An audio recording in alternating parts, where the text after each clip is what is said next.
going on, everybody? I hope everyone's having an amazing afternoon, evening, morning, or whatever it is in your time zone. It is Friday, January 17th, 2025. This is NCC TV coming at you live from Sumaru City. We are live, or at least that's how it appears to my senses. Could be a brain in a jar somewhere. Don't know, don't care. Shouts out to all my weasels out there. All my forest creatures rocking out to the realest of the real synthetic lifeform streamer. Trapped in a cyberbrain of body of some kind like a ghost in a half shell. In this late stage, hyper-capitalist dystopia. Forced to exist in this twilight realm to pay off my debts to society and my student loans. I hope you're having a good day, whoever, whatever, wherever, and whenever you are. We're about to jump right into it here on twitch.tv, youtube.com, high risk, high reward, high on life, or whatever simulation, simulacrum, simultaneous, spontaneous singularity of consciousness.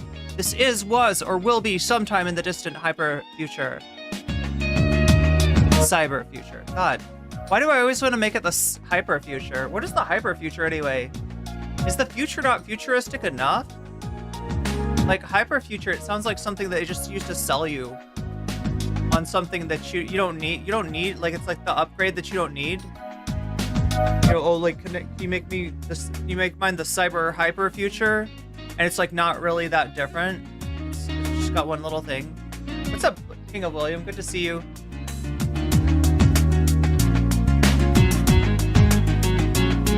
We got the shaky Gurgas in the house today. I am sick of this guy, I gotta say. All right, can I say that? I need to go on a Jink and Anna detox of some kind. Right? And it would be nice to have a Jink, Anna / Ethan detox. However, Ethan's hit piece on Hasan, I believe, is coming up next week. At least that's what he's saying. We'll take a look. We'll see what you think.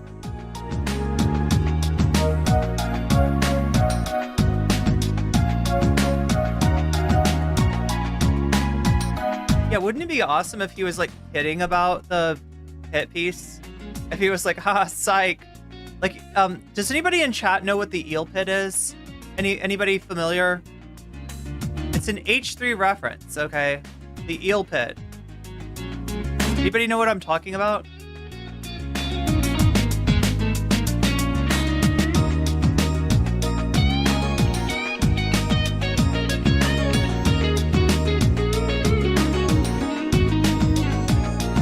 I gotta know if anybody in chat is familiar with this.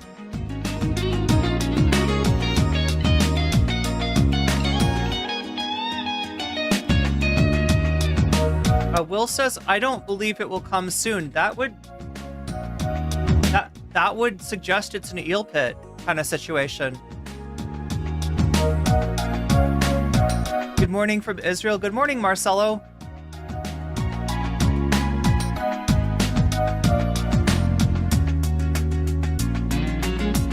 Edwin Rollins says, it just never comes out. He just perpetually claims to be working on it. Yeah, we'll see. Like, that would be the eel pit.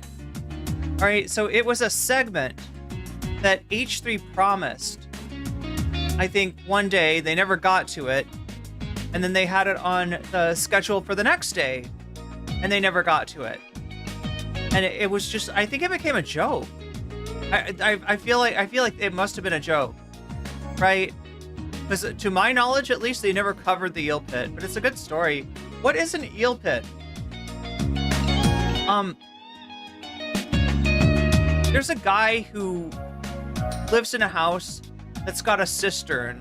You know what a cistern is? It's like an old school way of storing water. I don't know, like, you know, people would store rainwater in their cistern, maybe if they didn't have a reliable well. I'm not entirely sure, because I've never had a cistern, but basically it was like this room below the basement that, you know, had like rainwater coming into it and was just like, I don't know, it was supposed to store water, but this guy was like, well, I don't need to store water. We've got running water. What should I do with this cistern? And he's like, oh, I know. I'll make an eel pit. And he made an eel pit. Dude made an eel pit. Bro made an eel pit. Right? He got He caught eels from the creek. He put them in the pit. He bought some eels. He bought some fish. He's got like, I think when it started out, he had like, I don't know, 2 feet of water and then a whole bunch of eels. But the best part about the eels was how he named them, right? Like he would give the eels interesting names. Like one of them, their names was Crunchwrap Supreme. One of their names was Mentally Eel. Mentally Eel. I'm trying to remember what else, but yeah, just everything had a weird name in the eel pit. But Ethan, I don't think Ethan ever watched it. I watched it. I had to know what the eel pit was about. It's a TikTok, right? It's a TikTok account that's fairly popular. He's also got a YouTube account where he re-uploads his TikTok stuff. So the eel pit dude hopping on cylinder blocks. Yeah, exactly, Conrad. You know what I'm talking about. Yeah. So we showed the eel pit, but I don't think that Ethan ever did. Jink messing up, coming for Sam and Emma. Well, I mean, like, that may be. Actually, I'm curious about that part. I don't suppose there's anybody in here who has a membership to TYT. It's okay if you do. Actually, it would be a good thing. But TYT did, do a show today, ostensibly, after Sam and Emma talked about TYT. So if you have been watching me for the last week, right, this thumbnail might look familiar. Trust me, it's not the same story. We're not covering the same story over and over again. The first time this story came up, it was Anna implying that the $17 million missing from the fire budget had gone to homeless services somehow. Right? That was the scandal. And then Jink last week implied that I don't know what he was implying, right? Because it was based on nothing, but he was like, those homeless, they like to use fires to cook up their drugs, right? He's not saying, he's just saying, that's a thing, right? I mean, we don't know what the fire was caused by, but I'm just saying the homeless sure do like playing with fire, especially when they gotta cook their drugs. The Vanguard was talking about it. They were like speculating, does Jig just not understand like drugs at all, like even weed? Does he just not understand anything at all? Is he thinking that smoking a bowl is just like you fill an entire bowl with weed and you like light it up and breathe the fumes or something? Does he is that his image of smoking? Does he think it's an actual bowl? I mean, like you don't get the feeling that the dude knows his way around a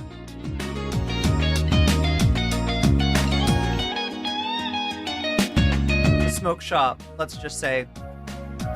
All the majority report did was show some right-wing guy talking to Tucker Carlson, and that was making the exact same argument. Yeah, well, so here's the deal. Yeah, so I've been covering, kind of different iteration. I mean, it feels like the same story. Like if you're connecting it, if you're thinking that I'm covering the same thing over and over again, I understand why, because it does feel like deja vu. But there's 2 separate incidents. One with Anna implying that there's a budgetary concern, right? Too much money going to homeless services and therefore not enough going to the fire department, because we couldn't ever imagine touching the sacred police budget. If you're Anna Kasparian, even thinking about doing something about that bloated, overgrown police budget, that's cringe. That's like you're just being a liberal partisan at that point, right? You gotta realize that Americans, they want more police, not less police. So, but no, it's definitely the homeless services that are that we're gonna blame for the 17. Wait, was it like $10 million? I think it was like less money than was missing from the fire budget, whereas the police budget had increased by orders of magnitude more money than the fire budget had decreased. So it's kind of like it's just so brazen. It's so fucking brazen that you'd be like, where did this money go? Oh, I know, it went to the homeless. And you're just looking at this budget and it's like the police budget. What is it doing?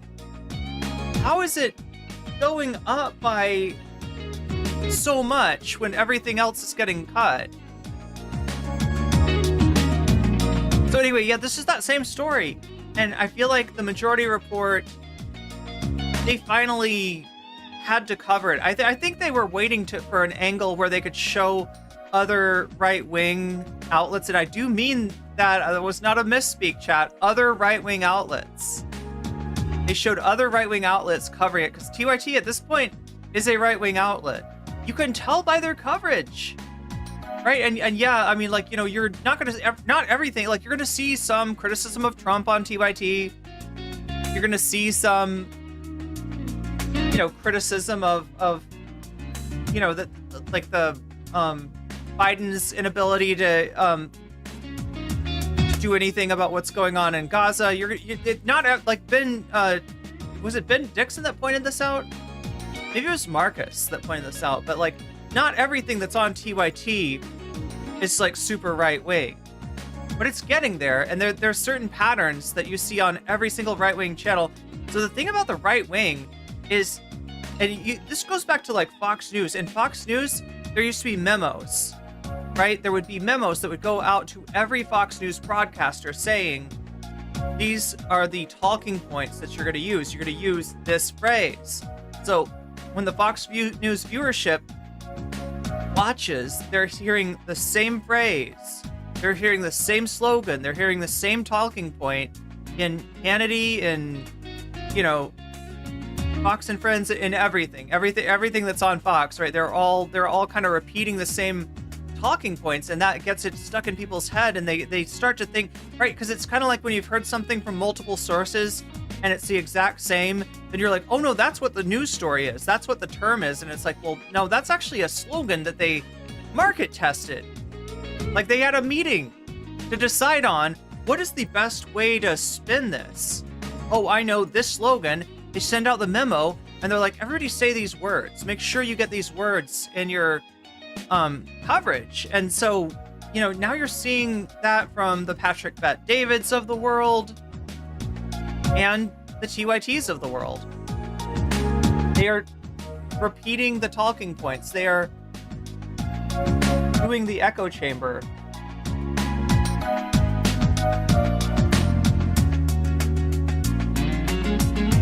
Adam Conover did a great interview with Dr. Swain about the LA fires, talking about the causes and the issues. Nice.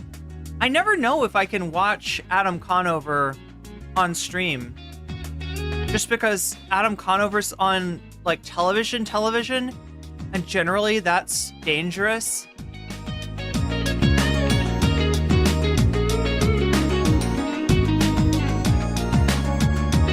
Now the memo goes out to all the right-wing podcasters too. Yeah, and basically TYT are getting that same memo. Yeah, you say no more lighters, Joe, and I know you're joking, but like, seriously, I'm worried, because this kind of thing can have real effects, right? People are primed, and this is why TYT does the story this way. I mean, this is one of the reasons I keep harping on this, but TYT takes time after time the path of least resistance. And that's usually a path that goes along with people's pre-existing bias. Yeah, pre-existing bias. That's the easiest, that's the path of least resistance. If people have a bias already to think that the homeless are dangerous, then selling the story, absent of anything like proof, absent of any kind of evidence.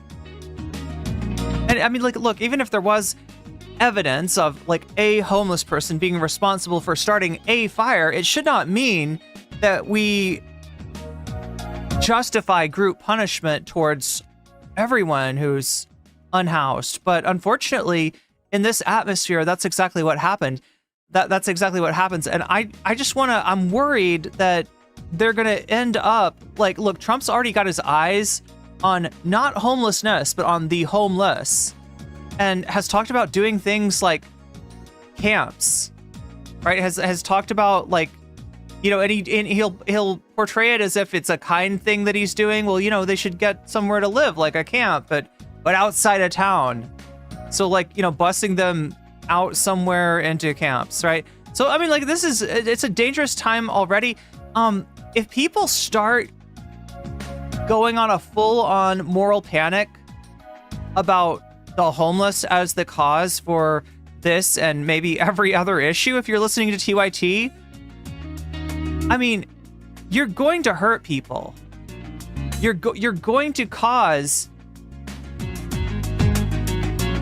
more violence to be done to homeless people. You're going to justify in the minds of some people this violence. Where does Anna live? I don't know. She said she has an HOA though, so somewhere nice.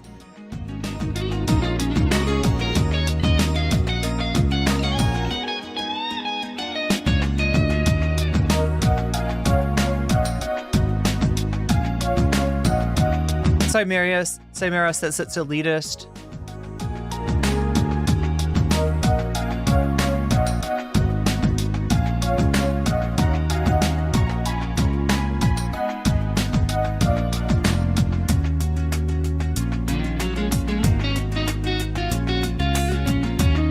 Wait, they cut who because he was talking about media consolidation?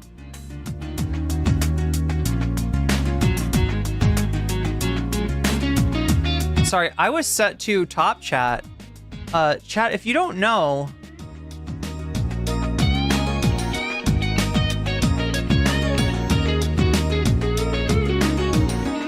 top chat is for losers, okay? So, you can set your chat to all chat if you want to see what everybody has to say. Because, yeah, it will take out some of chat. King of Williams says, if the federal government targets the homeless, TYT will be like Radio Rwanda. Yeah, I mean, that's, I mean, obviously, we're talking about a full-on genocide there. But, no, I mean, we are primed for who knows what. And stuff like that, you can't stop once it's gotten going. If you've looked at how genocide works, if you're familiar with the stages of genocide, it sort of builds up momentum like a snowball rolling down a hill. And if you want to stop a snowball, you kind of got to get there early. Live chat is for winners. I think so. And is on with Megyn Kelly and Jillian Michaels. Oh no, oh no. God, Megyn Kelly. You know what? Megyn Kelly is the closest comparison I've got for Anna Kasparian. And not just because I think that Anna's like doing the Fox News look, although a lot of people talk about that too. Megyn Kelly, if you're not familiar, was a Fox News correspondent and maybe was not the most right-wing person from what I understand on Fox News. And she, like a decent number of people on Fox News, did not want Trump to win the primary in 2016. Or let's say, just say she's skeptical, right? I don't want to play it off like she was being biased, but she was one of the debate hosts in 2016 for the Fox News Republican nominee debate. And she asked Donald Trump like one or two tough questions. And this is why he said the thing about her having blood coming out of who knows where, right? Implying she was on her period. Implying that she was being she was being mean to him because she was on her period, right? When in actuality, she was just holding, him to the same standard as every other candidate out there. But anyway, so she did that. She stood up to Donald Trump and really came away the worse for it. At some point, she left Fox News. I don't remember did she go to CNN? She went to some like mainstream outlets for a little while and just did not really find a lot of traction. And then she started doing her own show. Now there's, I think, if I remember correctly, there's two versions of this. One version of it, she is, she has the kind of politics that you would remember from Fox News. Like I said, she's, a Republican, she's a right-winger, but she's a little bit less hardcore than some of the hardcore MAGA people. She's like an anti-MAGA Republican. For a little while, that did not work. Right? There was not a lane for Megyn Kelly to do kind of center-right content.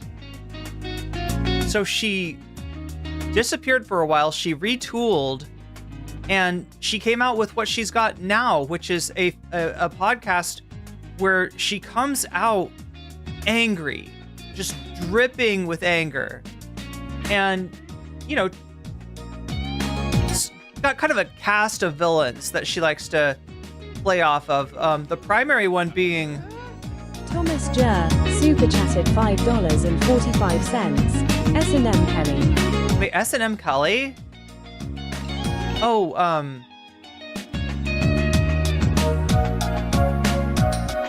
instead of Megan? Oh, wait, she was fired because of the blackface controversy? Seriously? From MSNBC? From NBC? Well, anyway, she's on the internet now, and she's doing kind of what Anna does. Like, in terms of Anna's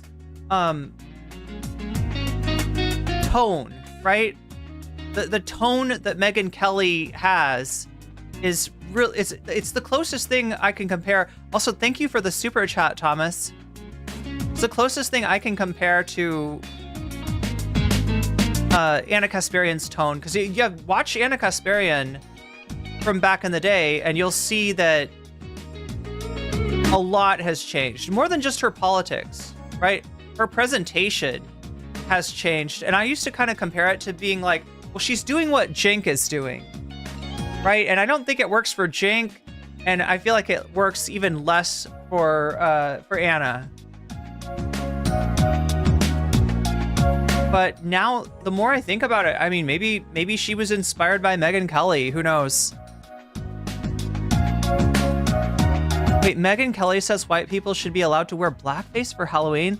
How did I miss this?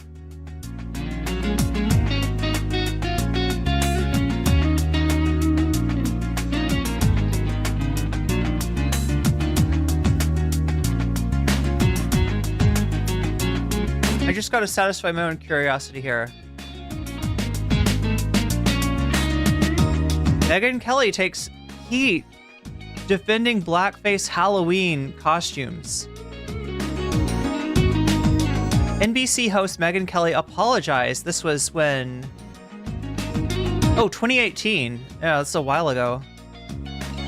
Apologized to colleagues on Tuesday after her comments defending racist Halloween gags prompted an immediate backlash. So did she herself do blackface? One of the wonderful things about my job is that I get a chance to express and hear a lot of opinions, Kelly said in the internal note, a copy of which was provided to the spokesperson for NBC. Today is one of those days where listening carefully to other points of view, including from friends and colleagues, is leading me to rethink my views. So it's a classic PR apology here from Megyn Kelly. Kelly made the offending remarks during an awkward roundtable discussion about inappropriate and offensive costumes on her eponymous 1-hour block of the Today Show, known as Megyn Kelly Today. So they did give her, I guess, kind of is Today Show, that's kind of a prominent place for her. During the segment on Tuesday, Kelly said it was okay when she was growing up for white people to dress as black characters. She spoke out against a controversy erupted last year over a reality star who portrayed Diana Ross. But was it racist, Kelly said? Because you can get in trouble if you're a white person who puts on blackface on Halloween, yeah. Or a black person who puts on whiteface for Halloween? Back when I was a kid, that was okay as long as you were dressing up as like a character. Wow. So straight up, no, Justin Trudeau did nothing wrong, I guess, according to Megyn Kelly here. Later in the discussion, Kelly brought up Luandi Lesseps, a star on the Real Housewives of New York, who drew backlash last year for dressing up as Diana Ross. there was a controversy on the Real Housewives of New York where Luann and she dressed up as Diana Ross. She made her skin look darker than it really is, and people said that is racist, Kelly said. And I don't know, I felt like, who doesn't love Diana Ross? She wants to look like Diana Ross for a day. I don't know how. Like, that got racist on Halloween. Dr. Lesseps apologized for the costume but denied altering her skin.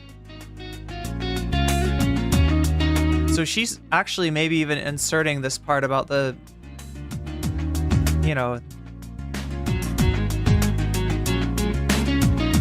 skin darkeners. Many observers were aghast at Kelly's comments, and some noted that the panel did not include a single person of color. And absent from the discussion was any mention of the ugly history of blackface, a tradition spanning centuries, meant to perpetuate racist stereotypes. But the panelists on Tuesday did not echo Kelly's points of view. Yeah, they weren't there to sweep for her. If you think it's offensive, it probably is, said author and television host Melissa Rivers. Whatever happened to just manners and polite society? But on Halloween, you've got guys running around with fake axes coming out of their heads, Kelly replied. It's going to be jarring. After Kelly brought up the controversy surrounding DeLesseps, another panelist, MSNBC correspondent Jacob Soboroff, piped in. I haven't seen it. I have not seen it, but it sounds a little racist to me, he said. In her notes to colleagues after the show aired, Kelly explains that she now understands how she erred with those comments. I bet she's taken back this apology. What do you want to bet, chat? What do you want to bet that she's taken back this apology? When we look at, because that's not what she's doing. She's doing the double down thing now, and she's she's popping off. People, right wingers like it. When we had the roundtable discussion earlier today about the controversy of making your face look like a different race as part of a Halloween costume, I suggested this seemed okay if it was done as part of this holiday where people had a chance to make themselves look like others. She said, the iconic Diana Ross came up as an example. To me, I thought, why would it be controversial for someone dressing up as Diana Ross to make herself look like this amazing woman as a way of honoring and respecting her? Oh my God. Just completely oblivious to history. I realize how such behavior is indeed wrong, and I am sorry, Kelly added. The history of blackface in our culture is abhorrent. The wounds too deep. The response to Kelly, particularly on Twitter, was vociferous on Tuesday, with a number of celebrities joining the pile-on. I cannot believe the ignorance on this in 2018. You are on national television. Top Chef host Padma Lakshmi said in a tweet directed at Kelly, you have a responsibility to educate yourself on social issues. This is so damaging. For Kelly, who left Fox in 2017 to sign a contract with MSNBC worth a reported $23 million a year. Okay, well, I don't feel any sorrow for Megyn Kelly. $23 million a year. That's what she was getting. That was more than she was worth to NBC. It was not the first time she had drawn accusations of racism. In 2013, while still an anchor at Fox, I remember this part, Kelly infamously addressed the ethnicity of Santa Claus. By the way, for all you kids watching at home, oh no. Santa just is white, she said before bringing Jesus into the discussion for good measure. Jesus was a white man too. Oh no, Megyn. No, but see, this is hypocritical, right? If you're like, what's the big deal about impersonating, Diana Ross if you're a white person? But then she doesn't think that there's a big deal with but okay, so Santa has to be white, right? Santa has to be white, but a white person can totally do Diana Ross. Yeah, it's like a double standard in the worst way. She brought Jesus. Yeah, Jesus was a white man too. Canonically untrue. He was a historical figure. That's a verifiable fact. Jesus was European, she says. Jesus was a Caucasian. Okay. Addressing her colleagues on Tuesday, Kelly said she's never... Thomas Jer, super chatted $5.45. You've seen Ethan Klein being racist to Caroline Kwan due to her connection to Hasan. Oh, that's right, Thomas Jerome. Yeah, we covered that on Wednesday. We covered the Ethan Klein reaction to Caroline Kwan. Just thinking that it was a little bit weird for Ethan to be thinking about Hasan when the fire is right outside of his house. Yeah, she just like commented on that, and he did this whole thing where he used it to attack Dark Horse Dono Vote. Is that what's the Dark Horse, Shakespeare? Are we talking about Mr. Tyler Oliveira? Addressing her colleagues on Tuesday, Kelly said she'd never been a PC kind of person. But I understand, she's so old school. I understand that we do need to be more sensitive in this day and age, particularly on race and ethnicity issues, which, far from being healed, have been exacerbated in our politics over... I swear to God, this was 2018, but it sounds like she got ChatGPT to write that for her. Kelly said, this is a time for more understanding, love, sensitivity, and honor. And I want to be a part of it. I look forward to continuing that discussion. She did not continue that discussion. Spoiler. Thank you for the super chat, Thomas Jerome.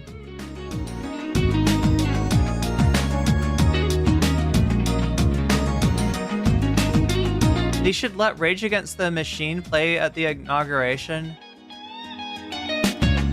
No, they should play why they should get the Village People back together, the surviving members of the Village People, to play YMCA because it's no longer gay, according to one of the authors. Isn't Bethlehem in Palestine? Yeah, but it's wild what Megyn Kelly is saying. It's just like there's just no it's I mean, like, look, she is like I said, compared to the other people on Fox News, she's not the furthest right person. All right. And she did, you know, apologize for her comments, unlike most MAGA people, most Republicans. But at the same time, yeah, she's just like completely oblivious. To, you know, this Santa's got to be white. Santa, a fictional character, has got to be white, right? And Jesus, you know, who, if you look at Jesus as a historical character, yeah, he would have been, you know, from Palestine.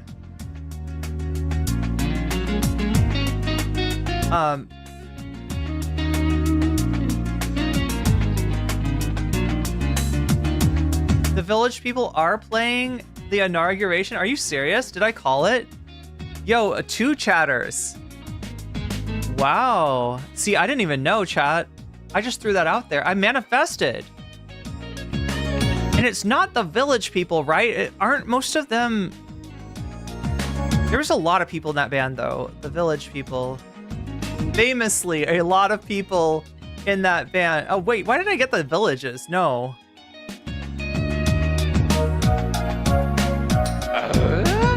Thomas Jer, super chatted $5.45. Baby Albino Jesus, Edonai.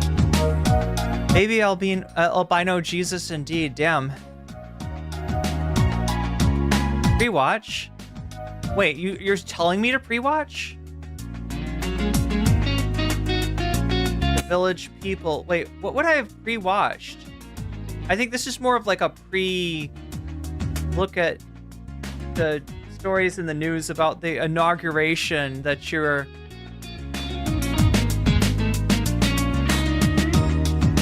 All right, so is it gonna tell me which of the Village People are still alive? So Jacques Morali is dead, I think. I'm trying to remember who the guy was that...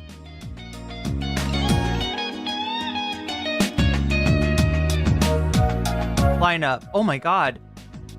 They've gone through so many lineups. I just want...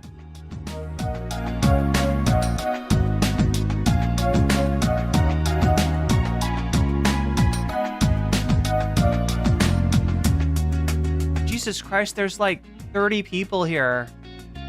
Okay.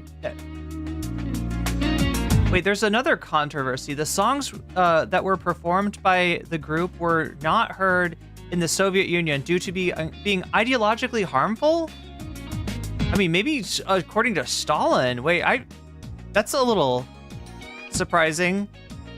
This list categorized the Village People's music as violent, which most likely refers to a misinterpretation of their costumes performances. Oh, maybe the Soviet Union was like, that's kind of racist. Maybe the Soviet Union was politically correct. I don't know.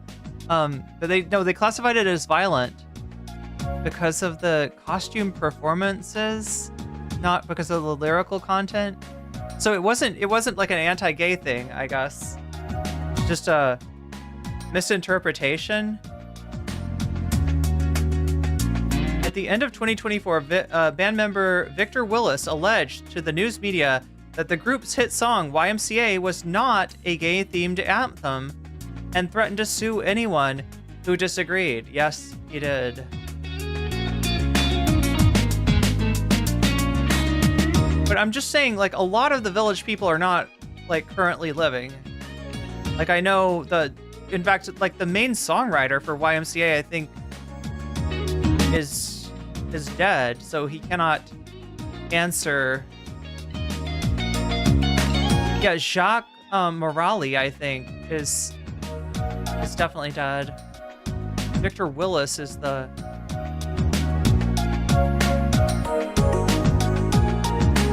Wait, Victor Willis? What? I think the lead singer from In the Navy?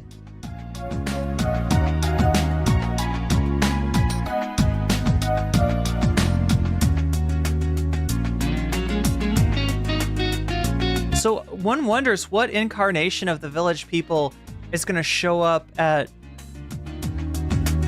in the rotunda for Trump's inauguration. The Village People's lyricist and lead singer has hit out at the false assumption that the band's biggest hit, YMCA, is a quote-unquote gay anthem. Victor Willis, who headed the 1970s disco band and wrote the song with producer Jacques Morali, has taken to social media to insist it was not written with gay community in mind, and to those that suggest otherwise could soon face legal action. There's been a little talk, especially of late, that YMCA is somehow a gay anthem. Willis, who wrote the lyrics for the 1978 hit, said on Facebook on Monday, "As I've said numerous times in the past, this is a false assumption based on the fact that my writing partner was gay, and not all of the Village People were gay. That the first Village People album was totally about gay life. This assumption was also based on the fact that YMCA was apparently being used as some sort of gay hangout. Oh, the YMCA was apparently being used as some sort of gay hangout, and since one of the writers was gay, and some of the Village People are gay, the song must be a message to gay people. To that I say once again, get your minds out of the gutter. It is not." You know, denial is more than just a river in Egypt, right? It's more. It's so much more. Imagine going back into the closet because your band had a hit song that Donald Trump likes, and you're making money off of being one of the bands that when Donald Trump pays uses your song as, a mainstay, does not retract it and instead tries to make as much money as possible. So you're like, yeah, we're just gonna retcon the whole gay thing. It wasn't about being gay. Not all of us were gay. The song from the band's third studio album, Cruisin', has been spent years as an informal anthem, of the LGBTQ community. But it has also been more recently embraced by Donald Trump, who has been playing it at presidential campaign rallies. A recent new video posted online shows the president-elect dancing to the hit in the Tesla CEO, with Tesla CEO Elon Musk at Mar-a-Lago over Thanksgiving. Like many others in the music industry, including ABBA and the Foo Fighters, Willis initially objected to his song being used by Trump, but in his Facebook post, he gave President-elect his blessings to use the song. He got paid. He got paid. Which has surged once again into popularity, topping the Billboard charts for digital sales for dance and electronic music? Okay, it's EDM, apparently. The YMCA, whose full name is the Young Men's Christian Association, thank you, was originally set up as a non-political Christian movement in London in 1844, commonly referred to as the Y. It has since become a global organization where men are welcome to come and exercise, play sports, and seek shelter. Willis said that when writing the song, he had no idea that YMCA was a hangout for gays. He said, I therefore wrote YMCA about things I knew about the Y in urban areas of San Francisco, such as swimming, basketball, track, and cheap food and cheap rooms. And when I said hang out with all the boys, that was simply 1970s black slang for black guys hanging out together for sports, gambling, or whatever. There's nothing gay about that. There's nothing gay about that. So to the extent that YMCA is considered a gay anthem based on the fact that gays once used certain YMCAs for illicit activities. Okay, so... My God. My God. I can read no more. I can read no more. That's it for me, chat. I'm tapping out.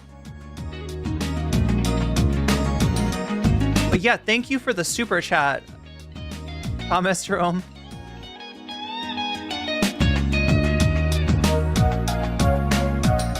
We're learning all kinds of stuff, and we haven't even gotten into the stream proper yet, have we? No, we haven't.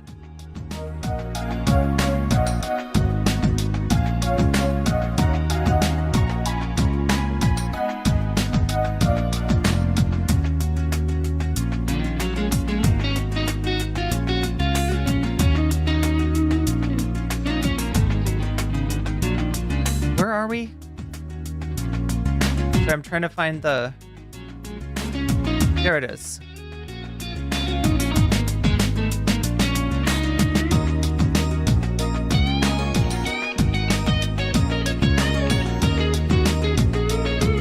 Yeah, we did, so, like, as on the Ethan front, like I said, I want to do an Ethan and TYT detox, like, as soon as possible, right? These stories have just been percolating kind of slowly. What did you come into? We're just talking about the YMCA and how it's in no way gay. It's been retconned, Davi, into not being gay, if you didn't know, all right?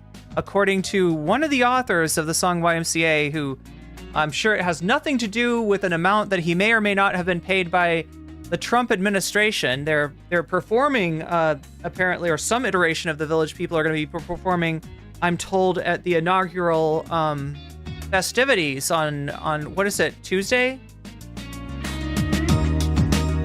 I know it sounds gay, but it isn't, guys, trust me.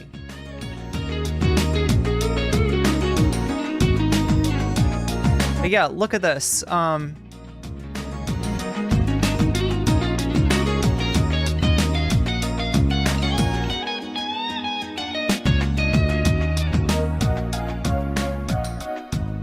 my God, I gotta click. Gotta... But understand. So when we watch the Majority Report, sometimes I've got to open up an extra window because it's part of the fun half. It's part of the fun half is finding out that you got to click another button. I think we're there now, chat. I think we're there. Here we go. Yeah. Wait, no. Almost there.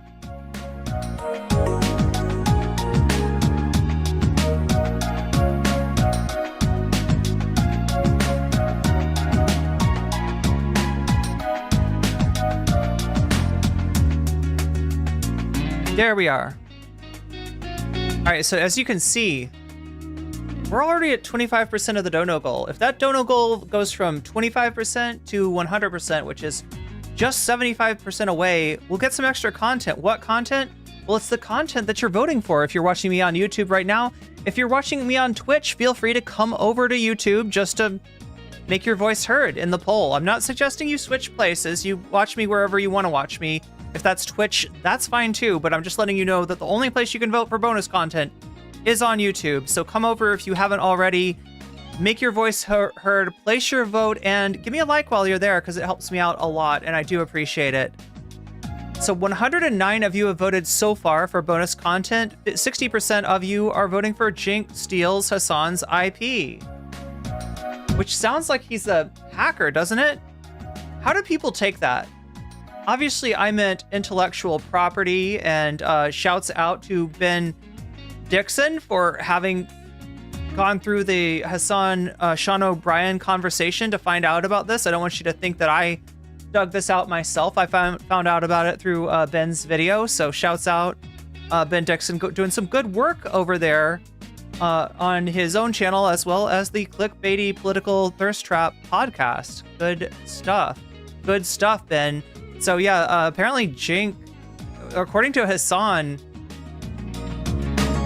and he doesn't say what IP. Obviously, he means intellectual property. I'm guessing it's agitprop. I'm guessing that they're talking about agitprop. But yeah, apparently that was, you know, he came up with the whole thing of agitprop and didn't really. I don't know. We'll see. We'll see if we end up picking that one. 59% of you are picking that one right now, whereas 18% of you want to see. Oh, the Elon Musk story. Yeah. Listen, the Elon Musk story keeps on unfolding. It's the gift that keeps on giving. At first, it was just a really strange account for Elon Musk to be using. Strange because the account is like the top 12. It's like the 12th highest rank account on Path of Exile. And the other people in that range are people that spend a lot of time, like more time than Elon Musk would have if he's on Twitter as much as he would. So it's kind of weird that he'd even be able to get that high. Some of the items that he's got are just like off the charts. Like he's just incredibly OP. His character is OP at Path of Exile, despite the fact that he can't play. So that's been revealed for a while. There's been videos about that. People that do Path of Exile as streamers, they've noticed it and pointed out the inconsistencies, pointed out what's weird about Elon's Path of Exile gameplay. This video, oh my god, it was made by, could somebody help me out? Was it Quinn?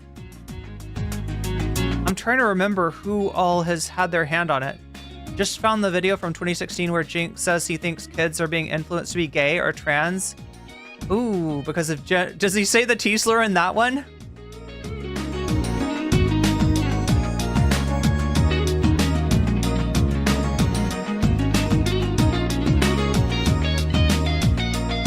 I will donate as soon as my financial situation improves. Hey, take care of yourself first, okay? But yeah, no, I appreciate all the support. If it's you here watching and supporting, I appreciate that. If you can hit the like, I appreciate that even more. Yeah, it's all good. It's all good. Speaking of which, speaking of all good, you know who's all good, chat? My Patreons. My Patreons are all good. They're all good people. And they support me monthly in a way that I could not do without, right? They help keep the stream coming to you week after week.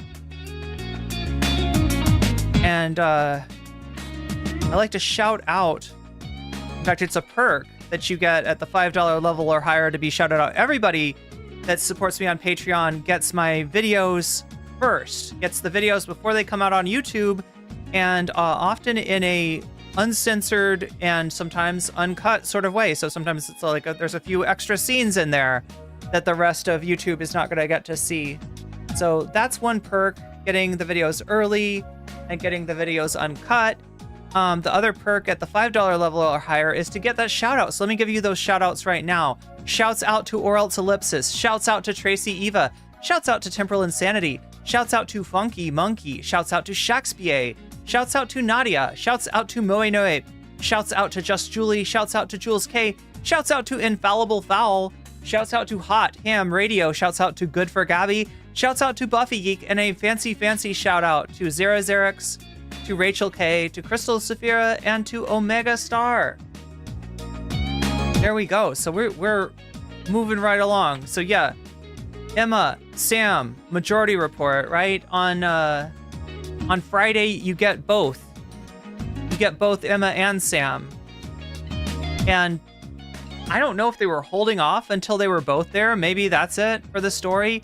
Or if the story just had to do some percolating. Trump added the official dance move of jacking off two dudes.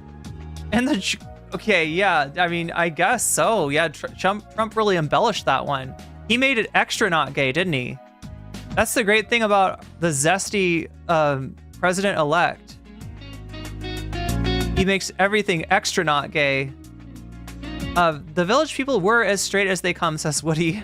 Red, yes indeed, yes indeed.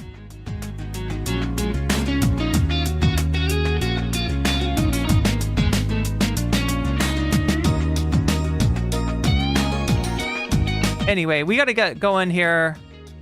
I started late. My fault, chat. We're at 25% on the dono goal. If we get to 100%, then we win. You win, I win. And I'll stay on a little extra. I'll stay up a little bit late with you tonight. And we'll cover an extra topic. What topic? The topic that you vote for, of course. You can also affect the vote when you donate by letting me know in the chat which of these topics you voted for. I will be happy to put your money where your mouth is, adding your donation as a percentage to the topic of your choice, and thus helping it achieve dominance over the other topics and be the, what we watch. That goes for whether you're doing a super chat, a super sticker, if you are getting yourself a membership, if you're gifting a membership, if you are supporting me on Patreon, or you're supporting me on Throne, which is that link right there, or if you're supporting, wow, speaking of which, Presidential Zest, yes indeed, Davy Cliff, thank you for I want to say resubscribing, responsoring, I guess that's the word for it, and bringing us up to 28%. Again, just 72% from victory, right? And, oh yeah, and I also want to mention that I appreciate those who support me on Twitch. If you don't know, there's been a campaign against Hasan, right? A campaign to try to deplatform Hasan. They can't get Twitch to ban Hasan, so they're going after Twitch. They're going after Twitch's sponsors. They're going after Twitch's advertisers. And what they've succeeded in doing is not really hurting Hasan as much as demonetizing every single political streamer on YouTube. So I don't get paid other than the support that you on... Did I say YouTube? I meant Twitch. On Twitch. I'm talking about Twitch. God, streaming on two platforms. It's confusing, isn't it? I'm sure it's confusing to you too. Apologies for the confusingness, but yeah, that's why I extra appreciate support on Twitch, because that's the only way that I get paid on that platform is through your support, whether it be through using a Prime sub to get yourself a sub to support me for free, whether you're supporting me with your hard-earned money, or Omega Star, thank you for the throne donation. I almost said Throno. I don't think it's called a Throno, but it's a throne donation. And I appreciate it greatly. And it brings us to a higher number than we're at now. All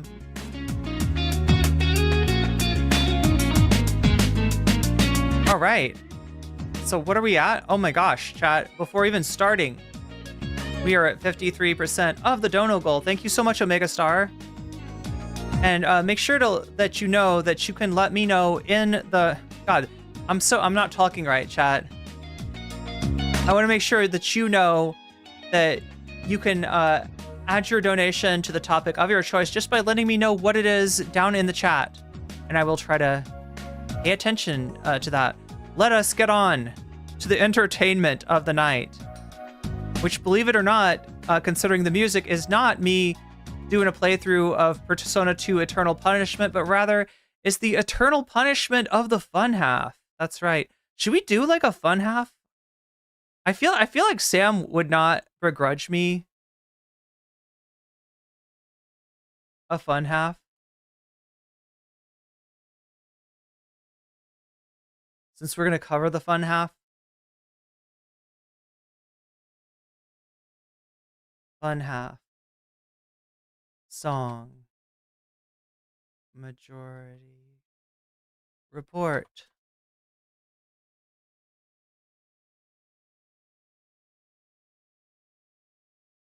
Oh my god, there's so many of these.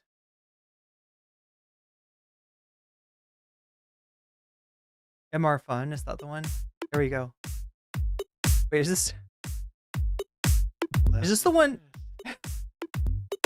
Jamie and I may have a disagreement. Yeah, It's kind of classic. you can't just say whatever you want about people just because you're rich. I have an absolute right to mock them on YouTube. He's up there buggy whipping like he's the boss. I am not your employer. You know, I'm tired of the negativity. I'm sorry, I didn't mean to upset you. You're nervous? You're a little bit upset? You're riled up? Yeah, maybe you should rethink your defense of that, you fucking idiots. We're just going to get rid of you. All right. But dude, Dude. Wait, the Spanky Doc? What's the Spanky Doc? Yes. Do you Oh no! Oh no! are a dinosaur? This is not the this is the one they ended up redacting this one. This is the reason that they don't show this one anymore. Right? It's a little bit like not advertiser friendly. Some good shit. Exactly. I'm happy now. It's a win-win. It's a win. Also, I guess it's kind of old school since Now listen to me. 2, 3, 4, 5 times. 847 906 501 457 2 38 56 27 1 half 5 eighths 3.9 billion. Wow. He's the ultimate math nerd. Don't you see? wait, what's this one? Instead of spewing vitriol and hatred, you left-wing Limbaugh. Everybody's taking. At the beginning of the administration, I talked about the alpha males being back. Oh, here we go. We are not just the super. The alpha males are back. Yes. Okay. Anyway, there's your fun half. Are you looking for a certain one? I think I was looking for like, what is it like? MR Fun 2? Maybe it's this one. 3 months from now, 6 months from now, 9 months from now. And I don't think it's going to be the same as it looks like in 6 months from now. And I don't know if it's necessarily going to be better 6 months from now than it is 3 months from now. But I think around 18 months out, we're going to look back and go like, wow. What? It's Sam and the. What's going on? It's nuts. What do you call this thing? The majority report. Yeah. There we go. Welcome to the program. Hey. Okay, anyway, Sebastian Gorka, that's right.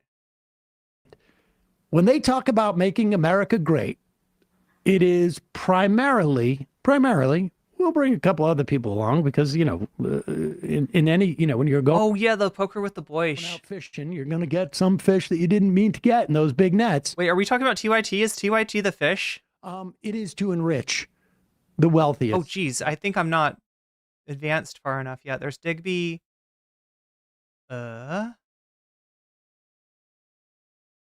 Psychological. Okay, it's this one. There we go. This one. Put aside like the guy, you know, doesn't have any sort of military qualifications as to where you might. Hexa. Word and you know, the P word referring to women in public all the, now, but he says it anonymously to the Financial Times. Like that, for so much of MAGA, Trump is like is a vicarious fantasy where he gets to insult all the people that piss them off, namely woke, you know, cultural elites like women and black people and minorities. Okay, so now I didn't mean to cover this part of the majority report, but I'm kind of glad I did because I've been thinking about exactly what they're talking about. The kinds of people that Trump is nominating for all kinds of roles in his administration are the kinds of people that would get another candidate's like administration ruined before it started. Nobody else would get away with this shit. I mean, this is like, it's fucking ridiculous. These people fall into several categories. There are the ones who are not qualified in any way for the role that they're supposed to serve in the administration, right? And I guess that's the better, we're lucky when it's that, because, maybe they won't be able to do as much damage. There's the people that should not be anywhere near the levers of power because they've done so much fucked up shit. They've like literally got, like in Hegseth's case, his mom telling him that she doesn't appreciate the way that he treats the women in his life. You've got, just a ton of baggage, right? And then you've got the ones that are a little mix of the both, that are like incompetent. Yeah, I guess Hegseth fits there too, right? So now this in any other presidency would be deleterious, to say the least, right? It would essentially hobble the administration before it even got off the ground. However, Trump is not held to that kind of standard. Trump is not held to the standard that everyone else is. Trump is what you might call a sacred monster. What does that mean? What do I mean by sacred monster? A celebrity who's idiosyncratic. Okay, that fits. He's unique. Yep, there's no one like him. There's no one like Donald Trump, right? And who, because of their celebrity, benefits from a certain degree of grace for the things that they do,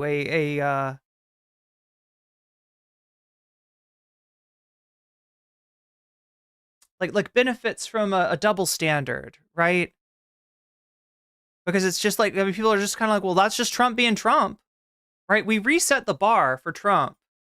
And only if it's ridiculous for Trump does anybody even call it ridiculous. And by that time, Fox News is arguing and doing talking points and sending the talking points around about how it's actually not ridiculous at all. And the real ridiculousness is opposing this fucking werewolf candidate that he's just nominated.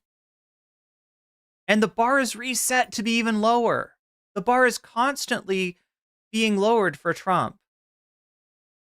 And the only precedent that I can find for what's going on with Donald Trump actually comes from wrestling, which Donald Trump has been a part of, right? Which what do you call Vince McMahon? He was like the CEO of the WWE, right? Vince McMahon is a monster in his own right, but unlike Donald Trump, he has been held accountable in some way, I think, right? Am I wrong about this?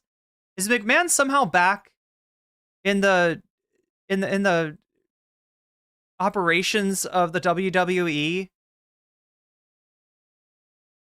But yeah, I mean, Vince McMahon plays a kind of monster CEO scumbag in when he appears at WWE events, right? He's part of the pageantry. He's part of the drama of WWE. He exists as a character in the plots of the wrestlers, as well as the as well as being the real life CEO or boss or whatever, owner of the WWE. But the only precedent I can find for something like Donald Trump is when you go into wrestling, which I've been so I had Kid Bandit, a wrestler, an independent wrestler, on a couple of years ago. I talked to Kid Bandit about what it's like to be trans in the world of wrestling. I'm sure it's even, more difficult now.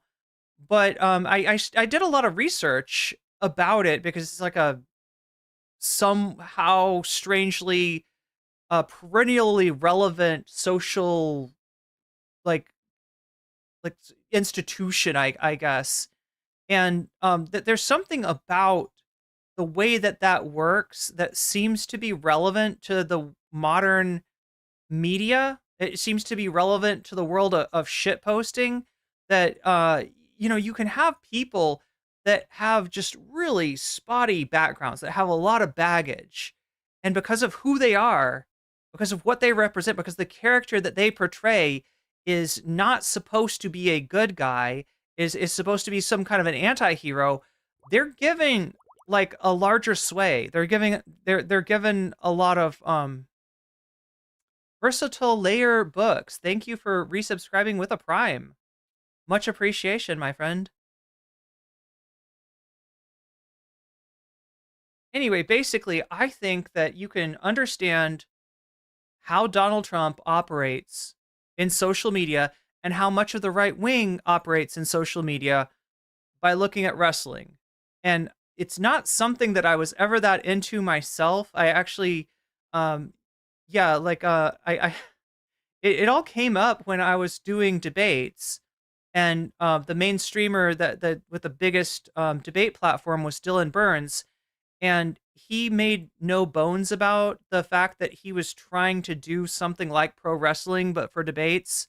That there was a lot of kayfabe, or he'd try to get people to do promos. If you were going to come on to the Hippy Dippy, you would record something where you were like, listen here, you think, critically thinking veteran, you think you're going to get away with this shit? Well, I'm coming for you. I'm going to get you with the elbow off the top. I don't know. It's just like, cringe stuff. But he was sort of onto something in terms of the way to make politics interesting to the Twitch crowd. And I think it's more than just that. I think that it actually it's almost the key to understanding the sociological phenomenon known as Donald Trump, which we're all going to have to do our best to get our heads around. So anyway, without yapping any longer, pro wrestling is drag. At least 7/8 of it is a drag show. Yeah, I mean, it's theater. It's more theater than it is sports, honestly. Never read about the ring boy. Oh God, I heard about this B. Vaughn. This is the ring boy scandal involving McMahon. McMahon was like involved in everything, and so much of it he got away with, right? The steroid thing. The allegations were that the doctor for the WWE was sending steroids to Vince McMahon and to a bunch of WWE stars, and somehow McMahon got out of it scot-free. And yeah, B. Vaughn is referring to a scandal where underage ring boys were abused in the WWE by an employee, or I guess nobody's an employee, but by somebody with the WWE, and it seems like there was maybe cover-ups. Jink behaves a lot like a pro wrestler, so performative and OTT. Anyway, chat, I don't want to belabor the point too much, right? Because I do enough yapping already. But I just want us all to kind of keep this in mind, that the media works differently when it comes to figures like Donald Trump. The other thing about a sacred monster as a concept, like somebody gave an example, Sandra Bernhardt, right? I don't know if it's in terms of scandals. I don't know if any Sandra Bernhardt scandals, but if you're familiar with the actress that I'm talking about, she is unique when it comes to people that are, popular in acting. It's not, she's not like your standard actress, right? Just like Donald Trump is not your standard person. But the idea is that, part of the idea is that there are these insider-outsider dynamics, like, right? Like if you look at the French Revolution, if you were a noble prior to the revolution, you were an insider, right? If you were a noble, especially a rural noble, during the revolution, you were a target.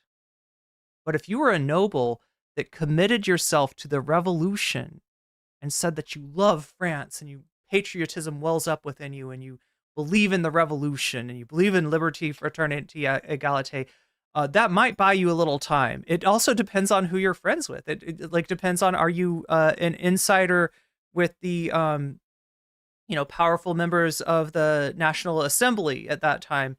And so, you can kind of see it flipping, whereas, being an insider prior to the revolution became a liability during the revolution. But those same nobles, some of whom had bought their titles, remember, mode of production doesn't switch over overnight, even though we're used to thinking about it, a revolution, a singular act of, in the case of France, ultimately executing their king and a lot of the establishment figures and eventually members of the revolution who were suspected of not being loyal in some way.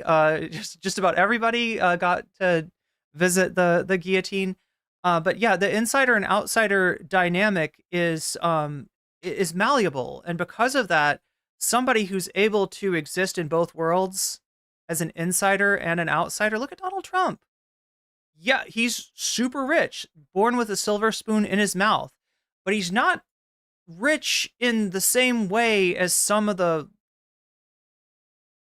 He's not as, I don't know, connected to power. He's not as much of an insider, I guess, as a lot of people. But because he's been able to sort of gain this power in the Republican Party, he's being treated as the ultimate insider right now. They are coming to kiss his ring, right? So yeah, it's that kind of thing. Anyway, chat, too wordy. Let's etc. And that's the vicarious fantasy for his supporters. But for people that voted for him, just am I mispronouncing her name? Bernard, because like they wanted the economy to get better. What does this look like? Is this what you signed up for? Because I have a feeling that this honeymoon may be short once it starts to trickle out what he's actually trying to do.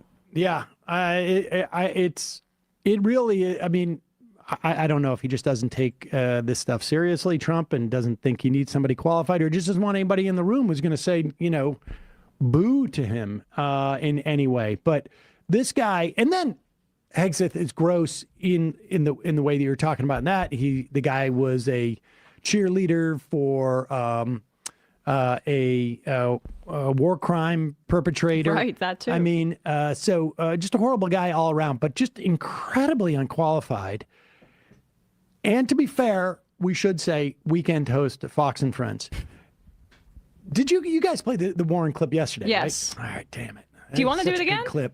Let's just play this clip again, because I think it's just so indicative of how much BS is going on here, right? Like, Hegseth is not going to deploy. He's going to help not start wars. All over LA. Half of all fires put out by the wait, sorry. Federal government that time. It's always about trying to you have these type of huge catastrophes. California, in LA, we were talking about the fires. Here we go.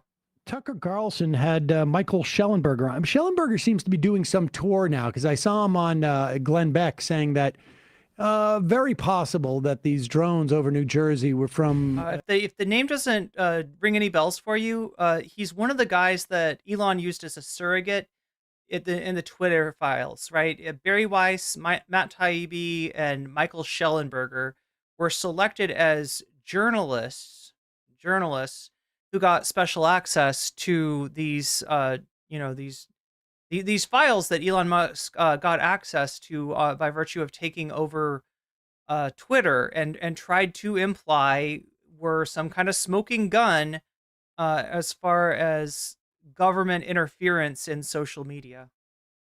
A different planet, because he doesn't think the Iranians have that type of technology.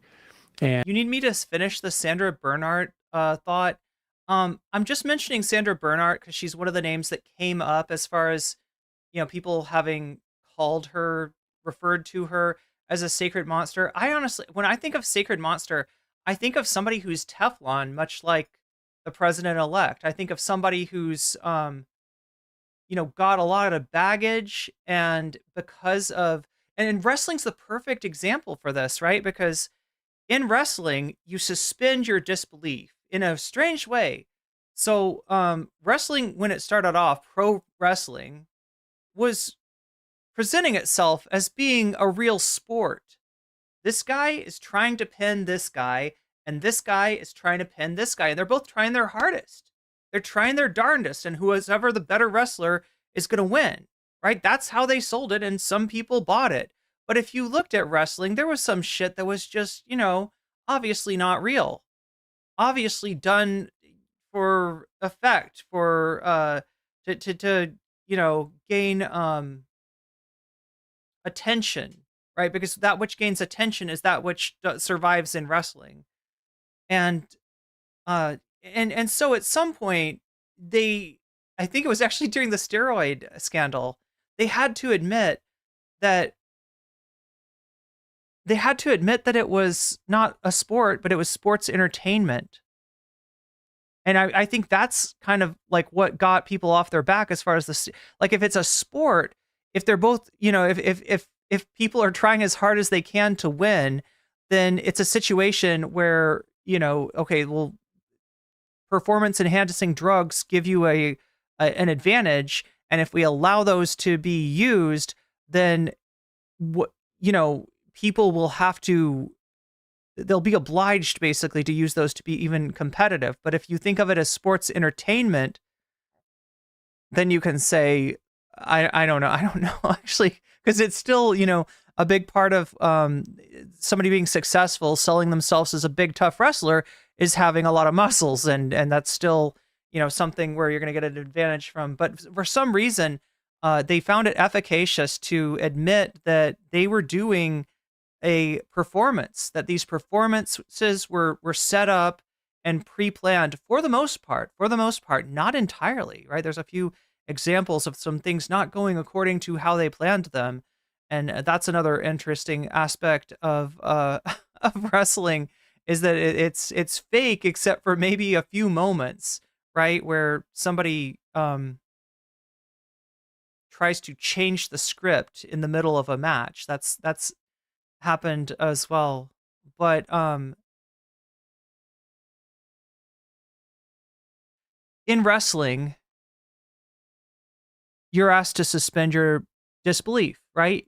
If you've been paying any attention at all, if you're not like a fucking, little kid who just thinks it's all real, that it's fake. That it's planned. That it's choreographed and all that. What's up with wrestling. But if you're a wrestling fan, you're not thinking of it in that. You're not thinking of this. This is a great performance that I'm watching with these two great actors. This is amazing. Wow, they really, you're not thinking of it like that. You're thinking like, gee, I hope he gets it. Come on, get him. You can get him. Hit him harder. Hold him down. Get his shoulder down. Right? You suspend your disbelief in order to enjoy the wrestling match.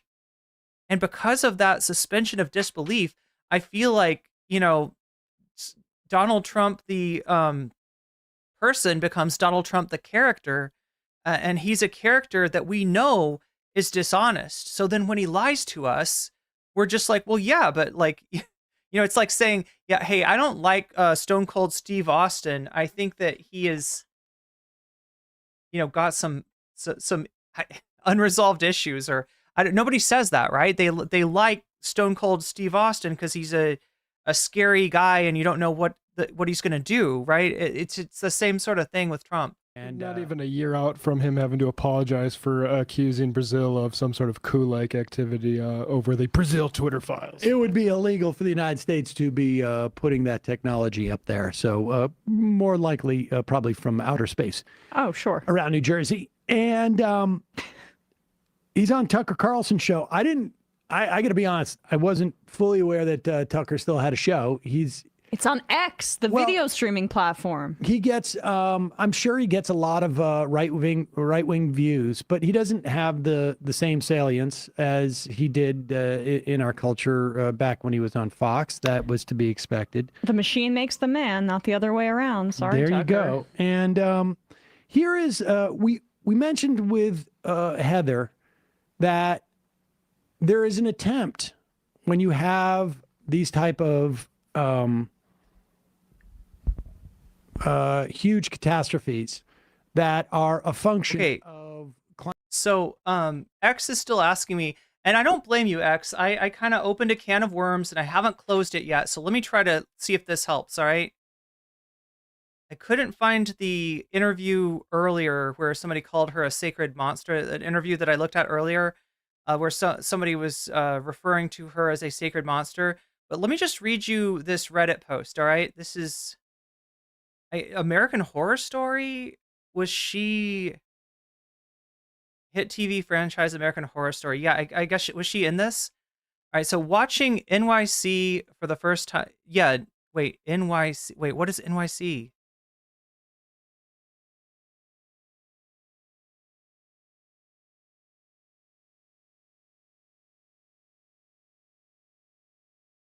Now I have to do more research. NYC, American Horror Story. Okay, it's American Horror Story NYC. I get it. I've just never seen the show before, right? So watching American Horror Show or Horror Story NYC for the first time, and Sandra Bernhardt as Fran is just the absolute worst actress ever. This article is titled "Sandra Bernhardt is the worst actress ever." And I am obsessed. And I am so glad she is in this show. She's the worst actress ever. And I am so glad she is in this show. She is the perfect person for this role, given her career in activism for the LGBTQ community, but she cannot act to save her life. At least in Roseanne, it was sitcom style emotion and depth. The emotion and depth her character commands highlights how one note she acts. And it is so delicious to watch her gargle every line. I could watch her forever, and I would never get tired. Edit. I am hyperbolizing. She's not the worst actress, but God, Fran couldn't act herself out of a box. So you get what I'm saying? This person is convinced that Sandra Bernhardt is a terrible actress, and yet cannot get enough of her.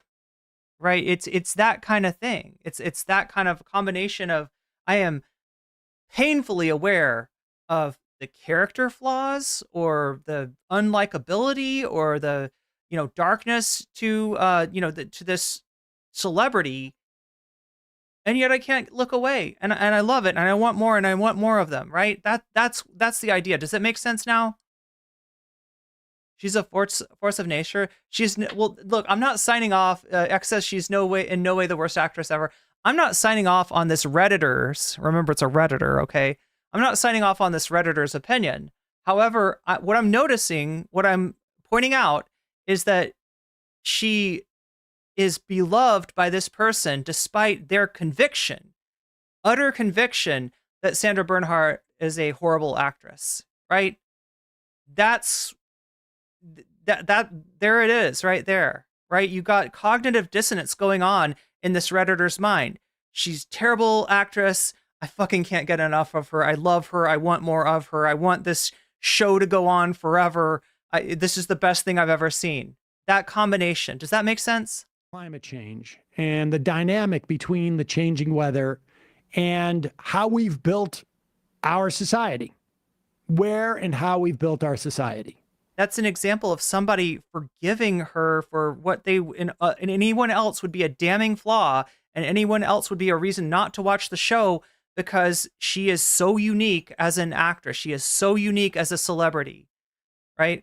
And in LA, you've had virtually no rain for almost a year, and you had 70 to 100-mile wind gusts that were going on, and it just made it impossible to contain these fires.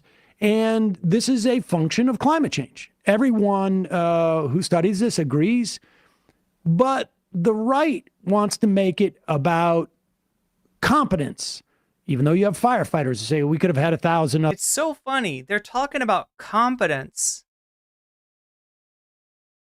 in terms of the firefighters, in terms of the mayor, in terms of the chief of the fire department, right? They're all about, there's not enough, the competence is not there.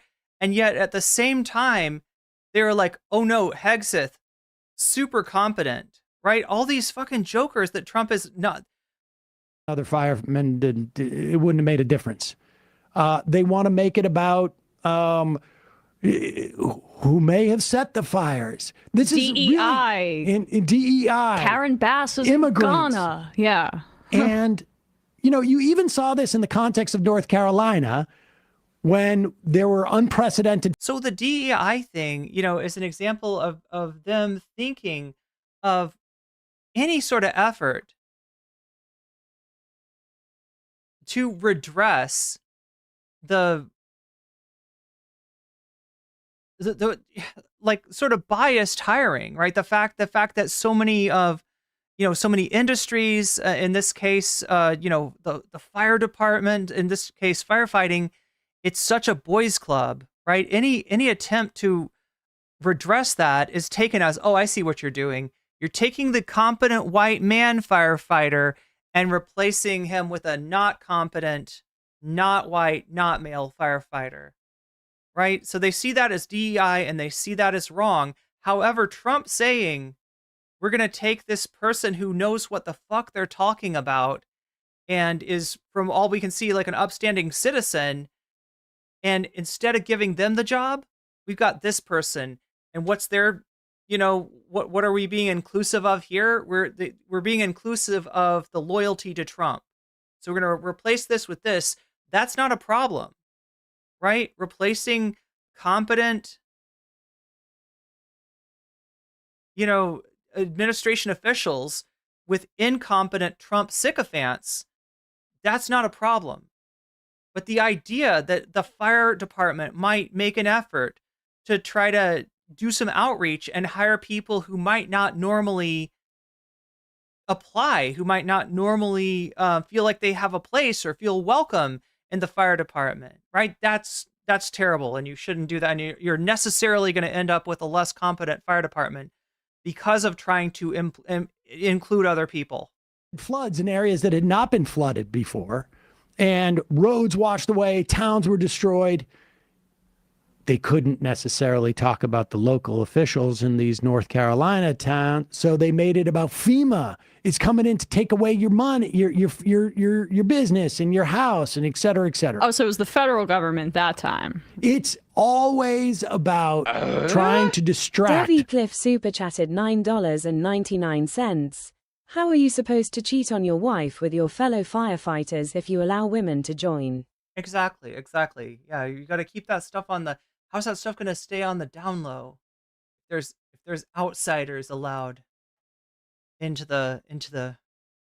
From the primary point, which is climate change is real, and yeah, chat. Whatever you do, please do not take from this stream that I underrate Sandra Bernhardt's acting prowess. I'm not super familiar with her, but I think I find her, a compelling actress. This is how the right wingers address this stuff. But I didn't know that. So it was really clear to the people who run the city and the state that you had this combination of dry conditions and heavy winds, high winds. Yeah, and also Debbie Cliff, thank you for the super chat. Because there's so many ignitions, because of really these two factors, mostly the electrical wires, brushing up against vegetation and triggering a fire. That's kind of one of the main ones. The other one is homeless people starting fires all over LA. Where have we heard that before? Half of all Pause fires for put one out by the. Let's put up this graphic. Homeless people are starting fires in the map. Second one. We looked this up, by the way, for sourcing because we just wanted to fact check this claim, and they get it from an LA Times study from 2021 that shows that around 54% of the fires responded to by the LAFD in that year were for fires that were set by homeless people. But as you can see, and Sam will say, wait, is she actually racist, or are you saying she reminds you of somebody that's racist?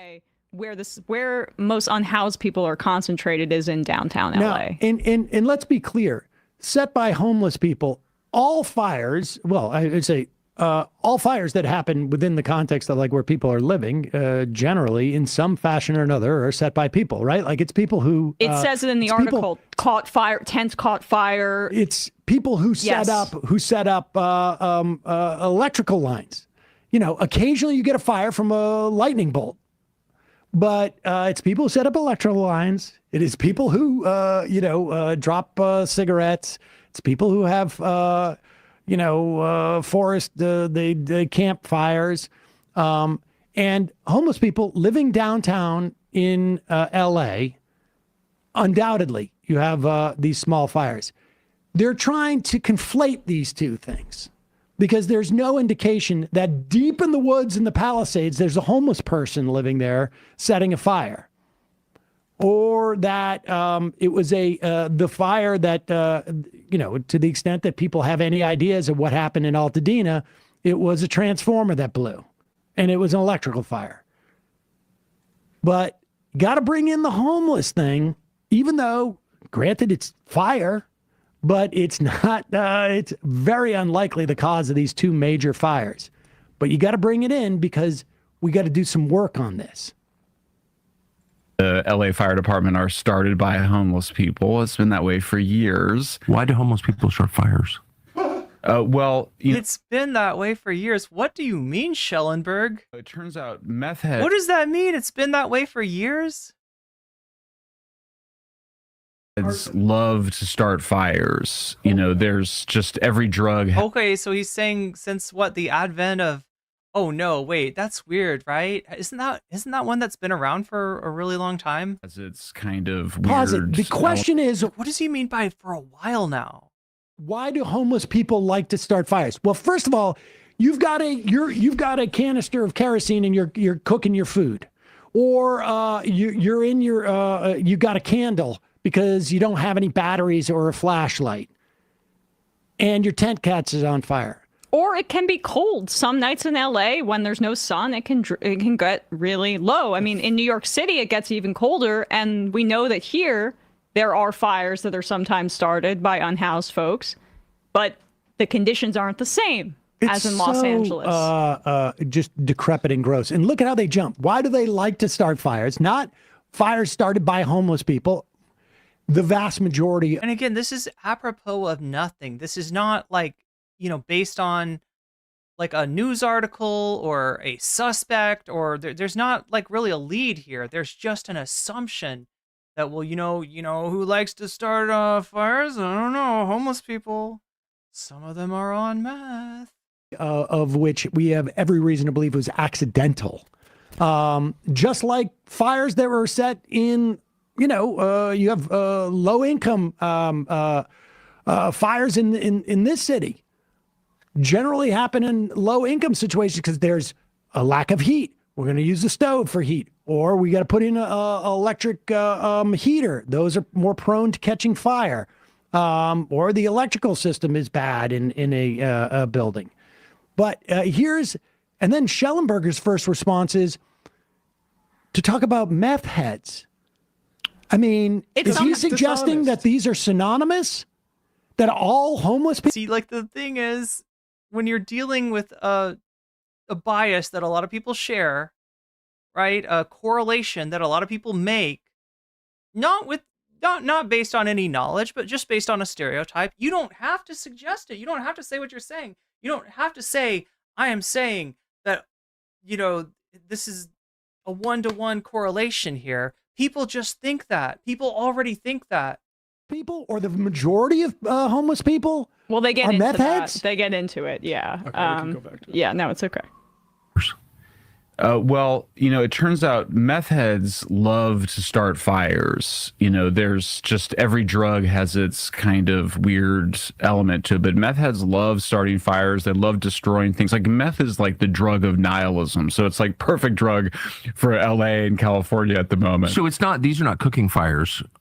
They could be cooking fires, but starting fires to destroy things. Yeah. Oh, for sure. Meth addiction. Oh, yeah, for sure. But it's not evil or anything. No, totally fine. Yeah, what could go wrong? But isn't classically starting fires and torturing? It's not evil or anything. Like, what is he trying to say there? Animals aren't those like signs of sociopathic psychopathy? behavior? Yeah, I mean, for sure. I mean, look, just anything that can give you a reason to dehumanize people that are already dehumanized more, to enable more inhumanity to be visited upon them. Make no mistake, that's what this is about. If you start to think, well, maybe they're all addicted to drugs, and what kind of drugs? Well, there's this one that causes, antisocial behaviors, so they're all addicted to drugs and are antisocial. And I don't know about you, but if I was homeless, I'd be pretty pissed too. Maybe they're just mad and they're discontented with civilization, and they're well, what would you do in that situation? Wouldn't you want to burn it all down? And you just work yourself up into this paranoid frenzy where you're now giving justification, without saying so, you're giving justification to any kind of inhuman act that somebody might want to visit on homeless people who are already a target for violence because of this kind of bias, because of this kind of prejudice. Meth makes you makes you psychopathic. It makes you psychotic. It's meth-induced psychosis. But and all the crazy, people behave. Things that people do on meth. It is like, it's like they behave with like superhuman crazy powers. The levels of violence. That was PCP. Violence. It's whatever drug you want to recycle it as, I guess. In the 70s, it would have been PCP. Assault, when you interview people, particularly people in recovery, that describe being on meth, they're just awake for like weeks at a time. Like, it's not even clear how they. You can't even make an argument anymore, can you? So that's just, that madness has continued, and and Mayor Bass. Pause it. I just want to remind you how quickly they skipped over the idea of an electrical transformer catching on fire, which we know was the cause of the 2018 massive wildfires. And we know this happens over and over again. And we may very well find out it's the same thing with Altadena. Like, think about it. Yeah, I feel like there's a documentary called The Corporation, and they go over the behavior of corporations in comparison, I think, to the description of antisocial behavior patterns. And they decide that, or they're highlighting that if a corporation, that, now that corporations want to be people, a la Citizens United, they want to have the same free speech rights as people, and they've got them thanks to our wonderful judicial system. If they were a person, what kind of person would they be? And they end up concluding that this would be a person that's showing signs of psychopathy. How much time they dedicated to... I don't know how much I want to get behind that metaphor, but I think we all get what they're saying, is that the things that corporations do because of their financial incentives, because of the perverse incentives of capitalism, are inherently antisocial, are inherently harmful to society, are harmful to people. Psychoanalyzing all the meth homeless people who clearly on purpose light fires where there's zero evidence that the two most major fires were set on purpose, or were from meth heads, or from homeless people, or from even people at this point. We'll see. One of the fires, I think Heather said maybe they think may have been started by somebody. Out in the woods in Pasadena. In the Palisades. But do you see how far he goes? He immediately jumps to meth heads. So apparently most of these fires are being started by meth heads. I thought he was going to go in the sense of like, if you're going to use heroin, you may cook it with a lighter. But then that would preclude everybody who smokes outside. If you smoke cigarettes, right? That's not included in this analysis. If you smoke cigarettes and drop it on the ground and it's still lit, like, wouldn't that be in a similar amount of fire that homeless people would be using to cook? No, it can't be that, because that would be rational. It has to be that they're it has to be something that corresponds with a group that we place on the outside. In other words, right? Smokers, even though most people don't smoke, are not, the thought process is not, well, what about couldn't this be smokers' fault, or couldn't this be people who use electric kettles, people who use space heaters? There's so many, things that are fire hazards, right? Hikers, couldn't this be hikers' fault? Couldn't this, but instead their mind goes to, couldn't this be the homeless's fault? Meth-heads who are so deranged. They're barely human, honestly, which means we can justify whatever we want to do to them. They're like super soldiers that stay up all day on meth, and they're nihilists trying to cause chaos, burning everything. That's what he's saying. And as wild as that sounds, as paranoid as that kind of ideation is, there's a lot of people aren't too far from thinking that. And that kind of thought process is what allows humans to visit systematic inhumanity on each other. It's that kind of moral panic, that kind of, rampant paranoia.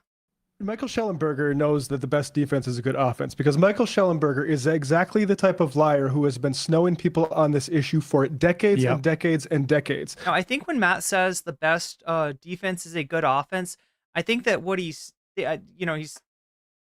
just to connect his thought, I think what he's saying is that there's a lot of people that could and probably should be blamed for this. There's a lot of human activity, right? When you think about global warming, that could and should be blamed for this. However, these are people that Schellenberg does not want to get blamed. And so the best defense is a good offense. Well, if you're constantly going after homeless people, if you're constantly going after trans people, if you're constantly going after immigrants, then you've already got in people's mind who the groups on the out are, who the groups to be scapegoated are, right? And so you're never going to have a situation where the public actually pins the tail on the capitalist, right? They're always going to be pinning the tail on the homeless person. They're always going to be pinning the tail on the criminal. They're going to be pinning the tail on the immigrant. They're going to be pinning the tail on anybody except for those who are actually responsible for these kind of problems. Except for the what are they? The Resnicks? Is that, am I remember their name correctly? That's why Elon Musk picked him to be one of his journalists covering the Twitter files. More recently, Schellenberger wrote an article where he suggested that while climate change is happening, it's just not the end of the world, and not even our... I hate this take, and I keep on hearing it. We heard it last week from Sagar on Breaking Points. We're hearing it now from Schellenberg. That yeah, sure, climate change, I mean, sure, it's real on some level. But in this case, he's minimizing it. He's like, yeah, it's just gotta like in his mind, it's like a fraction of a degree that it might be hotter. But there's so many more important things that we got to think of. First, we got to get rid of Karen Bass and replace her with Rick Caruso. Then we got to get rid of Gavin Newsom and replace him with a Republican. Right? Like he's got his priorities worked out. Then we got to demonize the homeless. We got to demonize drug users. Most serious environmental problem. His entire bit. I am surprised that they haven't gone for immigrants yet. The only thing I can posit is that Trump's kind of done a pivot on immigration, after he realizes that by demonizing immigrants, he's also demonizing the, H-1B visa using corporations, people that are in his administration. Is doing this balancing act between climate change is real, but actually capitalists and the people in power and fossil fuel companies, we don't actually need to do about them. We actually need to listen to them to how we solve it. He's a liar. And he is not saying don't look at climate change. The other thing that I really hate is the assumption that science is going to save us. Science is God from the machine, right? The idea that, like, basically humanity has not disappeared. We haven't had an event where, society collapses in any of our lifetimes in any recent history. And so therefore, what are we going to attribute that to? We're going to attribute it to science.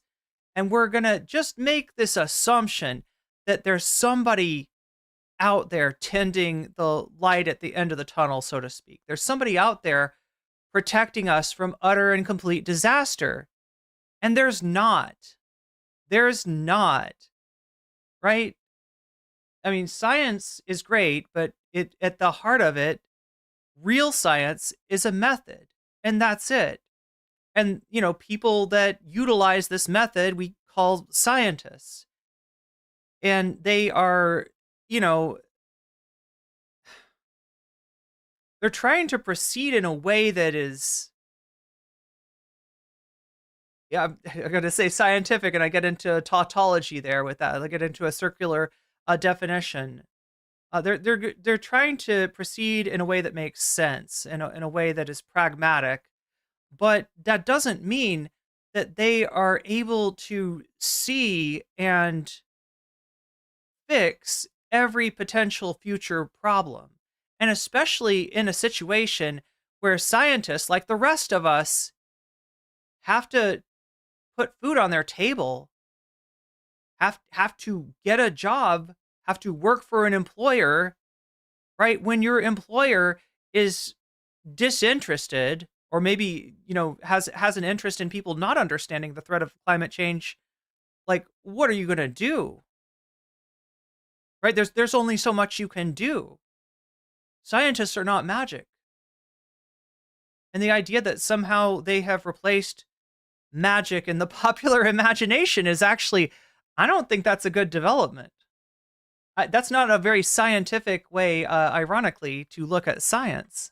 Don't look at the fossil fuel executives. Don't look up. Let's punch down at the people who are really the least powerful in society. They don't even have a family member that they can stay with, right? In many instances. Some of these folks are on the street. Some of them I know are experiencing mental health episodes. But the reality is they should be in housing. That might make it so that they could have heat. Yeah, how do you solve drug addiction and homelessness? Is it with cops? Yes. In 2020, incidentally, Their answer for everything. Schmegley says tech bros are tripping over themselves to offer solutions to global warming, like Mars colonies and floating cities above the pollution. I've been hearing lately a machine to suck carbon out of the atmosphere. It was a gender reveal party that started a massive El Dorado fire. Right. Wow, that sounds like meth-head nihilism. But again, to me. like, why is this stuff kindling all of a sudden? Like, it's not like homeless people started fires like the last couple of years. It's because massive droughts getting more and more regular because of climate change. The exact same thing that Schellenberg has been downplaying. He's pulling this out of his ass because this is not the cause of this. And it is a way of distracting from all the other stuff that you're talking about, climate change. It's right-wing talking points just to basically, you know, reinforce a completely distinct phenomena. And do we have any more? Do we need to even watch? That's really basically it, I think, based on what I saw. It's unfortunate because it seems like this is the kind of thing that a lot of other media outlets are leaning. A lot of other media. Can you imagine being Anna Kasparian or Cenk Uygur, or maybe just working for the Young Turks, and your job is to watch the Majority Report, right? And as you're watching, you're like, ooh, they're talking about the fire thing. Is this going to be us? This is going to be us? Oh no, it's Schellenberg. It's Schellenberger. Oh, whew, whew. Dodge the, and then Sam's like, all right, is that pretty much it?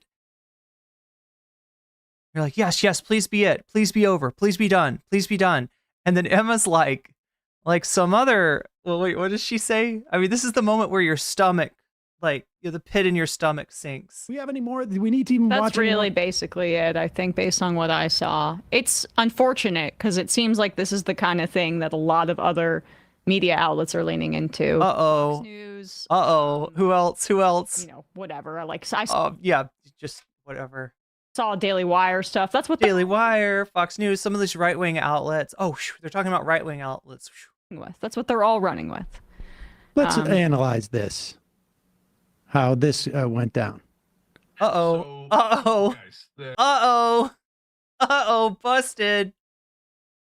We thought we were going to get away with it. We thought they were going to talk about all the right-wingers talking about this shit. No. No, Anna, they're onto our shit. They're onto us.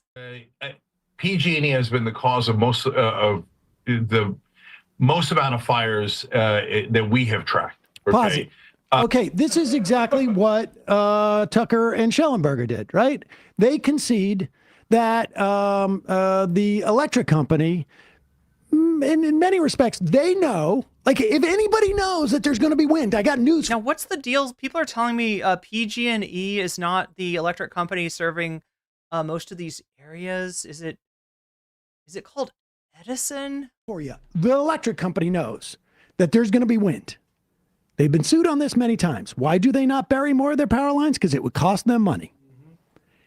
And it is likely, at least in Altadena, there is, to the extent that we have evidence of any start of this, it appears to be right now a transformer that blew. They have video of it. People are already starting a lawsuit based on it. Okay, so that is appropriate. Now, prepare your SoCal Edison. That's what I thought. Yeah. For a really in-depth examination of this policy of PG&E. This is just, Schellenberger and what's his face, Tucker, they touch on it and they just say it and then they just go into their whole homeless meth thing. But they're right-wingers. They're right-wingers. Yeah. But in this instance, we're going to hear more about PG&E because they're responsible for most of the fires. It's very likely they're responsible for at least one of these. High winds will explode transformers. Go. So look, guys, the PG&E has been the cause of most of the most amount of fires that we have tracked. Okay, that doesn't mean they're the only source of fires. And unfortunately, do homeless folks who are almost always the fire started by someone who's hooked on drugs. They're starting it for the drugs because you cook some of the drugs. Has that been a major source of fire here in LA over the last half a decade to a decade? Absolutely. Anyone who says that that's not true is just pause it for 1 second.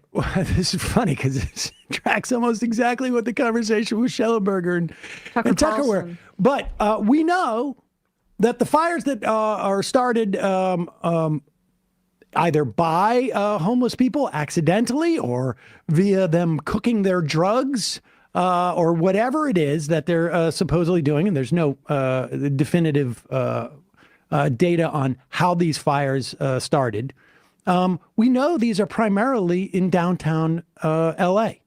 And we have no evidence that meth-head homeless people are setting fires that turn into massive wildfires. Maybe there's one, like there was one gender reveal party that started a fire, but I don't think all gender reveal parties are, I'm not going to go into like the dynamics of gender reveal parties over and over again and talk about this. Like most of them are electrical companies, but gender reveal parties did El Dorado. Let's talk about this for 15 minutes about how you got to be so proud. We got to be honest about these gender reveal parties, guys. The different genders that take place in these things, and they're going to be, they're so locked into their patriarchy that they got to have they want to have like pink blankets for the gender reveal or blue, depending on who the gender is, and we go deep into that. No, that would be absurd.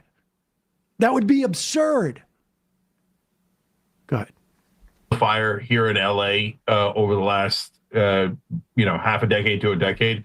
Absolutely. Anyone who says that that's not true is just literally indisputably lying to you. And I guess the reason they would lie to you is, we want to protect our unhoused neighbors, so let's cover up the fact that they're starting fires to get high. So, but remember, not all homeless people are the same. That's the minority of homeless people. We're not trying to be, saying anything disparaging. Jink, when you said, what did you say? Don't disparage our homeless neighbors. That's not true. Is just literally indisputably lying to you. And I guess the reason they would lie to you is, we want to protect our unhoused neighbors. The way that you say that is you making fun of people who think like that, right? Any concern. Like it's absurd to you, unhoused neighbors, but they don't live in a house. So how can they be our neighbors?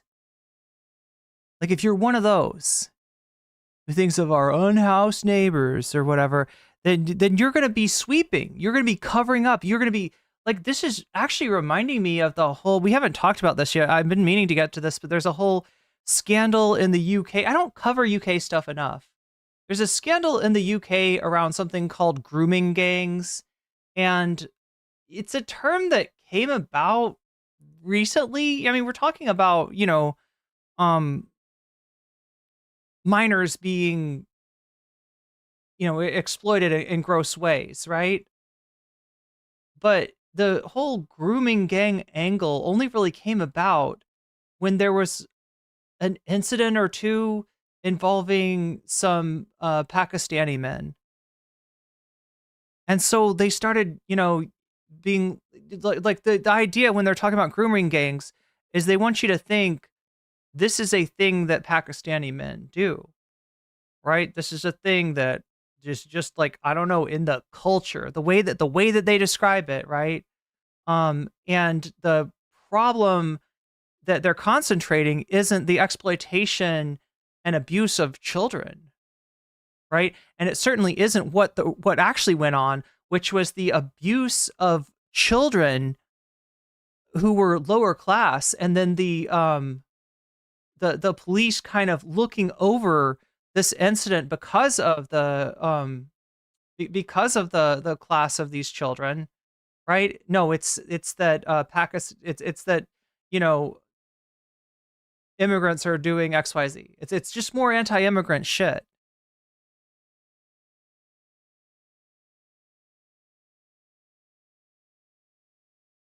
It's a distraction. So let's cover up the fact that they're starting fires to get high. But like the way that Jink talks about, like, oh no, we can't say that our unhoused neighbors are doing anything bad. He's implying that these people are privileged in a way that should honestly have to be rich to be privileged. In terms of people overlooking you contributing to society in really harmful ways that are getting people hurt, you kind of have to be rich for that.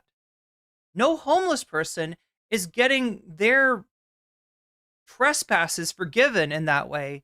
Just like no, Pakistani person in the UK is getting, something bad that they might be doing overlooked because they are Pakistani. He's flipping it. He's flipping, a group that's kind of, subject to a lot of bias and bigotry and acting like, oh no, actually the reverse is true because of the woke mind virus. You're going to overlook all the bad things that these people are supposedly doing because you're woke. It's just a really strange flip. And again, it wouldn't work if it wasn't for the fact that TYT is doing what they always do and going with the path of least resistance. They are not going against the current of bias and bigotry. They're going with that current. They are flowing along with that current because it's just easier. It's just easier to sell your fucking lies when you go with the flow. But remember, not all homeless people are the same. That's the minority of homeless people. We're not trying to be, saying anything disparaging about homeless people. We're just telling you a reality, and you covering it up doesn't help at all. I'm sorry, you're telling us a reality? Jink, cite your fucking source. You're not telling us a reality. You are making up a hypothetical. You're like a magician here doing misdirection, right? Don't look at the Resnicks. Don't look at the bloated police department. Look at homeless people. Based on nothing. And again, like I said, if one homeless person had been responsible for one of these fires, it doesn't mean you blame everybody who's unhoused. It should not mean that, right? That's not a rational response to that. But we don't even have that. He's going off of nothing, chat.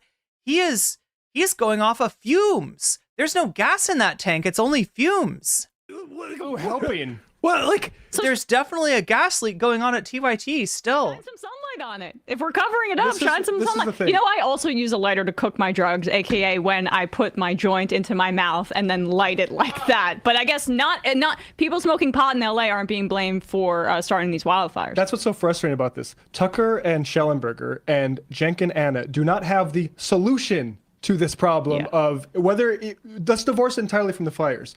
Homelessness and addiction, they don't have jack for either of those things. All they have is let's throw more cops at the problem, which is what this country has been doing for a while. Rick Caruso, a billionaire developer, the guy you endorsed in the last thing, you think he has... Oh, yo, I think Natalie sent me something on Rick Caruso. Let me see if I can grab this for you.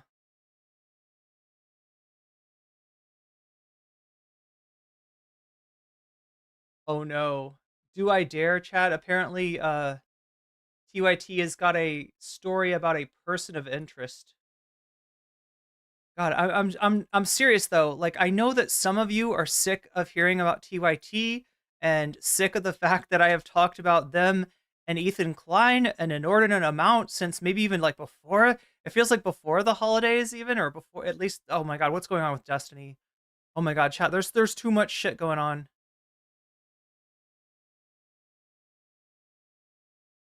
But trust me, I am sick of Cenk and Anna as well, and I would love to go on a TYT diet. Defend immigrants against deportation, detention. This is, however, a chance I can't miss to talk about an issue that nobody wants to hear about usually. And I think it's a big deal.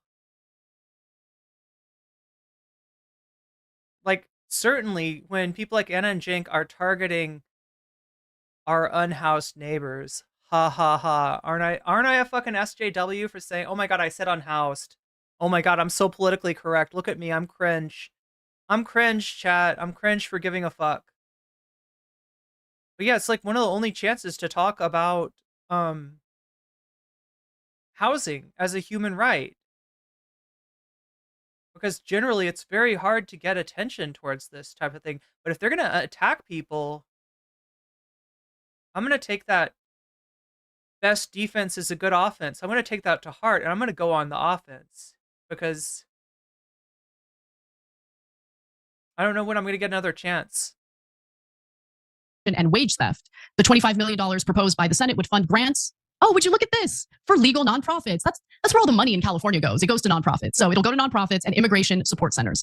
And look, overall, I am not 100% against sanctuary laws. I'm not 100% against protecting people, especially undocumented immigrants who have been part of the fabric of this country and the state for very, very long, for many, many years. I think they deserve protection. And I think they deserve a pathway to citizenship.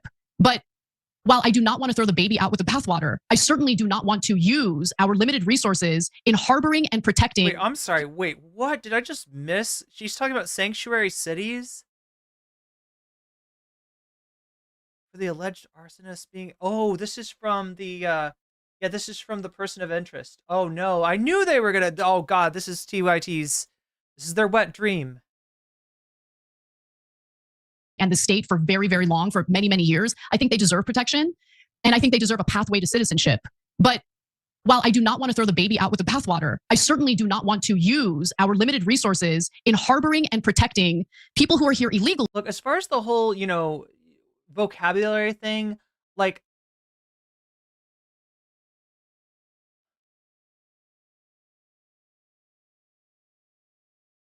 the reason that people are trying to make another term, like unhoused, right, is because basically homeless has become a slur, right? The reason that some quote-unquote politically correct language arises is because the other term has been turned into a pejorative. And yes, when you say homeless in the United States, it is not a word that activates people's compassion and empathy. It is a word that activates people's bigotry and bias. So I mean, like that's why that comes about. I mean, I'm not... And who have committed crimes dozens of times. I'm not as concerned about the language as I am concerned about the people suffering from an issue that is being then turned into you turn a social problem into you take a social problem and you turn it into the people that we're talking about. That's the social problem. It's them. It's their behavior. Been arrested. It's their existence that's the problem, right? Dozens of times. And so this is a flaw in the system. I hope Democrats are open-minded enough to understand that people do not want to use their resources in protecting individuals like Leva. And so they should write a provision to reform this law. But something tells me they're not going to do that because they're less interested in serving the people of California and way more interested in signaling their virtue and their disdain for Donald Trump. And that's part of the problem. The fury that's been directed toward Karen Bass, the mayor of Los Angeles, and Gavin Newsom isn't just about how they have mishandled and basically mishandled everything leading up to these devastating wildfires. It's years and years of them showing. Look, if you want to come at Karen Bass for spending too much money on cops and not enough money on the fire department, then we're having a conversation. All right?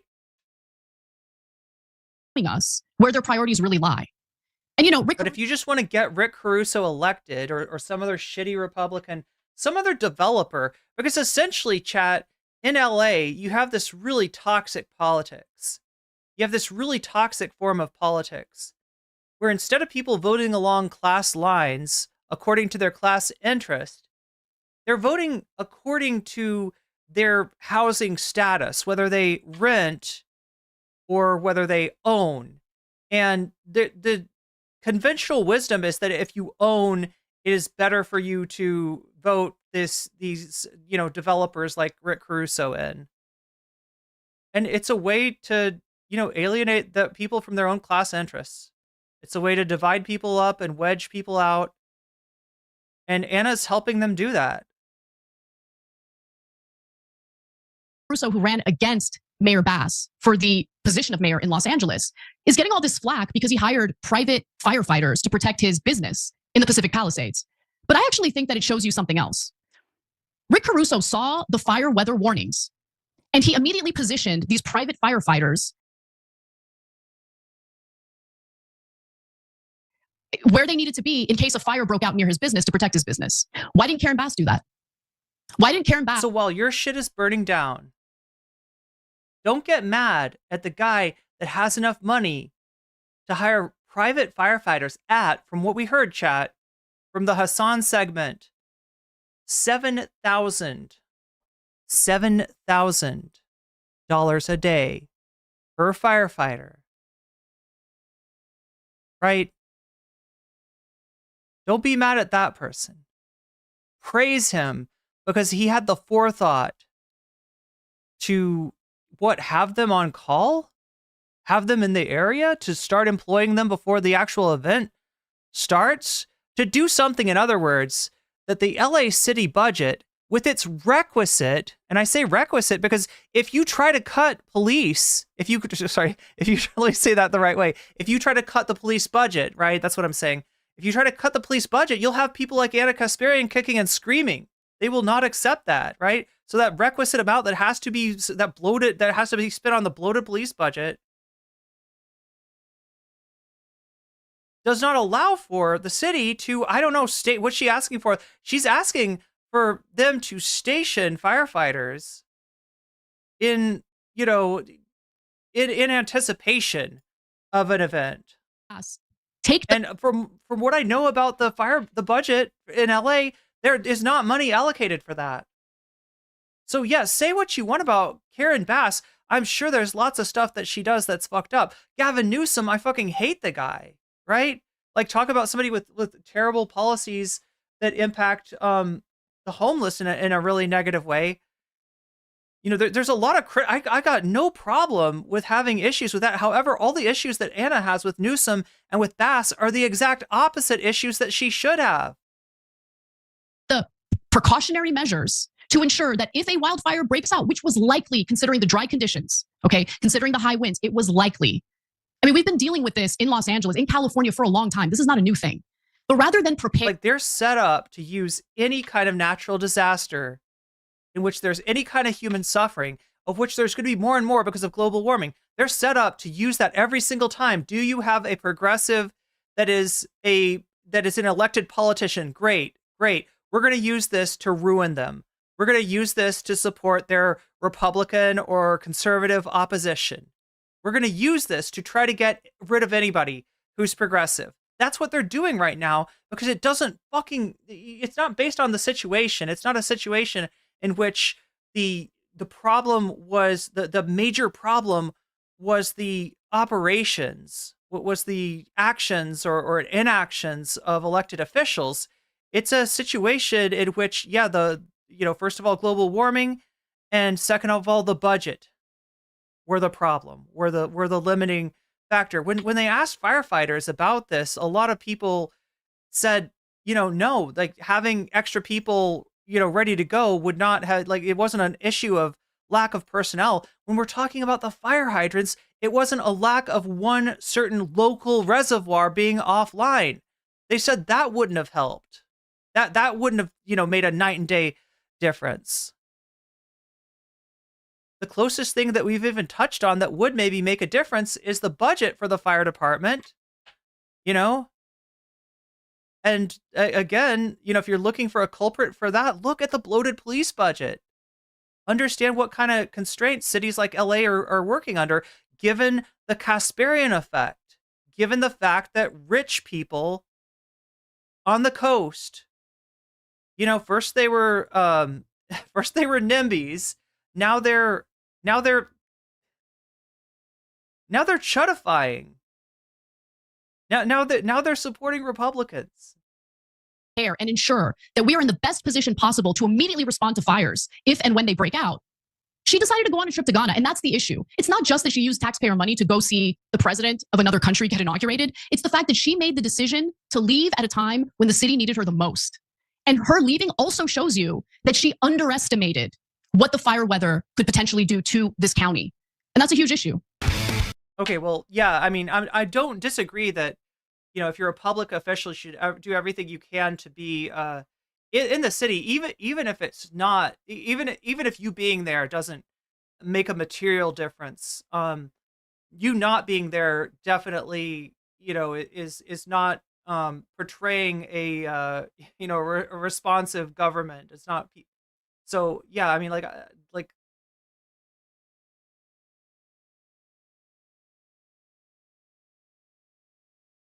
Anyway, is the solution to this? Well, no, he does have a solution, Wow. and it is going. Am I watching PragerU? I don't blame you for asking, JRock71, but no, that was TYT. Going to be protect his mall, and then buy up all the property now that is burnt down. Caruso at a huge discount. That's who she's talking about. That's who she's sweeping for. That's who she's glazing up. Rick Caruso. Right? She's got to defend him. She's got people are mad because somebody has so much money. They can fucking have private fire force on call to protect specifically their property. Right? And this is one of the people that's making housing way too expensive in LA. But no, Anna's going to be like, but he was smart for putting the firefighters out there. If only our mayor was doing the same thing. Hey, if only our mayor didn't have this giant bloated police budget that she's got to pay for, lest Anna Kasparian call her out for not being tough on crime. Right. It's just absurd because we know that there are people of all different incomes that experience drug addiction. In California, tabloids cover it pretty well. There are celebrities who experience addiction and they're able to go to rehabilitation centers, which is a good thing. Addiction's higher in West Virginia, but housing's cheaper there because, I guess less Carusos around. And so the point is just that they're also making this assumption that the drugs... Mello, I'm not sure where you're going with that, but if you're saying that the perverse incentives for electrical companies to do things like leave their power lines above ground when they should be buried, yeah, I'm 100% with you there on that.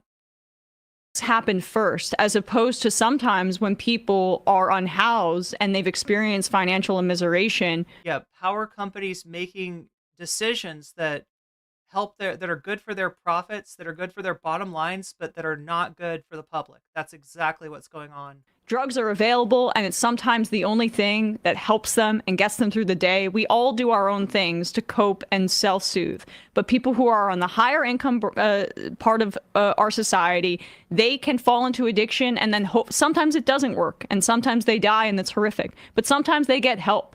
But if you have not enough resources to even have an apartment or even have a friend or a family that you can stay with, and you're on the streets, you are unable to have imagine any of those resources. And then the other part of this is, though, like, for solutions, the wealthy people that do drugs that I mentioned, and they may be using lighters, they're doing it in their home. And the problem is that there's not housing for these folks. So they're on the streets, and they're in dangerous situations for themselves, and that include, violence that is pushed against them, caused against them as well. But here's the sort of the grossest part about it: when Tucker and Schellenberger do it, and when Jesse Waters does it, and when the Young Turks do it. The grossest part is that, like, even if I was to stipulate that every homeless person who exists is a meth head. Right. Arsonist. And even if I was to stipulate that they all like to light stuff on fire, this has nothing to do with what just happened. This has nothing to do with what just happened. Okay? Like, it would be if I was to say, these fires in LA, people talk about them. But what about the people in Dresden who we firebombed and we destroyed the whole city and we lit that all up? Like, where are the Germans in this? This is, yes, fire. I get it. Fire in LA. Right. But there is no evidence that this was started by a homeless person. There is every bit of evidence that the reason why this happened, the one but for, because if a homeless person lights their tent on fire because they do it because they're a crazy meth head, or they do it by mistake because they're on whatever it is, and it's on underneath a bridge, it is not going to create a massive wildfire, leaving tens of thousands of people homeless and hundreds of billions of dollars, unless we have climate change, and we have the impact of climate change and the failure of broad infrastructure to deal with this. You could get every single homeless person and have put them in the jail that you want to put them into, where they would all have been over the past 3 weeks. If a month ago you had round up every single homeless. Like, unironically, what Anna's advocating for here, what Anna and Jink are advocating by implicitly blaming the homeless in this situation, is further expenditures on the police. Apparently there are not enough police and not enough resources. We're not spending enough on prisons in order to lock up everyone who's homeless. Oh, speaking of which, chat, I just found an article here. Let's see. This seems pertinent. Seems like a reputable publication. Devi Cliff super chatted $9.99. I'm confused why bring up Dresden bombing raids. Oh God, Sam was going on some extended metaphor. Here, let me read you this first. The LAPD arrests everyone who lost their home in the fire. Los Angeles, saying a bunch of individuals posed a threat to the safety and security of and thank you for the super chat, of all city residents. The Los Angeles Police Department announced Thursday that it had arrested everyone who lost their homes in the ongoing wildfire. In the interest of maintaining public order, I have instructed my officers to round up any suspicious persons whose domicile was recently destroyed in the fires, said LAPD Police Chief Jim McDonald, stressing that his units had already detained thousands of such indigent characters in neighborhoods ravaged by the Palisades, Eaton, and Hearst wildfires. Just because your dwelling has been reduced to a smoldering ash heap does not give you the excuse to make other residents feel unsafe by begging for water or clothing. It drives down property value, and frankly, it's unsightly to have someone going around in their charred rags asking for handouts. Enough is enough. For any stragglers still out there, we are demanding you clear out of the public places tonight, or the department will be forced to take more drastic action. McDonald also announced a massive overnight raid on what he called the illegal shanty towns erected by the Red Cross. So there we go. Look, I'm glad that the LAPD is out there keeping everyone safe. Wait, so what were we Dresden thing? Let's get back to the Dresden thing, because yeah, I remember Sam Dresden.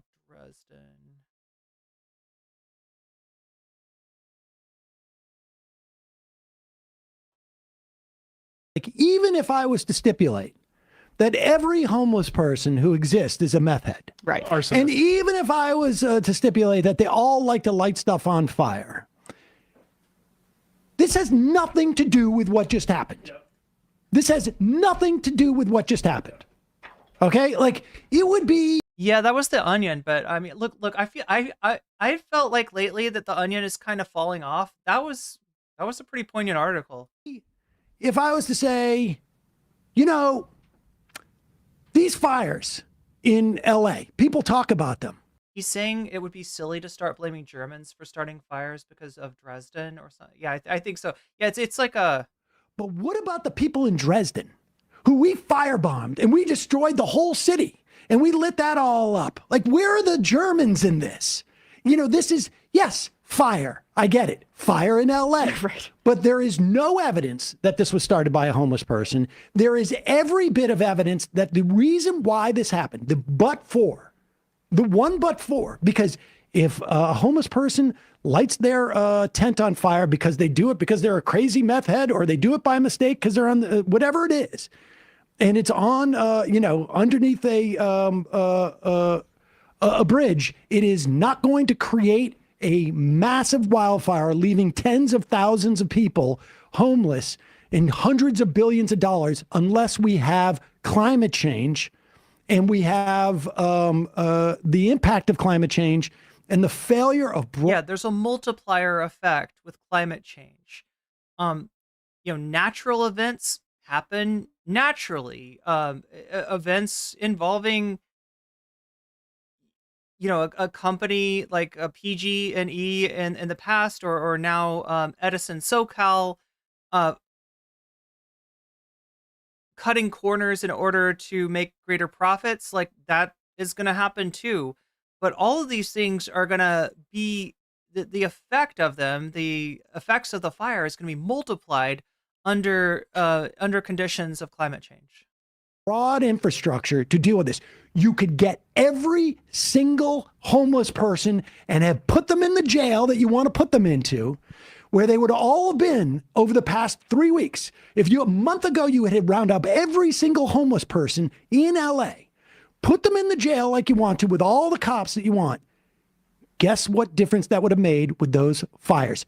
The only difference would be that there's probably less desperate homeless people out there having to inhale that smoke. That would be the only difference. The structure of that segment's so revealing. The nod in the preamble toward the real issue. And then let's move quickly to emphasize whatever rhymes with the right-wing propaganda on the subject, 100%. which is exactly what they did with... Oh, yeah, and speaking of corporate profits, the cost of imprisoning one person in California has increased more than 90% in the past decade. I wonder why, reaching a record-breaking 132,860 annually, according to a state finance document. Colorado slum thing, which is like, oh yes, sure, maybe these are slumlords, but let's talk about the Venezuelan gang violence instead, which also, like this, they do not have an actual solution for. Well, like, it's personal pathology. And this is we know why Tucker Carlson and Schellenberger blame homeless people for the systemic problems in society, because right-wingers, that's literally one of their, the modus operandi, is blame people who are less powerful so the powerful can get away with more. So then the question is why is the Young Turks doing that? Why and why? Care. I know you don't care, I guess I don't care either. But I do think that it's notable that Rick Caruso. I care, and from what I've been able to find, there's been a big difference in the stuff that comes out of TYT's mouth before they receive cash influxes from the likes of oh my god, what the fuck? I'm forgetting his name, Katzenberg, right? And remember, anti-homelessness is like Katzenberg's pet issue, right? They say they paid the money back to Katzenberg and it's not a conflict of interest anymore, and yet their minds seem to have been changed in accordance with the infusion of this cash, right? And their minds seem to be changed again in accordance with the infusion of cash from Polymarket. So billionaire real estate developer. And who knows what else, chat? Who knows? All that kind of thing. I mean, look, they're kissing the ass of the wealthy, as you know, is being shown right now with all the tech gods going over to Mar-a-Lago to kiss the ass of the president-elect. It's a very lucrative thing. Even if you are not getting a quid pro quo from it, you are getting certainly some kind of consideration, or at least that's the thought. Like, why not point at the developers and say, let's we have a problem of housing in this area where it's completely unaffordable and people are forced out onto the streets. Punching up, because that's how you make change in society. When you punch down and then also don't provide real solutions, then it's just like I don't even an care. open question. I'll be real. When you punch down on the homeless, you got blood on your hands because they're already being targeted by violence. And, you know, under the current, the incoming administration, they are likely to be targeted a lot more systematically. And if you are going along with that path of least resistance and spreading the bigotry, spreading the pre-existing bias against these people, you fucking got blood on your hands. Every time you punch down, you've got blood on your hands. I don't know how much more clearer I can make that. The idea is that we are the existence of fire in LA compels us to talk about how homeless people are meth heads, not the majority. Are meth heads. Like, you're not just like, whatever the motivation is for that, it doesn't matter. Yeah. Because what it is it's fundamentally a lie, because you are giving you are providing a false connection between these two stories. Okay? You're providing a false connection. You're skipping over. Davy Cliff super chatted $9.99. Wait, TYT was getting paid by the Quibi guy. That dude must be a real idiot. He is always investing in failing companies. Wait, the Quibi guy? Should I know Quibi?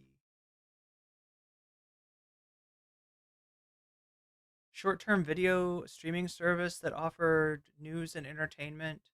Katzenberg, thank you. Okay, it's a Katzenberg this looks like a failed business, maybe, that Katzenberg. Yeah, Katzenberg has been involved with Disney, with, was it DreamWorks? And then, you know, took a great interest in the LA City Council, in which he advocated for anti-camping laws. But thank you, Davi, again, for the super chat. And also, I didn't know that I didn't realize he was involved with that. Yeah, he's the Quibi guy. Of the most like sort of. I should do more research on this guy.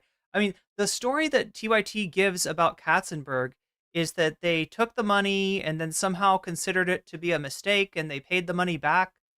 Either way, when you get a cash infusion, even if you pay it back, you're still kind of getting. You're able to, you know, I don't know. I don't think that really gets them off the hook the way that they want it to. Relevant aspect of this story. Actually, two of them, which is maybe more than two, which is climate change, key elements of infrastructure, and the inability of society to sort of like square that circle. And in part because of the denial of climate change. And then what you're doing is you're providing more climate denial, because all of this stuff is about priorities. Yep. And the reason why Schellenberger and Tucker and Jesse Waters and probably every other right-wing show are prioritizing homeless people, or, you know, Karen Bass's trip to Ghana, is because they don't want to talk about the fundamental reality of what's going on and what fundamentally has to happen to deal with that problem. Yeah, no, I've been saying this the whole time this has been going on. That everything that you're hearing on Twitter from unhinged right-wingers, everything that you're hearing from ghouls like Tucker and Schellenberger, and yes, everything that you're hearing from TYT is serving no purpose other than to distract from any real solution here to the actual problem, to the multiplier effect underlying all of this, which is climate change. Or if you want to, talk about the budget, to the bloated police budget that's sucking up so much of the city's money and not allowing you to, and is suggesting that the city do something that, I don't know, I'm not an expert, but to me it sounds like it's pretty expensive. It must have been, I take that by the fact that Caruso, was the one person that she said was able to do the right thing. And that is essentially have people on call before the event even happens. It's some kind of streaming service, Ophelia. What is Quibi? I'd never heard of it either, but apparently, yeah, Katzenberg is an investor there. Omega Star, with the resubscribe, had to let my mobile subscription expire. Can save $2 a month. Oh, wait, is it $2 more for mobile? I didn't realize that. God, Twitch is weird. Either way, Omega Star, thank you for the sub. And I appreciate, I appreciate the support over on Twitch. Good to see. So, Dave from Jamaica, Jank and Anna are disappointing, but at this point, stupidity would be generous answer for their coverage. Like, again, it doesn't matter. It really. Sam has this whole thing where when people bring up like motivation or somebody's rationale, he's just like, I don't care, right? If you talk about like a politician and you're like, well, I don't think that politician is supporting the right policy, but I don't think they're doing it for the right reason. Sam is like, I don't give a fuck. I don't give a fuck. Anything that'll get them do the right policy is good enough for me. I don't care what's in their heart. I will never know what's in their heart. He has this whole thing where it gets him a little animated every time somebody brings up motivation when he doesn't think that motivation is pertinent. He kind of gets like this. It's funny. But yeah, it doesn't matter. It is what it is. I don't care what the incentive structure for it is. I don't know. Listen. I mean, what he's saying essentially, is that even if TYT has like a really good rationale for doing this, it doesn't let them off the hook. Listen, I think it's genuine. I think it's probably genuine. They probably genuinely believe the most important thing about this fire is the homeless meth heads who. And that he's correct, right? Their their rhetoric has its own effect regardless of what their motivation is. Their rhetoric is harmful. Don't seem to have any connection to this fire. Or yeah, like again, as did they mention PG&E's fuck up before Paradise Burns? Yeah, they actually did. TYT did mention PG&E. Spent a huge windfall profits buying back stock when experts said to spend it, burying the power lines. Exactly. They do mention it in the beginning, but then they're like, but what about the homeless though? What about the drug users? You said Karen Bass or whatever, when the systemic problems are what we need to be looking at right here. Let's go. 236. We had a good amount of clips though today. I just the things around. You are having an emotional breakdown right now. Sam's got more to say about this. It sounds like. I wanted to. They're good about sticking to their schedule. I just end up staying up too late. It's the best strap. I'm glad that was clean. Right. Because Dave Rubin also talked about DEI California wildfires, which is we're not going to get to. Wait, didn't Dave? You're not going to get to? Sam, I can help you out here. Rubin say that he was going. I mean, look, I got a small portion of your audience here watching. One in chat if you're a fan of this show. To retire, like we have 2 more. Let's bring out the Dave Rubin DEI stuff. There's a few other things I wanted to get to. Oh God, yeah, Natalie's got this gruesome TYT clip.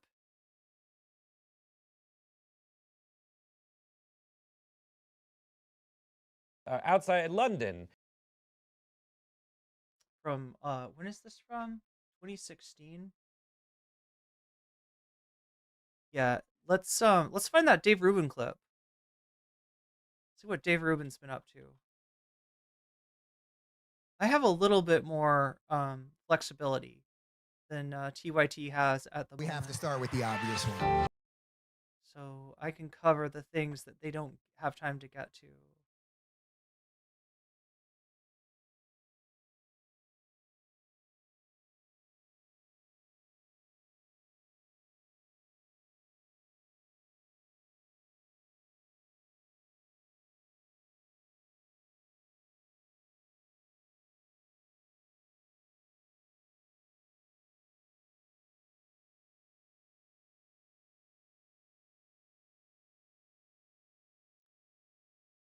Why Gavin Newsom regrets letting Adam Carolla interview him.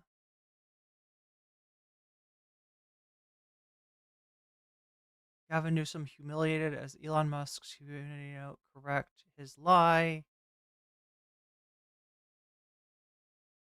Wait, which? Oh God, what did he give us any clue as to what Dave Rubin clip he's talking about? Which is that was clean. Right. You know, because he's talking about DEI in California. Dave Rubin also talked about DEI California wildfires. Oh yeah. Which is we're not going to get to. Wait, didn't Dave Rubin say that he was going to retire? Like we have 2 more days until. When was he going to retire? He was going to retire if Biden made it through his entire term. Oh yeah. I think he kind of declared victory on that one because he had to jump out of the campaign. He had a. That's not the same. We can do that. Hate to get all thing, pedantic on another right winger thing Dave, later. But... Mr. Melancholy, how bad do things in this country need to be before we actually deal with climate change, mass homelessness, 40 people of the population without housing? Crypto Bro, the fires in California have been started by so many other reasons than homeless people. Max Lefty, the loss of Lena Khan will be felt for years. Yeah, friend of the VOD.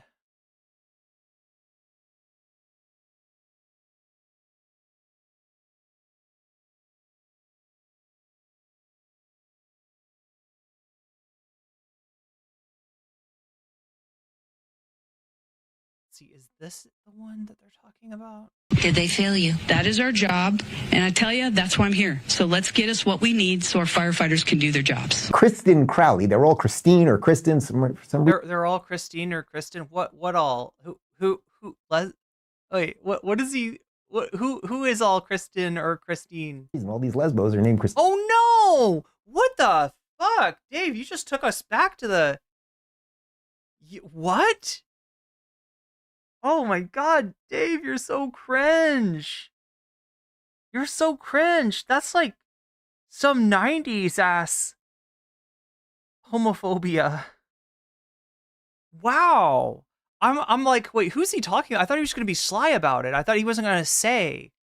Like, I suspected that he was talking about lesbians, right? But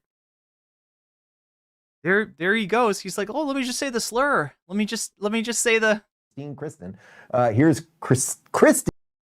What's up with these lesbians and their names? It's always Christine or Kristen. Excuse me? Crowley, and she's asked if the government of Los Angeles has failed the lesbian firefighters. I don't know. Is this what TYT was talking about? Sorry, is this what TYT? Definitely not what TYT was talking about. Is this what they're afraid of Dave Rubin now? Right, they're afraid of comparison to Dave Rubin. Is this what Majority Report was talking about? Did the city of Los Angeles fail you and your department and our city? It's my job to stand up as a chief and exactly say justifiably what the fire department needs to operate to meet the demands of the community. Did they fail you? That is our job, and I tell you, that's why I'm here. So let's get us what we need so our firefighters can do their jobs. Did they fail you? Yes. Chief Kristen Crowley, I believe the anchors wanted to ask a question back there. Had some comments. We do, Gigi. If you could please ask her regarding the Times article that came out that the Santa Ynez Reservoir was closed to repairs and it was empty. 117 million gallons of water could have been used. 117 million gallons of water! That's the most water in the universe! If you're not used to looking at measurements of water, but in reality, we read the article about the Santa Ynez Reservoir, and no, that amount of water would not have made a discernible difference. Used in this fight. The question is about the Santa Ynez Reservoir being empty. There's been a lot of questions about that. Sure. So my stance on this is when a firefighter comes up to a hydrant, we expect there's going to be water. We don't control the water supply. Our firefighters are there to protect lives and property and to make sure that we're properly trained and equipped. Like, my understanding is that the fire hydrants are not and never would be equipped for so what you're doing, this fire, right? Fire hydrants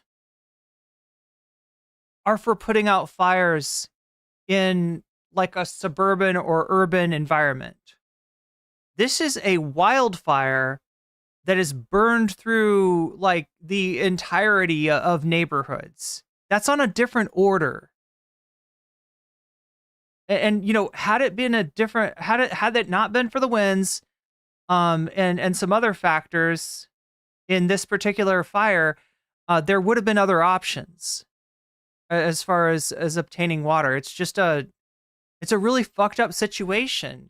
And the fact that every time there's a fucked up situation, now right-wingers know that they can get rid of any progressive public official, right? You can fucking cancel them for that.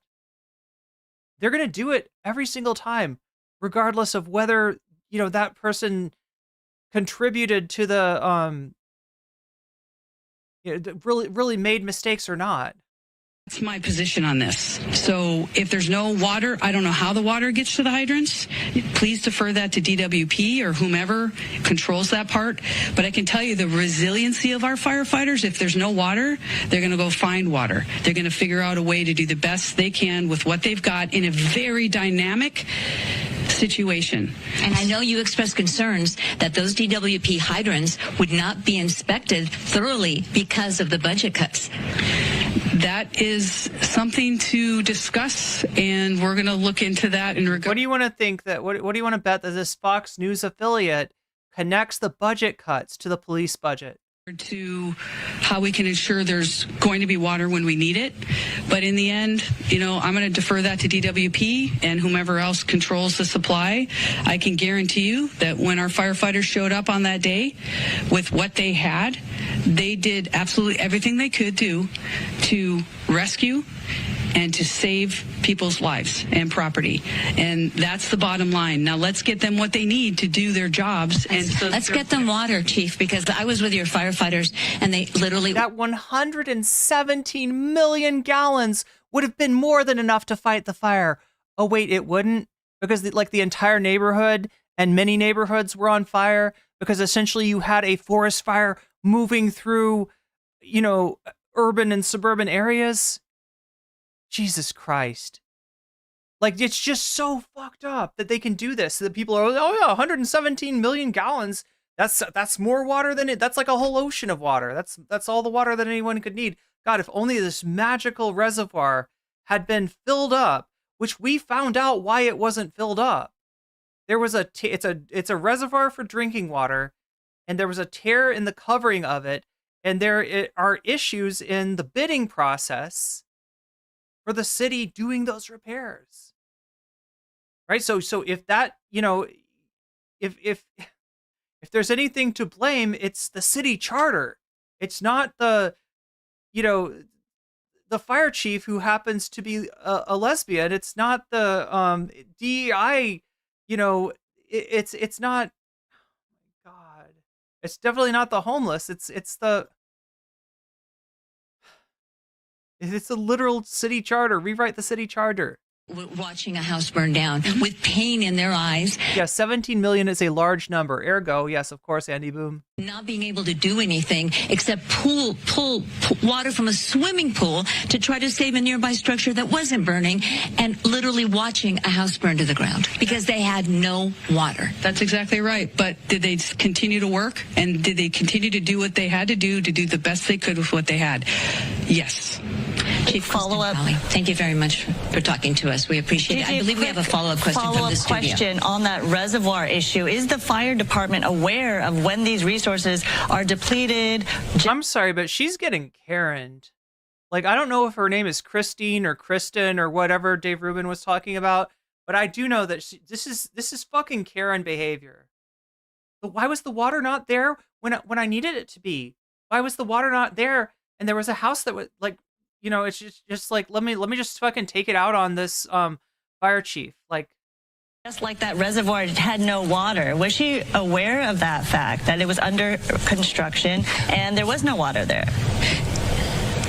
It wasn't under construction. It was missing. It had a tear in the cover. It's a reservoir for drinking water. It needs a cover to protect it because it's drinking water, right? The city charter did not allow for that cover to get replaced, fast enough for this thing to be online at this moment. That's your problem. If you did some research, if you were actually look, I'm not a journalist, chat. All right, I'm not even a particularly thorough researcher, and yet I was able to find this information quite easily. The only thing that is causing Fox 11's reporters to go into Karen mode and attack the fire chief is the fact that they can't fucking do I know it's not that they can't do research. It's that it must be that they won't. They don't want to. They're just gonna take this as a lesbian police chief. Let's do what we can to get her fired. Let's fucking Karen her ass. We got a progressive mayor. Let's see if we can get Rick Caruso in there instead. That's all that's on their mind. These fucking greedy assholes. Endo, one of our anchors, wants to know if the department is advised that the Santa Ynez Reservoir was going to be emptied. Were you aware that there was no water there? No, we weren't aware of that. They don't have to advise you? Not that I'm aware of, no. So you had no idea that there wasn't such needed resource? No, we weren't. All right. Chief Kristen Crowley, again, Chief of the Los Angeles City Fire Department, thank you for talking to us. I know it's been a very exhaustive, emotional, and I imagine you're mad, and I imagine you're sad. You may not want to talk about that anger or that disappointment, but I can see it in your eyes. Thank you. Thank you for talking to us. Thank you for being here. We appreciate it. Thank you. We'll send it back to you. You, person in the Palisades who's standing in the rubble of your home right now, you failed that lesbian, and I hope you think about what you've done to her. Do you see? The fuck? What does her being a lesbian have to do with this? See how it's all a shell game. The buck stops with nobody. Everybody's. Oh, I know, because she's a lesbian, she must be incompetent. That's what he's saying. That's what he's saying. The only reason that we wouldn't have a white male fire chief is because of DEI, which necessitates, right? If you don't have a white male in charge of something where you expect a white male to be in charge, then it's there. You've got an incompetent person. Everybody. Gavin Newsom, why isn't there water coming out of the fire hydrants? Well, I'm going to find out about that. Fire chief, did the people fail you? Well, it's my job to sort of do things, but yes, they did fail me. When Rumble first started in 2013. Jesus Christ, Dave, 20% of your video here is an ad read? Is this for locals? What is it called? Locals? Oh my god. Yeah, local. It's like a Patreon for chuds. They built the platform for the small creator. They didn't censor or have biases. No, is it a Rumble ad? They were fair and treated all creators equally. So if you don't know, Dave Rubin, one of his income sources, in addition to whatever he's getting from Russia with love, is he owns this it's like a Patreon, but like a right-wing one. No one thought platforms would That's what I thought he was going to be selling. It looks like it's a Rumble commercial. Censor political conversation or censor opinions around COVID, but they did. Facebook admitted they fell to pressure from the Biden and Harris administration. Of course. Okay, well, that's great. That's great. Yeah, got to get that plug in for Rumble. Okay, I think this is what wow, Sam. Listen, Sam, Emma, Matt. Okay. This is your this is not even their A grade content, right? This is their B grade. This is their mid shelf content, right? This is fire. This is fire. We got to see Dave Rubin go full homophobic just to show that he's not with those lesbians. He's not with the LGBT community, right? He's got if you call another gay person a slur, certainly the right wingers will not come for you. We got to see that him imply this, DEI is responsible for the fire. I mean, this is TYT. Whoa, the Majority Report going after TYT. They are coming with the fire, even though I don't get the feeling that I don't get the feeling that they're exactly chomping at the bit to talk about TYT. I think that they would much rather be talking about any number of things. And it's only when somebody shows them TYT doing something that is just incredibly harmful, just incredibly like, what the fuck? It's only right. They've that they they cover that story, but yeah, this was their this was something they didn't even get to, right? Okay, so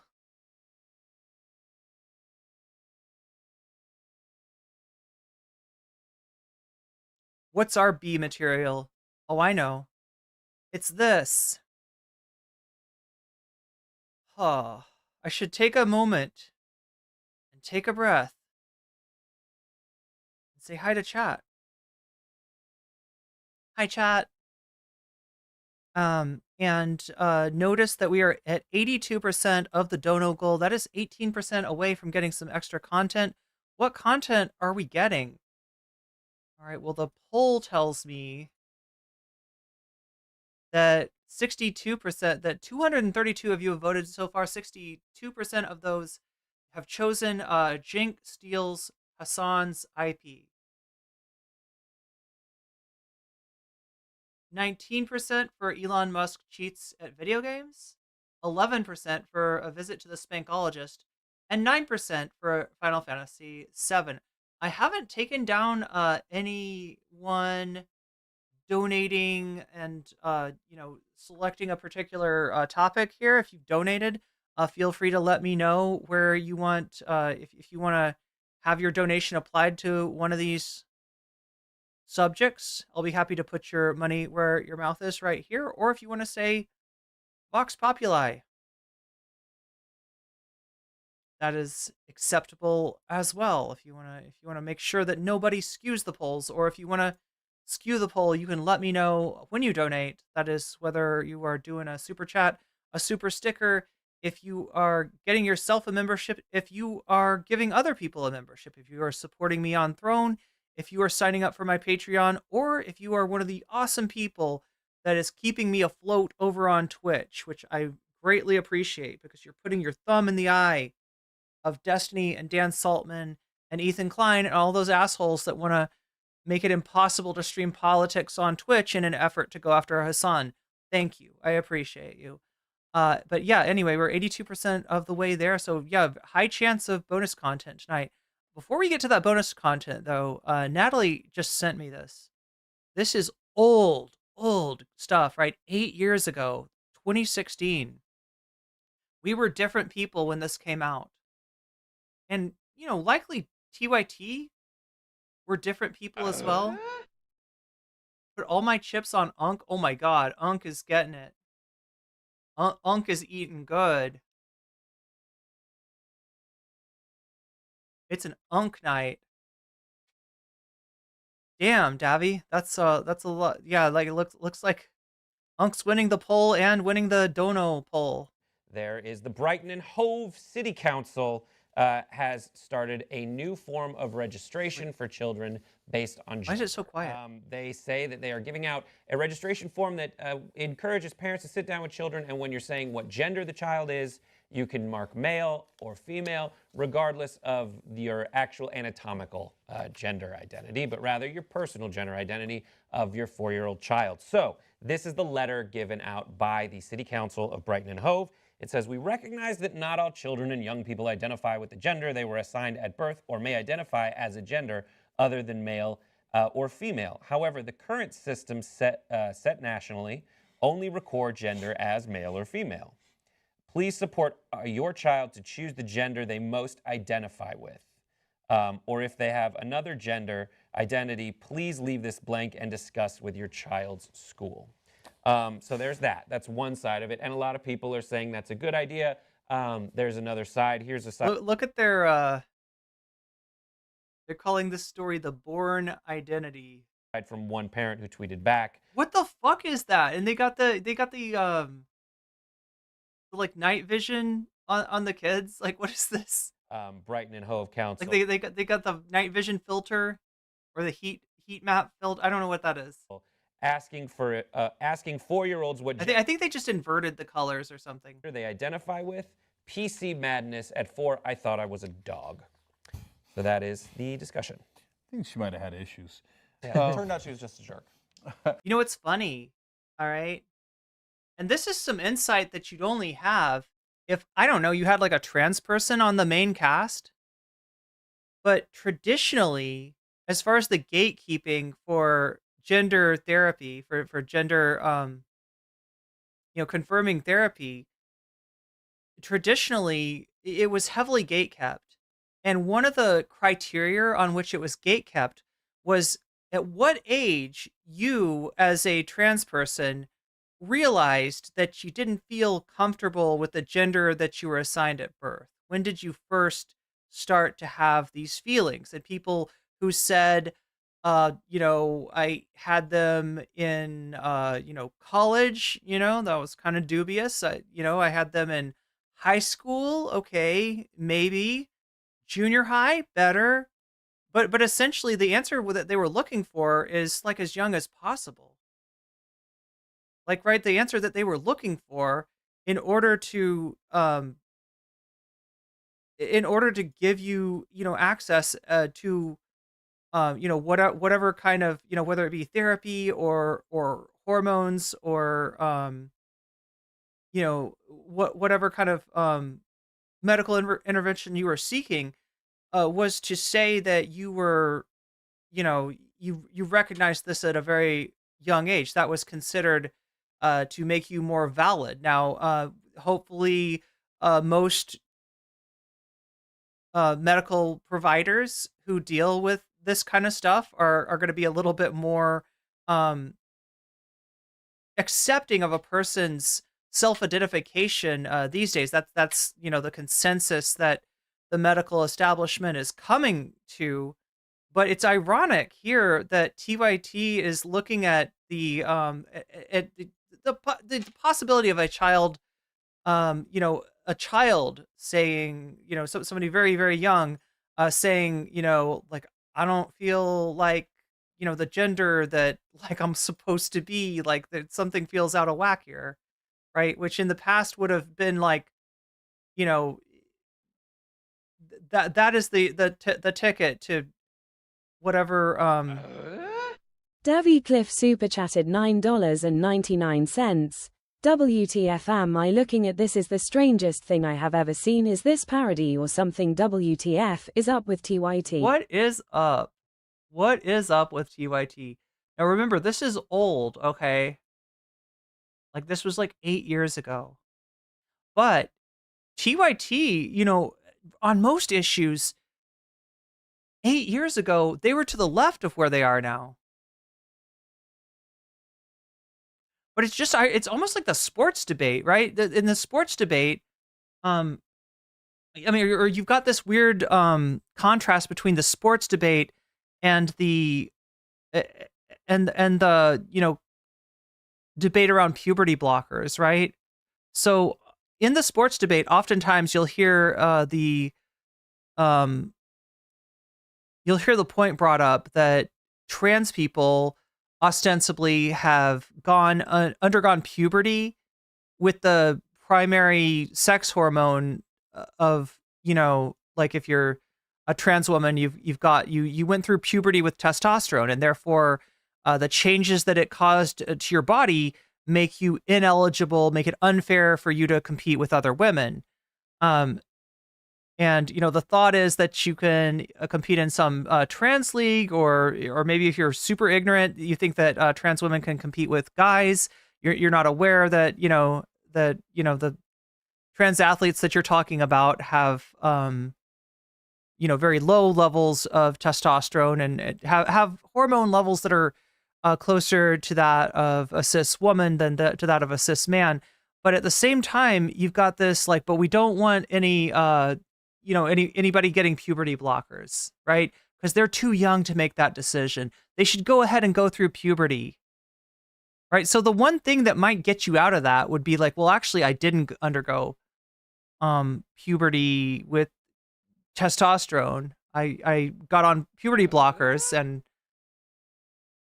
And Debbie Cliff says, this looks like a post-basketball game talk. I'd expect Chuck to sit next to Jink.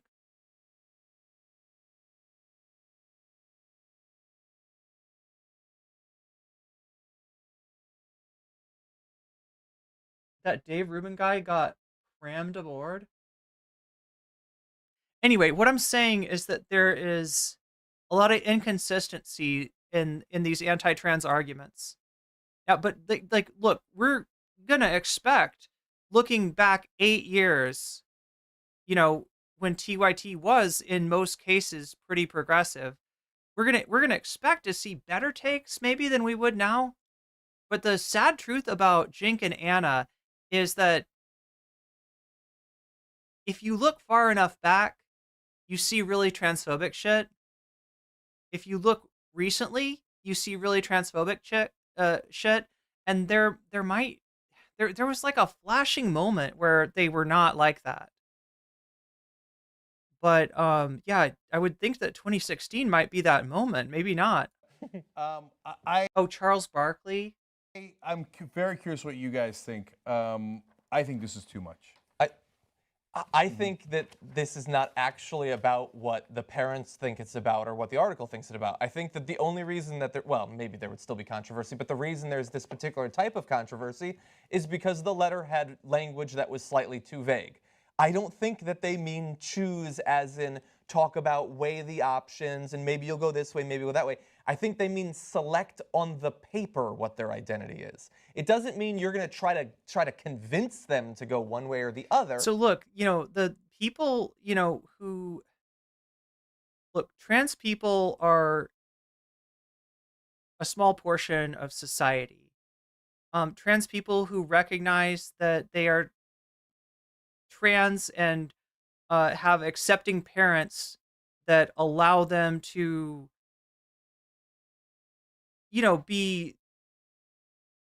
allow them to occupy the identity that they feel. It's an even smaller percentage, right?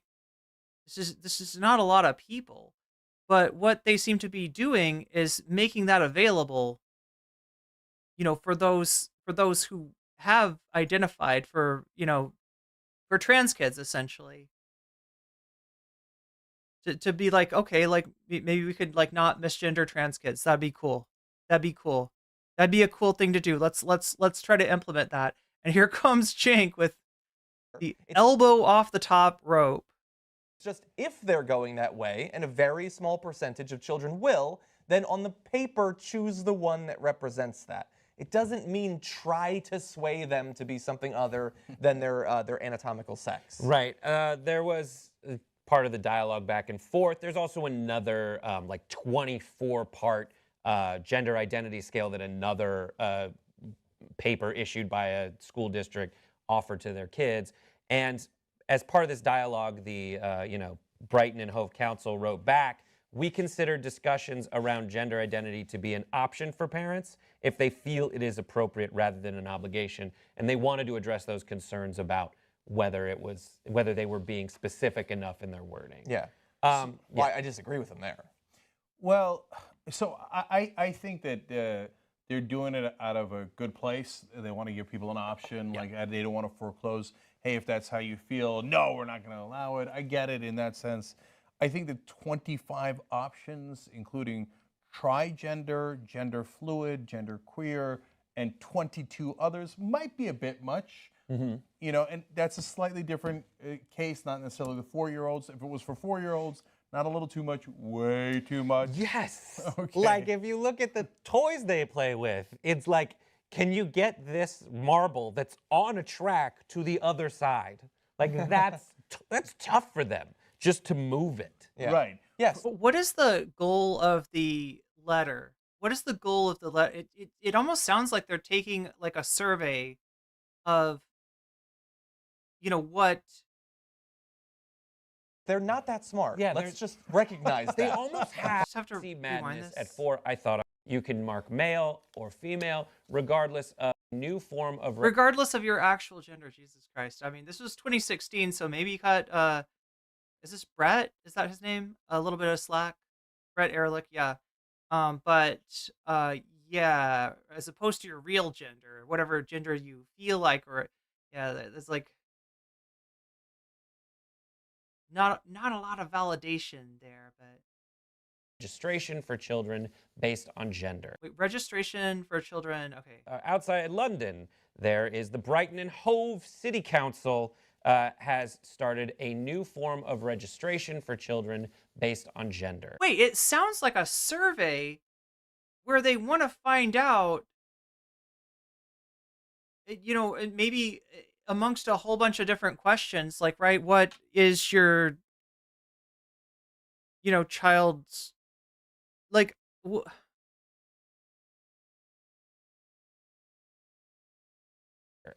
They say that they are giving out a registration form that encourages parents to sit down with children, and when you're saying what gender the child is, you can mark male or female. so I don't know. I mean, they're not saying a lot about this registration. Is it registration for school? Like a form that parents fill out to tell the teacher, tell the school about their child, and for the teacher to, you know, regardless of the to use the pronouns that they want and actual anatomical gender identity, but rather your personal gender identity of your your anatomical. I'm sorry, Brett. Gender's not anatomical. 4-year-old child. So this You're thinking of sex. the letter given out by the City Council of Brighton and Hove. It says, we recognize that not all children and young people identify with the gender they were assigned at birth or may identify as a gender other than male or female. However, the current system set nationally only record gender as male or female. Please support your child to choose the gender they most identify with. Or if they have another gender identity, please leave this blank and discuss with your child's school. So there's that. That's one. Okay, so it's about school. It's about school. It's a school registration thing. Side of it, and a lot of people are saying that's a good idea. Concerns about whether they were being specific enough in their wording. Yeah. Yeah. Well, I disagree with him there. Well, so I think that they're doing it out of a good place. They want to give people an option. Like they don't want to foreclose. Hey, if that's how you feel, no, we're not going to allow it. I get it in that sense. I think that 25 options, including trigender, gender fluid, gender queer, and So I mean, like, it might sound like that to you, but the truth of the matter, let's go with something like Two-Spirit. I feel like if Jenk saw like Two-Spirit on this forum, it would probably freak him out. He'd be like, "Whoa, what is this Two-Spirit?" Whoa. Well, listen, different cultures have different ways of looking at gender, right? So I mean, you know, pertinent to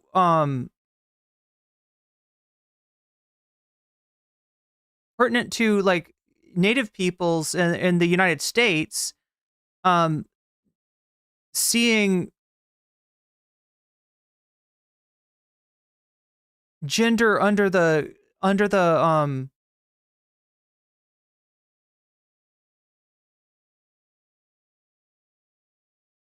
like culturally,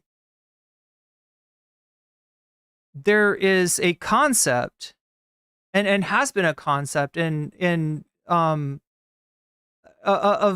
like what's called two spirit, right? It's seen different, it's codified different.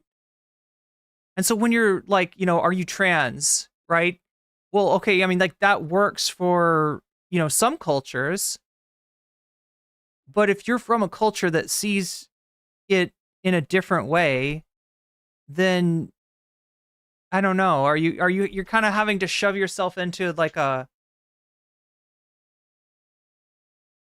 it's kind of like a square peg, a round hole sort of situation where it's like, that's what you're given, right? So it sounds like they're trying to be, more inclusive, and people do see this in different ways. And 22 others might be a bit much. And that's a slightly different case, not necessarily the 4-year-olds. If it was for 4-year-olds, not a little too much, way too much. Yes. Okay. Like if you look at the toys they play with, it's like, can you get this marble that's... But look, it's for a group of people who are between the ages of 4 and whatever, and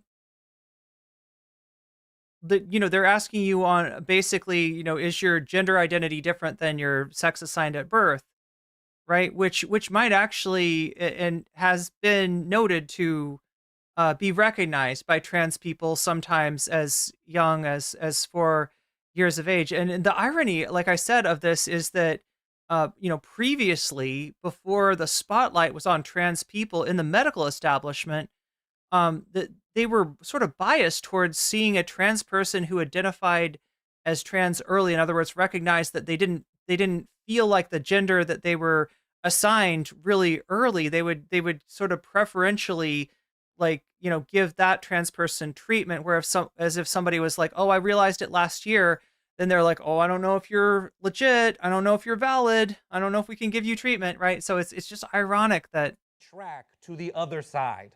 Like that's tough for them just to move it. Yeah. Right. Yes, they're not that smart. Yeah, let's just recognize that. They almost have like a child's mind. Yeah. So to ask them whether they're trigender. Yeah, and amazing to know that somebody with a child's mind, a literal child's mind, can recognize that something's wrong when they're forced to line up with the girls and they feel like they should be lining up with the boys, or vice versa, or they don't feel precisely at home in either group. They feel like, you're not getting what is meant by identity. You're not getting that when we're talking about identity, we're talking about a person's inner subjective experience. Do you know who, Cenk, can discern somebody's inner subjective experience, regardless of what age they are? You know the one person that can do that? Is it like a really smart, fancy doctor? Is it like a journalist like yourself? No, it would be the person themselves. Because by the nature of what a subjective experience is, they're the one experiencing it.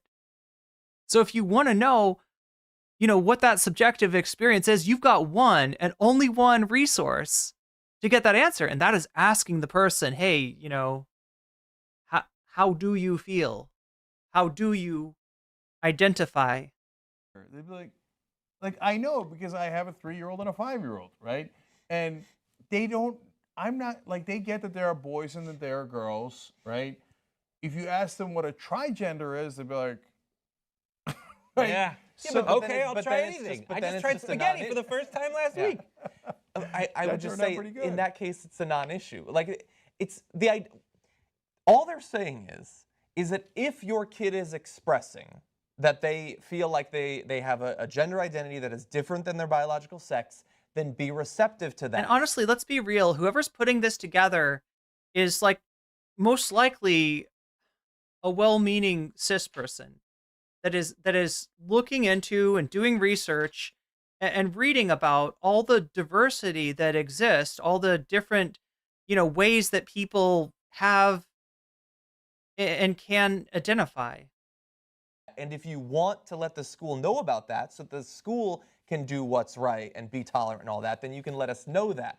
The idea that anybody at the school is like, we're going to try to convert some. Nobody wants that. Transgender people don't want that. But that's what some of the parents seem to think is going on. It seems like it's PC madness, as in, like, I think what the school's trying to do is say there's very obviously a growing momentum behind the trans community and any kind of gender spectrum identification system. And the Brighton and Hove School District is saying, we like that. We're going to be helpful in any way we can. Here's our first attempt. And as in most first attempts, especially if you deal with children, like the first attempt, not necessarily always the most sleek and sophisticated, but it seems like they're trying.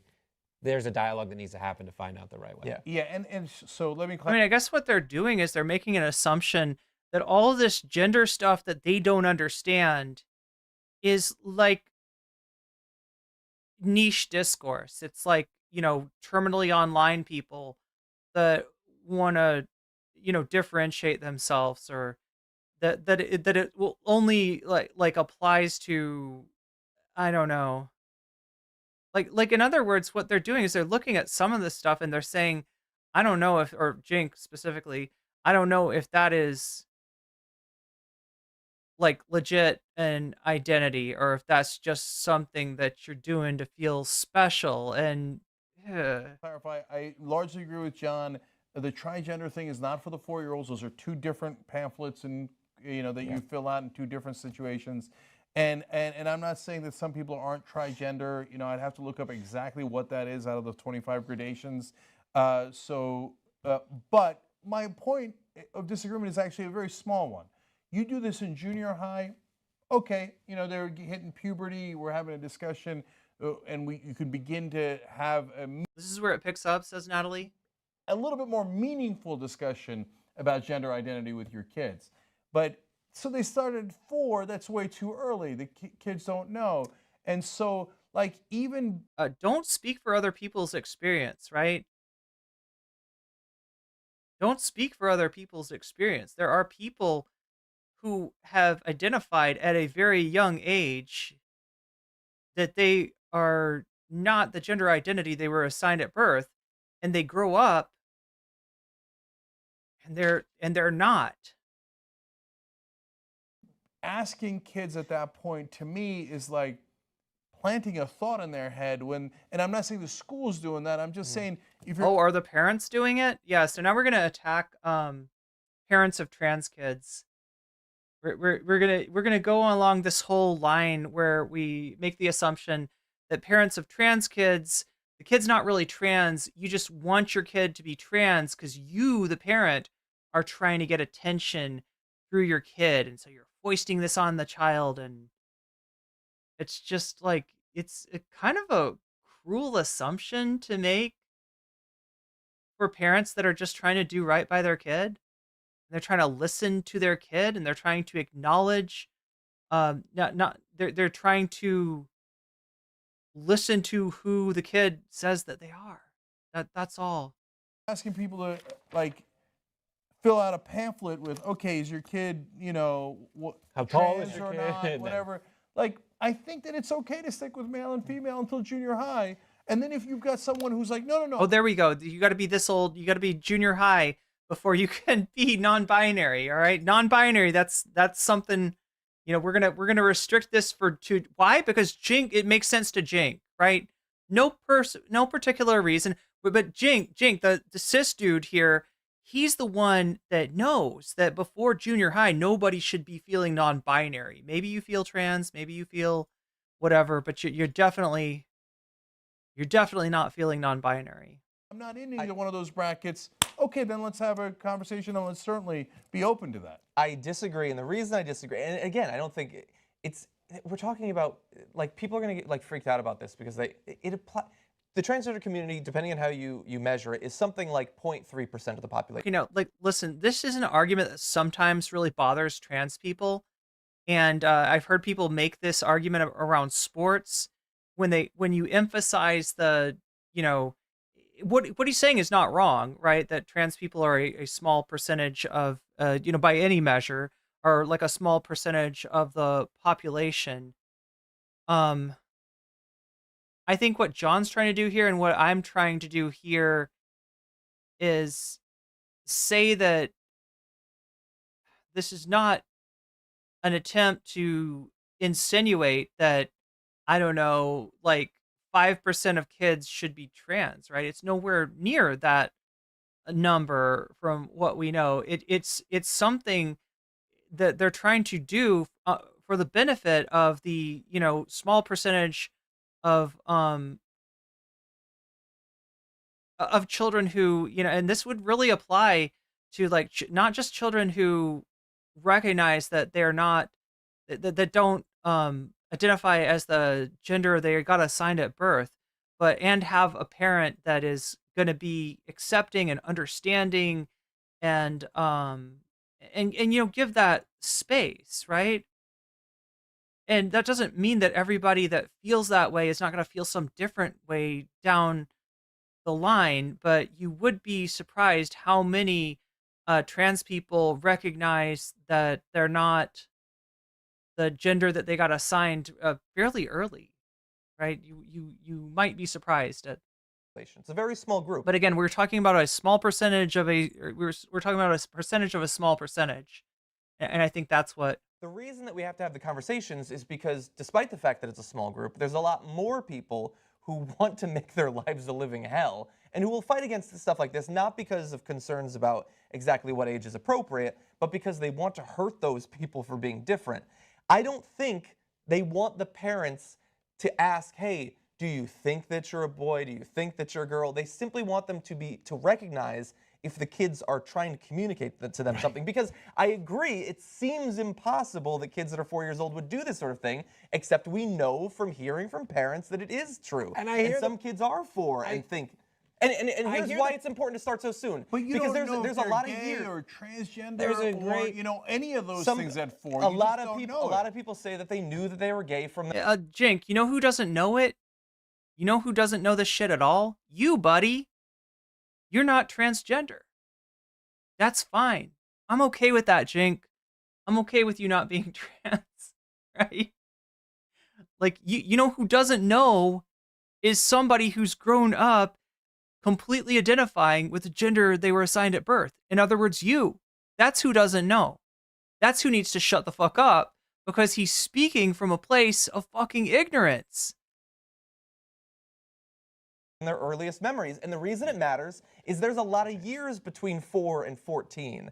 And eventually, the only thing you can do by trying to convince those people that, oh, you're probably just wrong, or oh, you'll come around to it, is probably fucking them up for 10 years, based on what I have read from a lot of transgender people. So I'm making a lot of faces, and sorry about that. And look, I'm not disputing that people who are gay or trans, etc., knew from a very early age. Of course. I get that that's, like, did I know that I was straight from an early age? I think so, because even in kindergarten, I liked the girls. I didn't want to admit it because they were supposed to have cooties, right? But I actually thought they were cuties. So I understand all that stuff, right? But at the same time, and now I'm going to say something controversial, like, kids are super impressionable. If we're having these conversations with them before they bring it up, right? If they bring it up, don't be like, oh, that's it, I hate you, I'm going to disown you. Like, of course not. Okay, so think about it this way, Jink.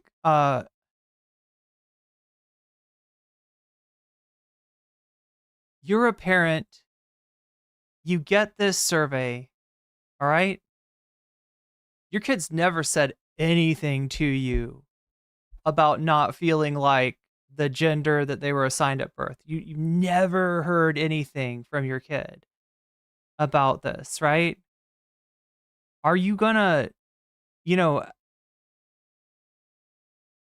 are you gonna, I don't know, what you're thinking the parents are like, planting this idea in the impressionable mind of their child or something? Or are you just gonna be like, no, that doesn't apply? I mean, it might be a good, like you should, as a parent, like, try to get to know your kid and be open to them telling you stuff like that, because who else are they going to talk to about it? Not be open, be receptive, right? But I don't think this necessitates like an interrogation of your child's gender or anything, if that's what you're thinking. And I'm not saying that's the case here, as you say, it's just a checkbox, right? But I think there is a growing sense that, like, hey, I should ask my 4-year-old, what are you? Are you cisgender or whatever you are? And I don't think and you I should. think you're playing. You should ask your 4-year-old how they feel. You should ask your 4-year-old, like, right? Yeah. I mean, you should know your kid. It's important. It's important not to think of your child as an extension of you, as a amalgamation of your hopes and dreams, or whatever the hell a lot of people, it's important to be open to them telling you how they feel, who they are, what they're comfortable with, what they're not comfortable with. A thought there, and kids are, and I'm not saying like, oh, and if they became trans, that's terrible, right? No, I'm not saying you're the saying kids that. are impressionable. I also think and I'll go further, and I'll make a prediction. So we got to protect them from any knowledge that anything like this exists, out of an abundance of caution that we might be influencing them to develop a false identity of their gender. Is that what you're saying? Rather than letting them know that, hey, if you do feel this way, this is fucking normal, or it's normal. Like, there are people who feel that way, rather as opposed to no, you got to be normal, whatever the fuck that is. You're going to start to see that there'll be a lot more than 0.3% of kids claiming that they're trans. And then we're going to find out later that a lot of them were like, oh, it turns out I wasn't, but that's, but somebody told me, and I thought that was kind of interesting. There's a great modern... Yeah, and if that's you, then, look, if your child, like, I don't know, tries lining up in the girls' line and then doesn't feel comfortable doing that, feels like, no, actually, I feel better with the boys, that's a really easy solution. They go back into the boys' line at recess or whatever. I never really understood, why was there a boys' line and a girls' line? Like, why did we need to line up? That doesn't actually make sense. Anybody else have that at recess as a child, where you line up, according to boys over here, girls over here? Family where Lily... Like, if anything, we're implanting the idea in our children that boys and girls are different on like a fucking mythical level. And this is like the most important aspect to your identity. If anything, it's that, right? Rather than... The adopted daughter of Cam and Mitchell is like, I'm gay, and the reason she came out with I'm gay, but it turns out the reason she said that is because she just wanted to be like her parents. So so it comes back to this problem I have with the issue, is like they're trying to fix it by making the label more receptive to all the different ways a kid can interpret it, but it's still a label, and their label is still male and female. So regardless of what you do, you're still bringing them down to male and female. And I know you're motivated by this attempt to make it easier to understand and less insane to these children who are just discovering everything for the first time. But I just think that, like, if you're a Brighton and Hove City Council and your priority is education, when you release something like this, you have to cite. Yeah, it's weird too, because some of the stuff that we associate with like boys and girls, like, did you know that, I don't know, what is it, like 100 years ago,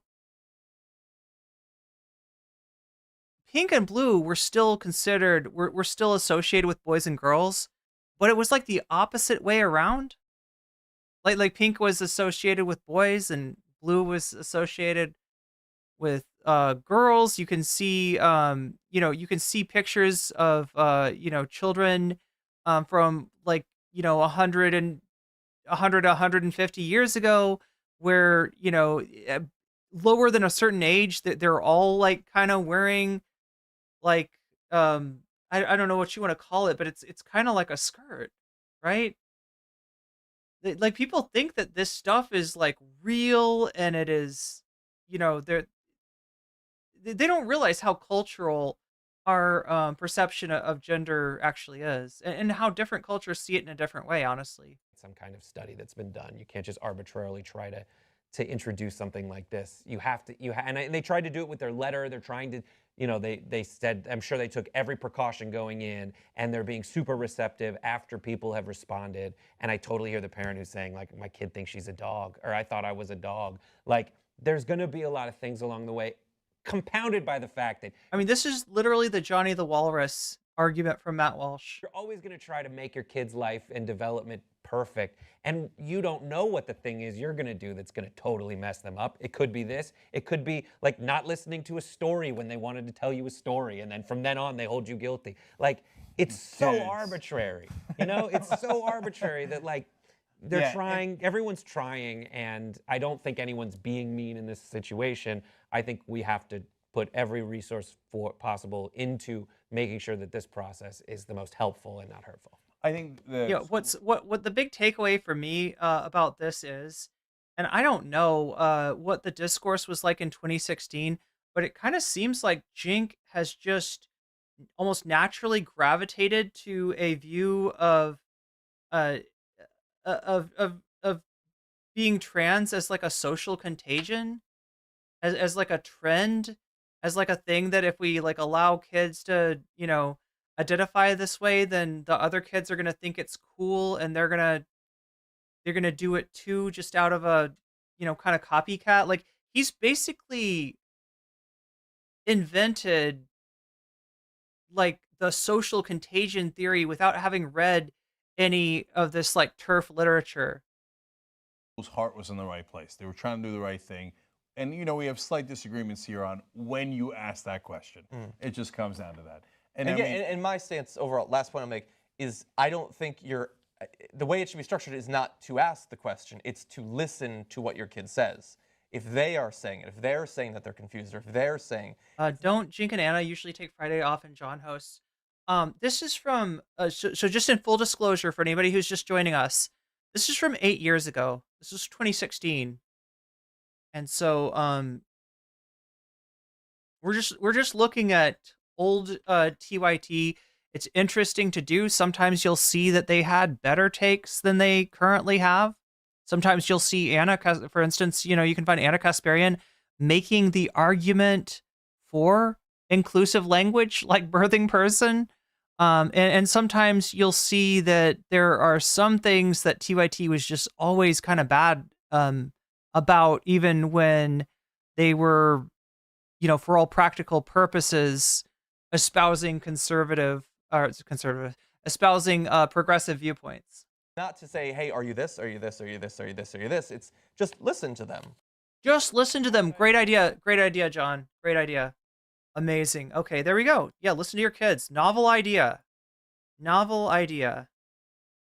Oh my God, Chad, I just realized I didn't switch back. I was supposed to switch back to this. Oh, well.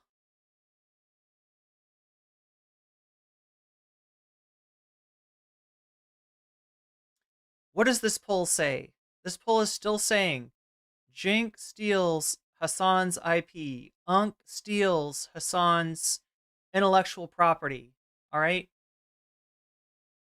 That's at 63%. 257 of you have voted so far. That's amazing. How many of you have liked the stream, I wonder? If it's anything like the number of people voting, we're in a good we're having a good night. So yeah, as always, I offer bonus content if we hit the sub goal, which we're pretty close to right now. What are we at? 91%, I think. I don't know if I think that's... Oh wait, Opossum wanted me to bounce earlier. Oh my God, awesome Opossum, are you still there? I don't have my trampoline, but I'll bounce a little bit for you. But yeah, I think my count... Oh wait, that's right. Wait, am I even counting this right? Let me try recounting and make sure I have the right numbers here. But it looks like we're really close, is what I'm saying. We're close to, if not straight up at, the Donegal level for tonight. It looks like the we're in for some more TYT content, if I'm reading this correctly. All right, let me just...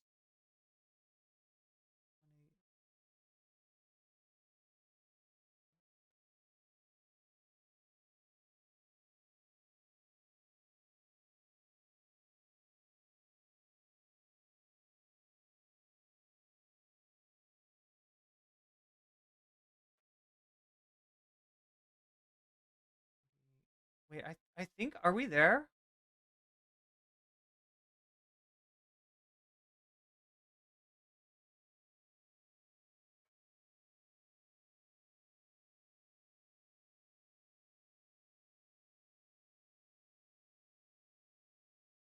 $88 plus 25 is, yeah, 103, right? I think that's where we're at. So yeah, we got some bonus content.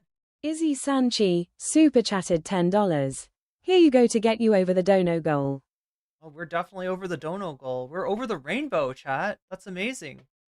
All right, so it's time for some bonus content, which I always enjoy doing, and I'm not turning into a pumpkin just yet, so that's good. That's good. It's good. It's good when I don't turn into a pumpkin. But thank you for the super chat, Izzy. Let's see. I gotta dig this up for you.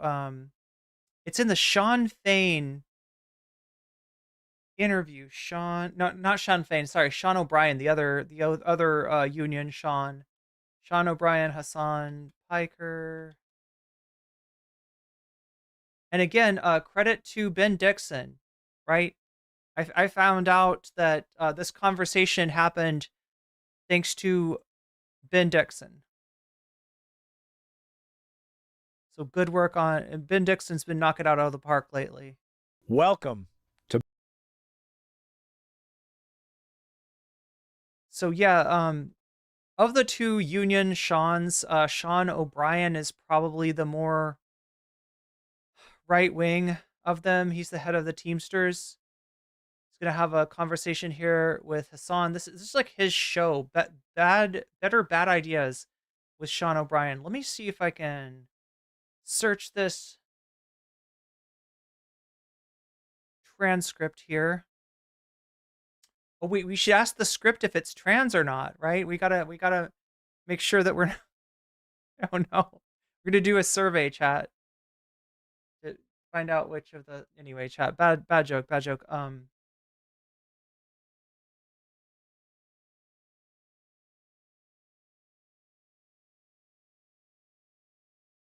If I type in IP. Oh my god, too much stuff with IP in it. Literally everything. IP, scholarship, IP. Oh, here it is. Okay, cool. It was not as hard as I thought it would be.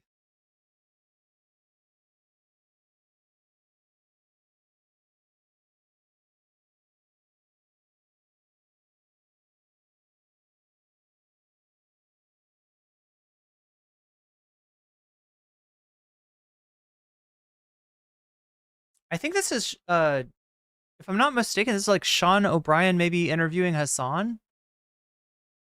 Once I got to college in the United States of America, I'm like super excited. I'm like, oh, greatest country on the planet. Like, and then I had to go to a hospital.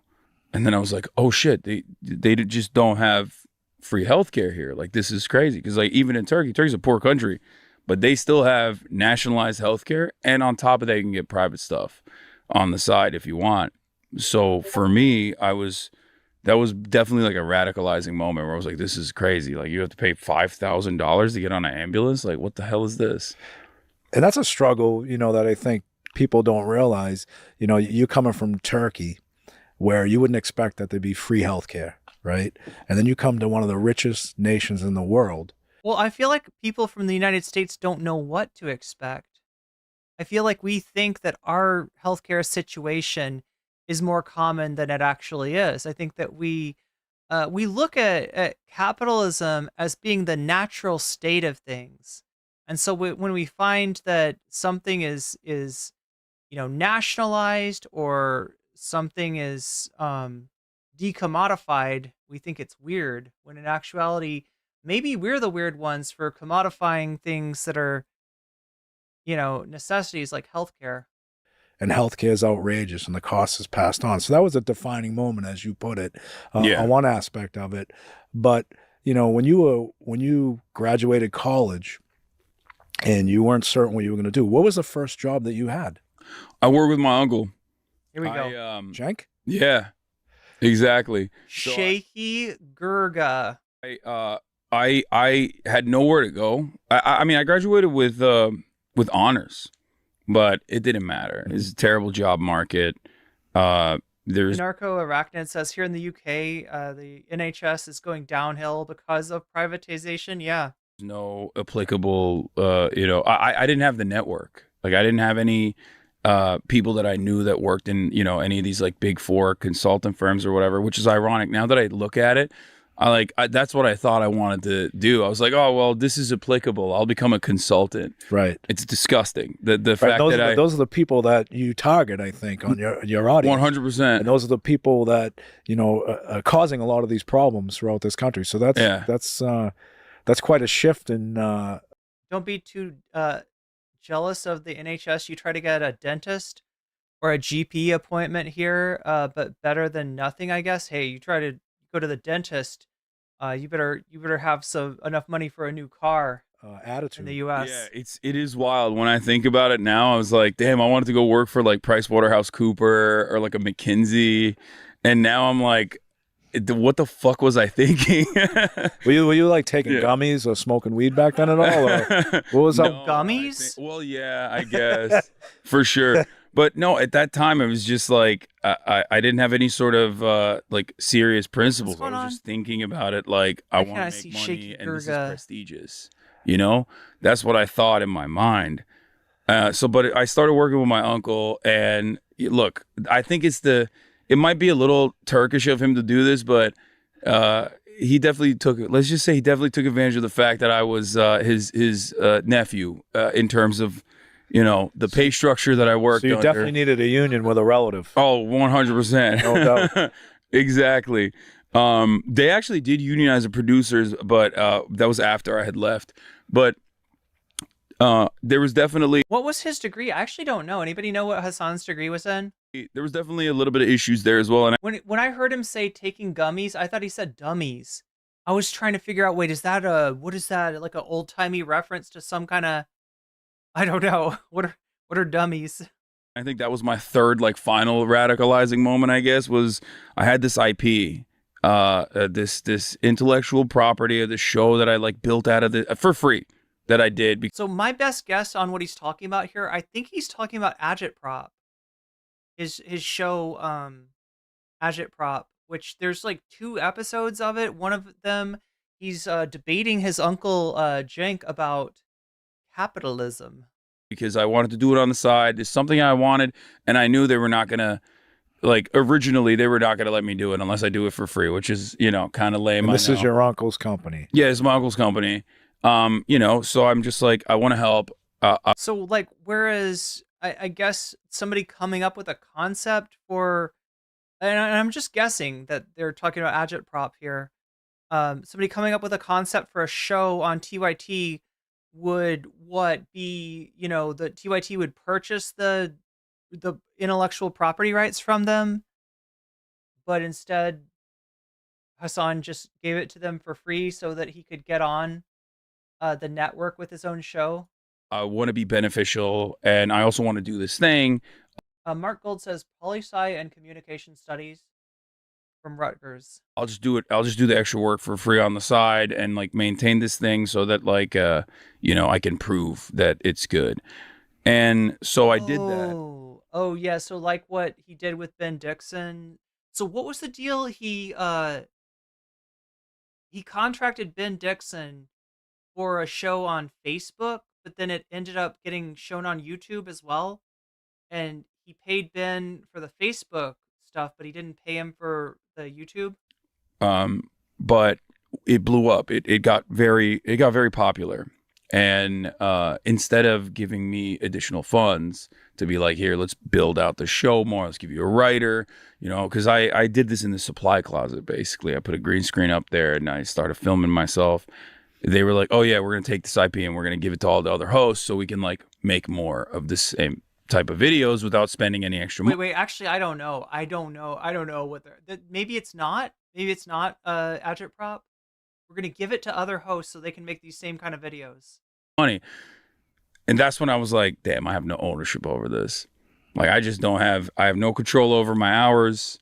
I have no control over this IP, this thing that I created, right? Like this thing that I put a lot of thought and effort into, and I did for basically free. I don't control it It at seems all. like you're describing the third-party leasing arrangement that Amazon is using right now. Yeah. Yeah, that's actually a great segue. You're a natural. You're a natural at this podcasting thing. Right. We'll see. Wait, when he says third-party leasing that Amazon is using right now, is he talking about the Twitch affiliate and partner contract? Count on you to make me look good, man. Or is he talking? He might be talking about the recent strike. All right. No, I will. I asked my friends that do a labor report, and they were shocked that you have podcasts. They didn't know that this was happening. Yeah. So this is going to be exciting. Well, I think like you, we recognize that we do He was putting out short explainer videos on Facebook. have a lot of influence. More importantly, we have a lot of Wait, the breakdown? That was Hasan? opinions, and I think it's important to sometimes step out of our comfort zones and create a narrative that is inclusive, that can have differences of opinions, like you do as well. But it's important to have. Wait, actually, what? Anna on Megyn Kelly? Did that happen today? Oh my God. Look, I was just talking about how it feels like Anna's new tone, new presentation, the way that she does content now, which is pretty different than how she did content, the tone that her content had. I'm just talking about her appearances on TYT, a couple of years ago. It reminds me of Megyn Kelly. It reminds me of what Megyn Kelly also changed her presentation. Have programs like this that are uninhibited, unscripted. And, I think, segueing into something else, I think the mainstream media, and this is an unqualified opinion because I deal with them all the time, is not as effective or influential. It's more like a totalitarian rule when they want to control the narrative whenever you have a different.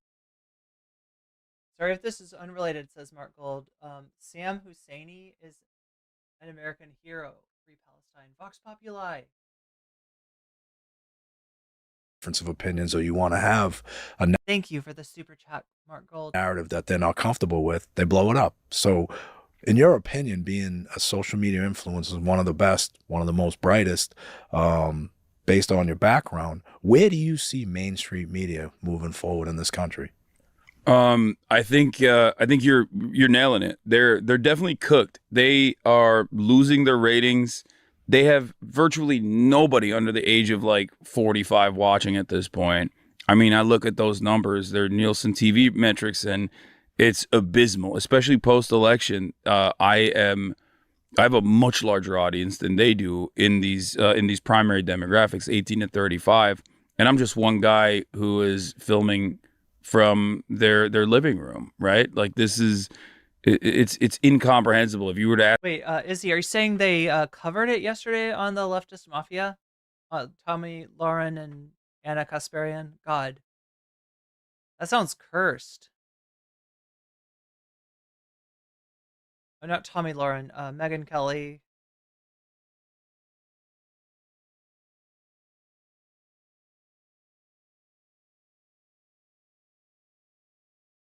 Oh, there it is. God. We left off yesterday with Pam Bondi, who was on the hot seat while we were on the air, and it didn't get any nicer for her after we went off the air, but she handled herself so beautifully. I mean, like a pro. It's very hard to shake a... Jesus Christ. If Anna goes on to Megyn Kelly and offers zero pushback about Pam Bondi... seasoned lawyer with your purported tough cross-examination. A lot of these lawmakers on Capitol Hill are, in fact, lawyers. Most of the ones who were questioning yesterday didn't seem like they were. I'll put it that way. And My Tommy comment was in response to the breakdown. she just, like a boss, was in there. I was very impressed by her. I've known her for a long time, but she was at her best. And here are a couple of examples. Here she is with Senator Alex Padilla of California, Democrat, holding her ground in SOT 1. Senator, you were speaking. May I speak? You cut me off when I was speaking. When I ask you the next question, you can speak, and I hope you answer, Ms. Bondi. Well, I'd now, like when to we met answer yesterday, the previous one, Senator. When we met yesterday, You pointed your finger at me and you said did not you were seem speaking. to be familiar Let me answer with my question. the I'm not going to be citizenship bullied by you, clause, the Senator. That was good. Yeah, that's really good. I love it when somebody refuses to answer a question. That's the flex. That's the flex. I'm just gonna talk over the people questioning me because I don't want to. I don't feel like I should be. I'm beyond questioning. I know I got a lot to hide, but if I talk over them, then maybe that's not as an parent. Maybe that makes me look embattled. Makes me look like I'm fighting the evil liberals. I'm drinking the liberal tears. Oh my god. And the worst thing about Megyn Kelly's show is her little subscribe button. It's so fucking cringe. Look at that. Setting the ground rules like I'm here and I'm not a pushover. Here's the second one. Same. Just fucking bitch eating crackers, like out of nowhere, right? I'm here and I'm not a pushover. Don't think that you're going to push me around. I'm going to talk right over your question just to let you know, just to assert dominance. Watch. Same two Give people. an opportunity to study overnight. So can you tell me in this committee what the citizenship clause of the 14th Amendment says? Senator, I'm here to answer your questions. I'm not here to do your homework and study for you. Oh, that's it. That's it. I totally know what that is, but you probably don't. And you're trying to cheat off my answer. Wow, Megyn, you're really showing her. These are some great moments. If I am confirmed as you're Attorney the one General, asking for a confirmation, hey, but you ma'am. cut me off. Can I please finish? What does the 14th Amendment say? He asked you a fucking question. You don't want to answer it. He's trying to get his question answered. Senator, the 14th Amendment, we all know, addresses birthright citizenship. I've been a state prosecutor. I've been a state AG. I look forward to, even given your remarks today, working with you and the people of California if I am confirmed as the 87th Attorney General of the United States of America. I didn't take your homework assignment. I'm sorry. I was preparing for today. Kevin, I don't know how you do better than that. One of the things that Bondi, I think, benefited from in particular is... So I doubt they're going to show you this, but let me show you some of the greatest hits from the... And client list is full of controversial clients, some of which stand to benefit directly from having their former lobbyist in charge of the DOJ. Over the last 5 years, she represented 30 clients from large corporations. So just so you know who Megyn Kelly is glazing up and who apparently Anna Kasparian is just going to sit in, I don't know. Foreign government. In addition, during her earlier time as Florida Attorney General, a recent New York Times review found several pieces of evidence that seemed to demonstrate her general tendency to assist corporate allies and corporate lobbyists' strong belief that Bondi was exceptionally accessible to lobbyists and amenable to the agendas of their corporate clients. Bondi had a large number of domestic clients, but today I'll highlight just two. Geo Group, the nation's largest private prisons company, and Amazon, an e-commerce giant. Bondi was registered to lobby the first Trump White House in 2019 for Geo Group.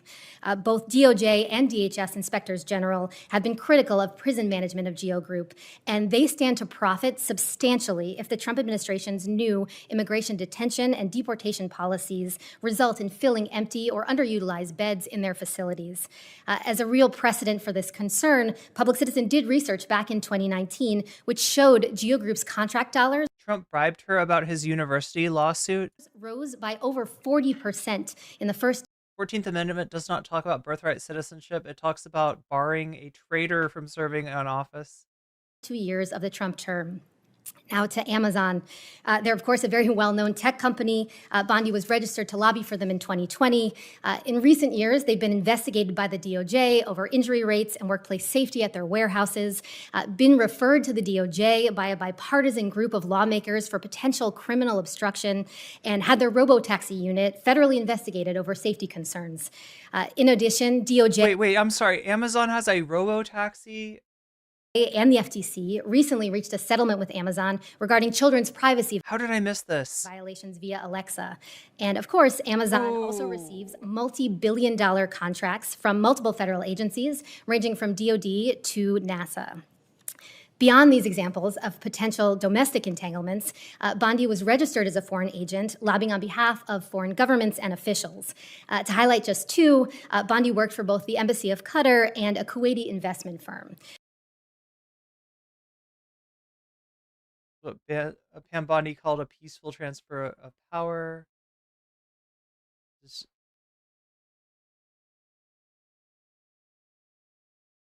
So here's the important thing about the Pam Bondi nomination hearing today. Either Pam Bondi doesn't understand the game, or she understands the game and she's lying. Here's what's going to happen. Donald Trump is putting people like Pam Bondi and Kash Patel in charge of the Department of Justice in order to tell them to go after his political opponents. Pam Bondi was asked today what she would do if she got that order from the White House, and she said, oh, that'll never happen. Of course it's going to happen. That's why Pam Bondi was selected for the job. Donald Trump did it to James Comey in the first term. Pam Bondi was asked, would you... So I'm trying, remember when I said earlier that there's like 3 classifications for Trump nominees? You've got not qualified for the position they're being nominated for. You've got like a whole bunch of baggage, in this case, conflict of interest, right? And you've got a mix of the two. It's like she's number 2. Hire somebody that had an enemies list. She said, oh, I know what you're talking about, Kash Patel. He doesn't have an enemies list. He has an enemies list. It's right here. It's really long. It has on it former members of the Biden administration, former Trump advisors who have since criticized Donald Trump, individual FBI members. There is an enemies list that the next director of the FBI is bringing to the job with him. What's going on here is that people like Pam Bondi and Kash Patel are being picked so that they execute Donald Trump's plan to destroy his political opponents using the Department of Justice as his primary tool. That's the game. And either Pam Bondi doesn't understand why she has been selected to be Attorney General, or she knows and she's not telling the truth. She's maybe classified as 3. Is she also not qualified? It sounds like. All right, Rachel Maddow. We haven't heard from When her Trump in a was while. elected the first time, multiple news organizations reported that he was considering Pam Bondi for a job in his new administration. Maybe he was considering her for a big job. But she never got a job in the first Trump term. She never got any job. Why is that? Some reporting has suggested that it was because, quote, Trump staffers were concerned that questions about the donation would make confirmation hearings for Bondi difficult and damaging. Questions about the donation.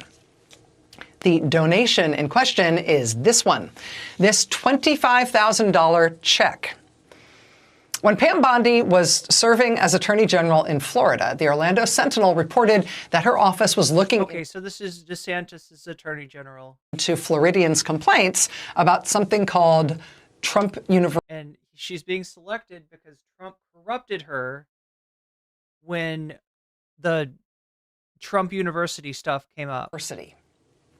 Florida residents, a whole bunch of them, had come to the state attorney general's office complaining to Pam Bondi that they had been scammed by Trump University. They'd lost a ton of money. Could the attorney general please do something about it? Now, that report, Bondi's office looking into complaints about possible fraud. Florida may join multi-state lawsuit against Trump University.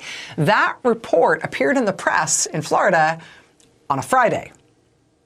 4 days later, Tuesday, that big, beautiful check arrived. That $25,000 check arrived at the super PAC supporting Pam Bondi's reelection in Florida. A check signed by Donald Trump himself. Bondi had asked Trump for the donation. The check from the Donald J. Trump Foundation arrived, signed by Trump himself. She also apparently got a check from Ivanka Trump as well. And what are you going to do? Pam Bondi thereupon decided, actually, on second thought, I don't think Florida is going to join that multi-state fraud lawsuit against Trump University after all. Now, incidentally, that lawsuit against Trump University was successful. Other states, like New York, went ahead with it. Trump had to shut down his fake university and pay more than $20 million to make the fraud claims go away. Incidentally, he also had to pay a fine to the IRS because the check he sent to Pam Bondi while she was mulling whether or not to join the case, that turned out to have been an illegal contribution. I was going to say, it sounds like, wait, from his fake charity? From his fake charity. Wait, so it would have been okay for him to pay that money to her if it hadn't been from this fake charity that violated tax laws? His fake charity. Like he could have just done this? Was also soon shut down as a scam. Law and order. I love these guys. Law and order. A review ultimately cleared Pam Bondi. A state prosecutor officially said it wasn't a bribe. But that fiasco obviously got a lot of press. And that was in So they waited for it to cool down, or they waited until the moment where the media had just been beaten into submission, and they could say, well, look, we gave you Gates, okay? We took Gates off. We're not taking anybody else off. We're gonna confirm Hegseth. We're gonna confirm Bondi. We're gonna confirm Kash Patel. We're gonna confirm everyone else. 2013. So maybe by 2017, the new Trump administration rolls around. Maybe they just didn't want to sit through confirmation hearings for Pam Bondi that would air out all that dirty laundry.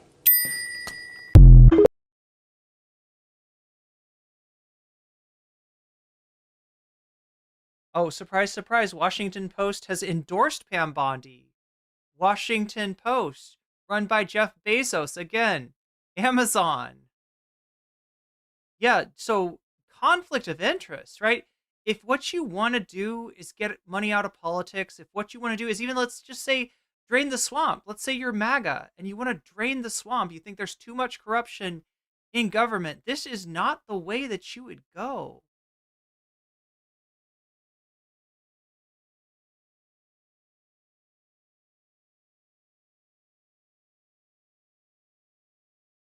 But this is the way that Anna Kasparian is going. That there's this inside the bubble, and a lot of it's from inside the Beltway, but there's this inside the bubble sort of assessment of anybody who's a Trump supporter and any of Trump's nominees that so many of these Democratic senators just bought into. And they didn't really do, or I think do their due diligence, or really sort of get as good an assessment as they should have about the long and lengthy resume of accomplishment and the long and lengthy resume of and the history of corruption that they have as elected officials. And that, Pam Bondi, having been an elected attorney general in Florida, which is a very, very tough place to prosper as an elected official. Yeah, right. You got your constituents asking you to protect them from predatory scams like Trump University. It's very tough political environment. Yeah. It really has a lot of public strengths. And that was on display in this hearing. And I think the other benefit that Pam Bondi had is that she tended to really benefit from, I think, the incompetence of her opponents. And the way that the questioning went about, the personal criticism, and just like the impolite nature of it all, just really played. You should be polite to the president's fucking minion that he corrupted off of joining a multi-state, case against his scam university that the other states won, right? To her strengths. Now, if this had happened, if this was a flip. Izzy Sanchi, super chatted $5. Welcome to the Gilded Age Part 2. Pay-to-play politics are sure to have no issues, am I right? SMH, we doomed. Yeah, no, the United States, look, at this point, I don't know what's more likely, right? The thing that would maybe save this country is if a competent party that had the interest of the American people, particularly the workers, in mind, took over from the Democratic Party, either hollow the Democratic Party out, if that's even possible, considering that it's a private club and it's not meant to be You know, it's protected from this kind of hostile takeover that needs to go on, or a new party to arise. It doesn't seem bloody likely for people to get their shit together, you know, and start a new party in 2 or 4 years, or the fucking balkanization of the United States of America. I don't know which one's more likely. All right, but these are our best hopes right now. These are our best fucking hopes. But this is Republicans that were questioning a Democratic woman in this way. Like, it has never been more Jover.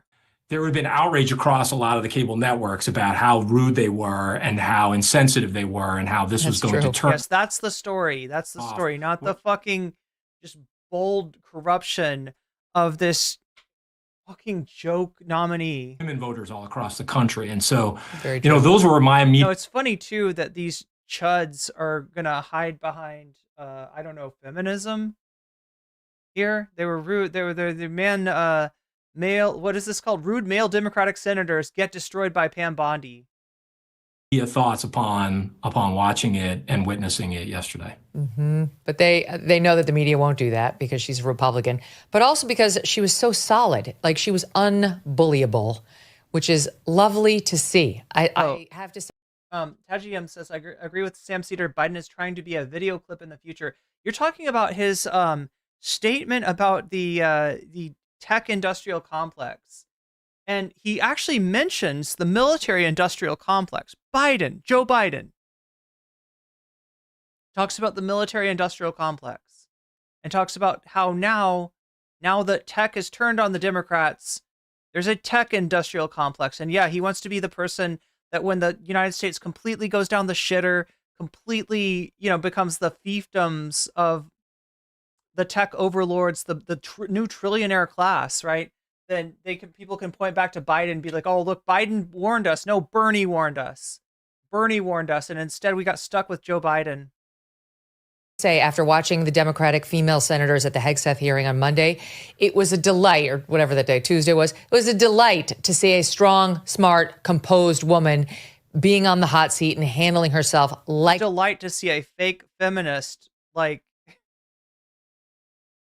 Megyn Kelly trying to make Pam Bondi's gender the issue, not her corruption. Like a professional, which is what the vast majority of women behave like, not like the hysterics we saw on Tuesday. What you said was mean. Yeah, those remarks are very hurtful. Like, what did you do? You're a U.S. senator. Stop talking about people's feelings, for the love of... Wait, you were just talking about how they were mean to her, and I was... What? Rude male Democratic senators. What about feelings? Oh my God. In any event, well, that I'm was curious what you guys thought. Oh, I was going to ask about Gillibrand. I actually think Gillibrand did a pretty fantastic job talking about, you know, the role of women in the military. I mean, look, I got to be honest. At this moment, when the military is having an incredibly difficult time recruiting, at a time when America is still struggling with obesity, beggars can't be choosers. And if you have women who are fit enough, who are able to pass that fitness test in order to be in combat roles, I think it's fair to ask Pete Hegseth why he has an issue with women being included in said combat roles. It's a fair question. I will answer. I actually didn't really have a problem with the questions themselves that she asked. I didn't really agree with the premise, because I do understand what Pete's position has been, having listened to it a long, long time for many, many years. It's not about women in general. It is about, we just can't lower standards. And her response, which was, we haven't. Like, give me specific examples where we have. That was totally fair game. It was a good response. And he had an answer to it. But what I objected to with her was the nature of the delivery, the hysterics. She sounded...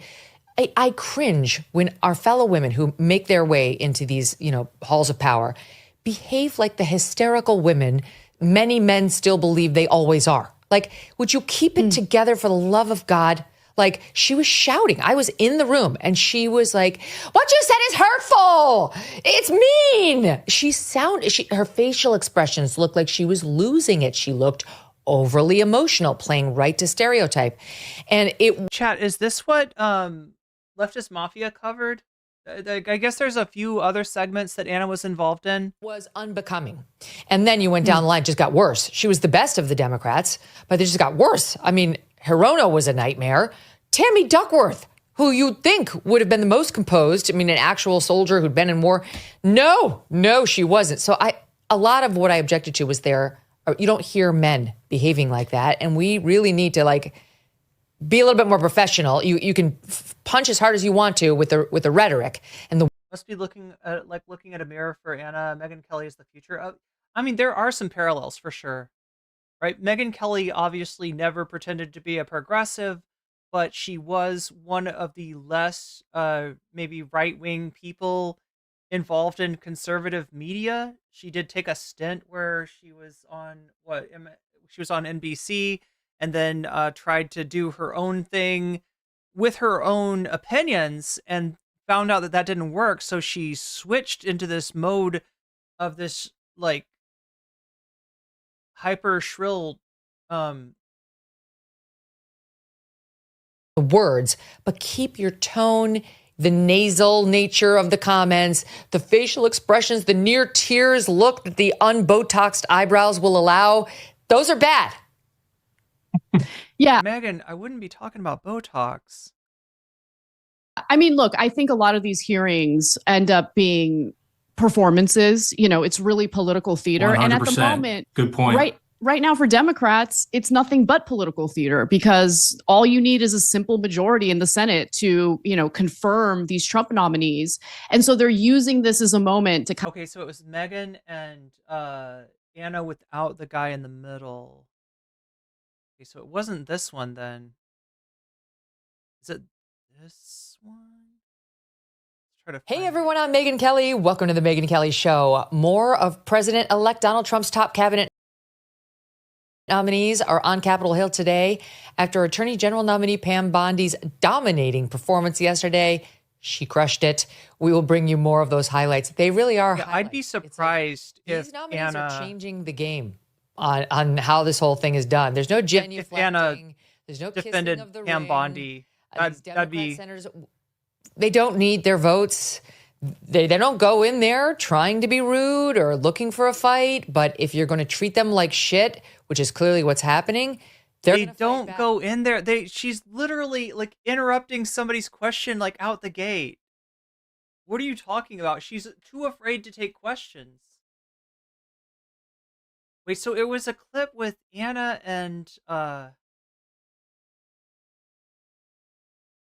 Megyn without the guy in the middle? absolutely outrageous. And so I feel like our elections have become more about, a business for various let me ask you, industries. what do you think he's talking about there? Do you think he's talking about money in politics, or do you think he's talking about Elon Musk? I'm angry that Elon is the world's richest man and has joined BFF style with the sitting president. And also Zuckerberg has bent the knee and Bezos has bent the knee. And therefore I see this as an emerging oligarchy. I feel like it was a complaint about Elon. I'm not seeing, this is the whole podcast. I am not seeing a moment where she's just talking to Anna.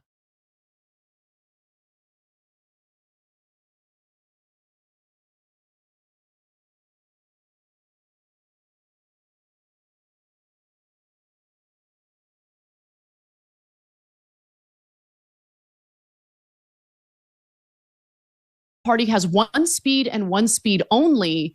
And I'm sure it was aggravating for her as well to be asked the exact same question over and over again. And to talk about optics briefly, I think that the way Adam Schiff behaved in that Senate confirmation hearing was the absolute worst, because he wasn't really interested in hearing her answers at all and seemed to be interrupting her before she could answer. It came across as bullying, and I don't think it's a good look at all. So Democrats aren't really thinking about the optics. They're not really delving into the records of these individuals, and I think that's a big problem. All right, I'm going to shock the world right now and defend Adam Schiff, not in response to what you just said, but in response to the heat he's getting for the following clip, SOT 7. Nappy time. It is an existential threat, Senator, and also I have not seen it yet, but from what I've heard about former FBI Director Ray, someone in the audience behind comments on 60 Pam Minutes regarding China is videotaping Adam Schiff asleep. In our own country, infiltrating our water systems, our natural gas lines. I defend Adam Schiff because these confirmation hearings are boring. We put the highlights on TV, but having just sat through the one on Tuesday. I feel like you just don't want there to be confirmation hearings. I feel like you're so in love with your parasocial daddy. You like the idea of these senators questioning his super fucking questionable picks is just, it's like too much for you to take. This is the thing about Megyn Kelly now. She's just like 100% triggered the 100% of the time. Like she's not even really analyzing anything.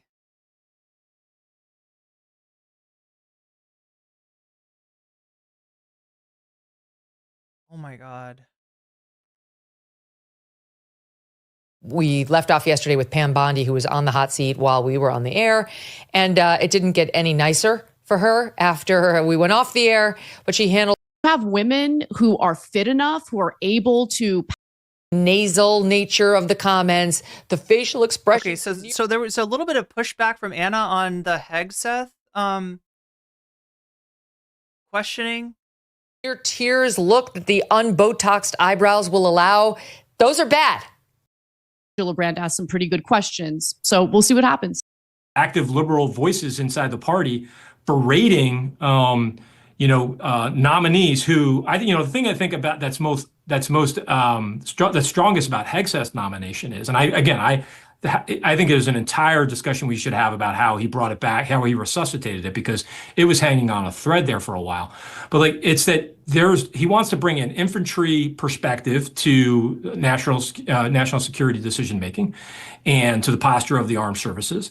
And there is a focus on making sure that the president's vision is executed and implemented, despite what some of the military brass who would disagree. Like if the president wants to doesn't like that there's protests, and he says go out and shoot the protesters, he wants the nominee to say, yes sir, I will force your military to undertake this illegal and unconstitutional order.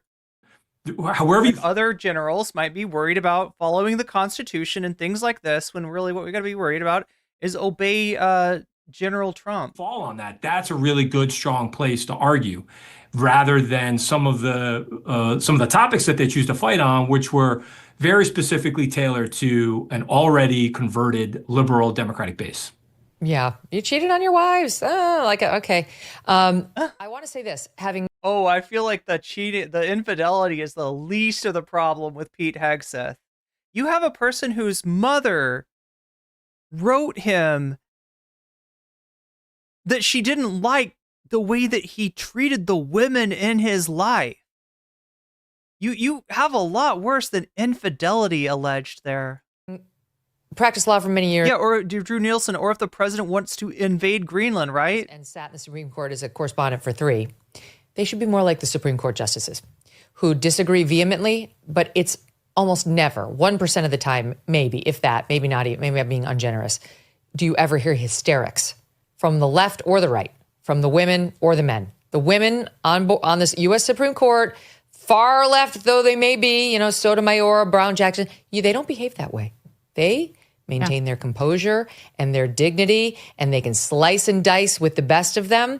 And I realize they have a different audience they're trying to persuade, which is most of the righties down the way. But and they're, to your point, Anna, these women were trying to get sound bites that would be energetic or motivating or soothing in some way to their base. But to make headlines too. Womankind suffers when they behave like. Look, here's the deal: these candidates are going to get through because Trump's Republican Party is too intimidated to vote against him. Right? There's not a question here about these people getting through. What they're trying to do is to go on record, stating the reasons that a normal Senate would not ratify these nominations, would not accept these nominations. Why in any other situation other than we're in this, where we've got the Teflon Don who has absolutely bullied the shitty corporate media into submission, to the point where they're not fighting back, who's able to get away with anything and everything because he's held to a different standard than any other political official. They want to go on record as saying, yeah, I think this person is corrupt. I think she's got a conflict of interest, right? I think that the president-elect choosing somebody who he literally corrupted into not joining the class action lawsuit against his scam university, literally paid off, and it turns out from his illegal charity, like, right? They just want to go on record as saying, I don't think this is a good idea, and they should. That's the least they can fucking do. Like the hysterical 50s housewives who men would rush to drug up when they behave that way. Okay, wait. Gosh. Let's move on because I want to play you another soundbite. What? Izzy Sanchi, super chatted $5. The inauguration will be a realistic parody of Palpatine's speech of turning the Republic into an empire and his simps clapping the end of democracy. Izzy, I gotta figure out a way to get the fuck out of here. This is going bad. To quote President Sunday, this is going bad. Thank you for the super chat. Where did it go? Number 4, this is Adam Schiff and Pam Bondi. You have the independence to say that. You have the gravitas, the stature, the intestinal fortitude to say, Donald Trump, you lost the 2020 election. Can you tell us that here today? Senator, what I can tell you is I will never play politics. You're trying to engage me in a gotcha. I won't do it. I won't play politics with any ongoing investigation, so let me ask you another, like you did leaking your colleague Devin Nunes's memo. All right, Anna, what I see there is go ahead. A page out of the Kayleigh McEnany book. Remember when Trump went through all these press secretaries and he settled on Kayleigh McEnany, who was young, like sort of an ingenue. Well, like, what was she saying? That, like, if a 50s housewife behaved like this, the husband would drug her or something? Recently, I didn't catch that. Law and had spent some time at CNN, and she got up there and turned the tables inside that press briefing room where she would attack the press. And Republicans hate the press, so it was absolutely risk-free for her. And it worked. It worked really well. Trump loved it. Republicans enjoyed it. People started watching the briefings again. I'm seeing this pattern now with Bondi, a little bit with Pete. They've been nice to Marco Rubio, but this is an effective tactic. Yeah, Marco Rubio is, Marco Rubio is ridiculous, but compared to these other nominees, look, what they're doing is they're trying to hold their fire on Marco Rubio because he is not quite as unqualified / corrupt as the rest of these. Tactic that, most importantly, I think, the boss enjoys. Yeah, definitely. I mean, I'm sure if Trump was watching, he absolutely loved the way she handled the confirmation hearing yesterday. But I will say this. Look, I think she did a good job in terms of optics for sure. I wish that the Senate confirmation hearings were less about the optics and politics and more about the records of these individuals. And so I would have preferred that she just said Biden won the 2020 election. That way it would take the one and only question away from the Democrats. Well, she said didn't say he Biden won. is the she president. Said he's president. Yeah. Exactly. And so that allowed for the Democrats to continue asking the same boring question over and over and over and over again. I thought maybe that Anna would take the last 2 minutes to actually stand up to Megyn Kelly. Because I'm just kind of like, all right, look, Anna is definitely leaving the left. I think, in a year, she'll be more MAGA. In 2 years, she'll be almost indistinguishable from any other, MAGA grifter. But at least at this point, you'd think that on Pam Bondi, like Anna would start talk about the record of Pam Bondi, like say anything about the overt corruption of Pam Bondi. Again, and I would have loved for them to delve into her record in Florida, right? I want to learn more about her. I'm sure the American people. You want to learn more about her? How about you do research? Or you probably did the research, right? As much as I want to criticize Anna, I don't think it's a problem of lack of research. I think it's a problem of her. Like, this is an audition tape for Daily Wire. People want to learn more. She doesn't want to say what she knows about. She's got to know. I'm sure TYT covered what Pam Bondi did back in about her.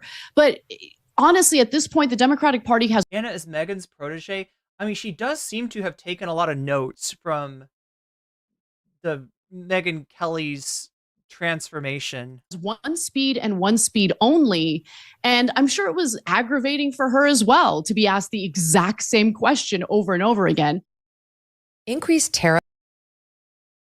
What a fucking failure. I don't know what that was.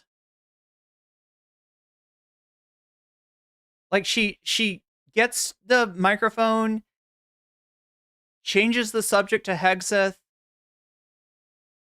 gets the microphone again, and really just doesn't say anything of substance about the ridiculous nomination.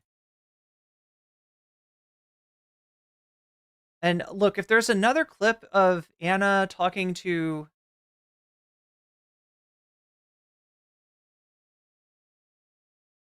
Megyn Kelly, somebody said that there was a clip that Leftist Mafia watched a clip of, and it's just Anna and Megyn. I could not find that. I don't know where it is.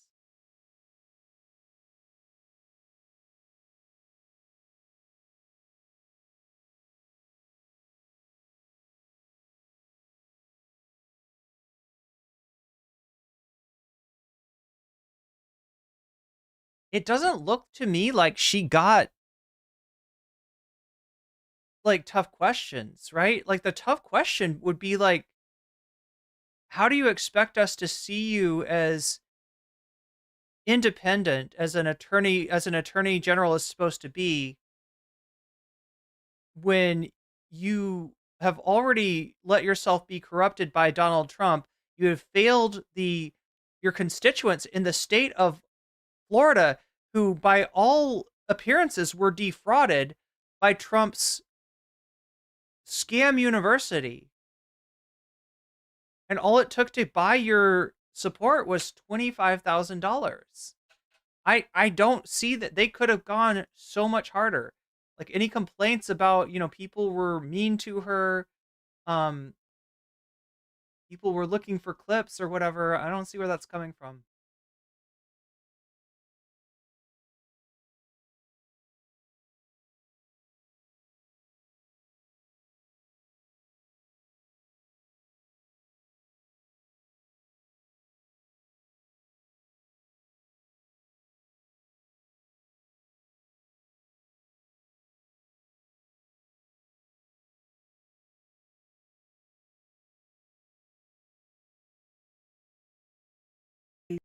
An attorney general who bases decisions on facts.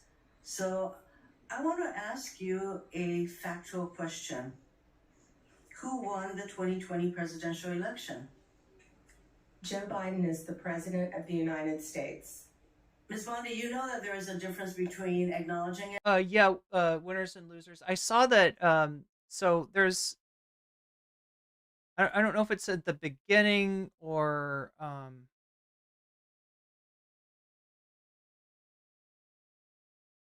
Someone in the audience behind. Like, this is the longer form. This is the longer. This is the podcast of Megyn Kelly. She starts off talking to Anna Kasparian and Kevin Madden, and then she switches over to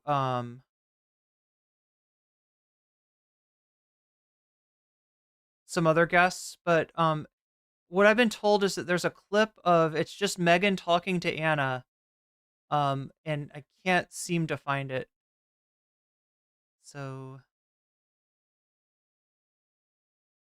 also, I got 13 minutes until I turn into a pumpkin. So I probably need to, and not the pumpkin spice kind either.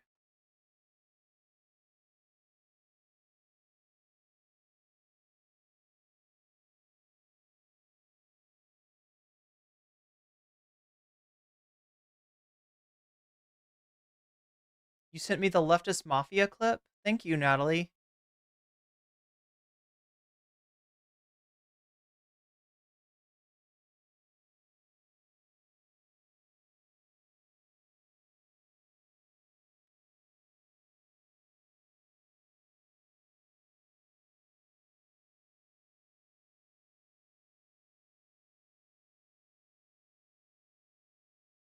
I hate to get the sloppy seconds of leftist mafia here, but could have probably picked a better phrase for that. I just realized that means something else too. Oh my god. It's honestly it's sad. Anna Kasparian was on Megyn Kelly's show today? No. That's what Creflo Dollar is saying. Was she really? Let me check really quick. I'll pull up the next one after this. That can't be right.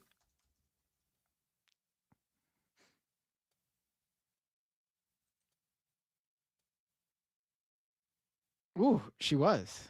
She was? No shit. Here, you want to play this? Just a small clip, 36 seconds that was posted on Megyn Kelly's YouTube. Sure. But Silly and Billy have got to get on this because I can't watch that, but I know that they're gonna cover it for me.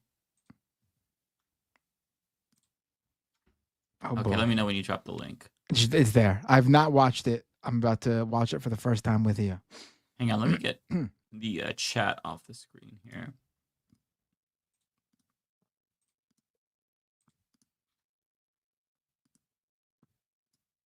Damn, she's not like even trying to hide it, honestly, which is good. I'd rather her just be upfront and say, yeah, man, I'm basically just like Dave Rubin 2.0 than pretend like she's still on the left. Been watching your evolution and your sort of speaking out about your ideas with great interest. It's been very interesting. So it looks like it's like a YouTube short, maybe.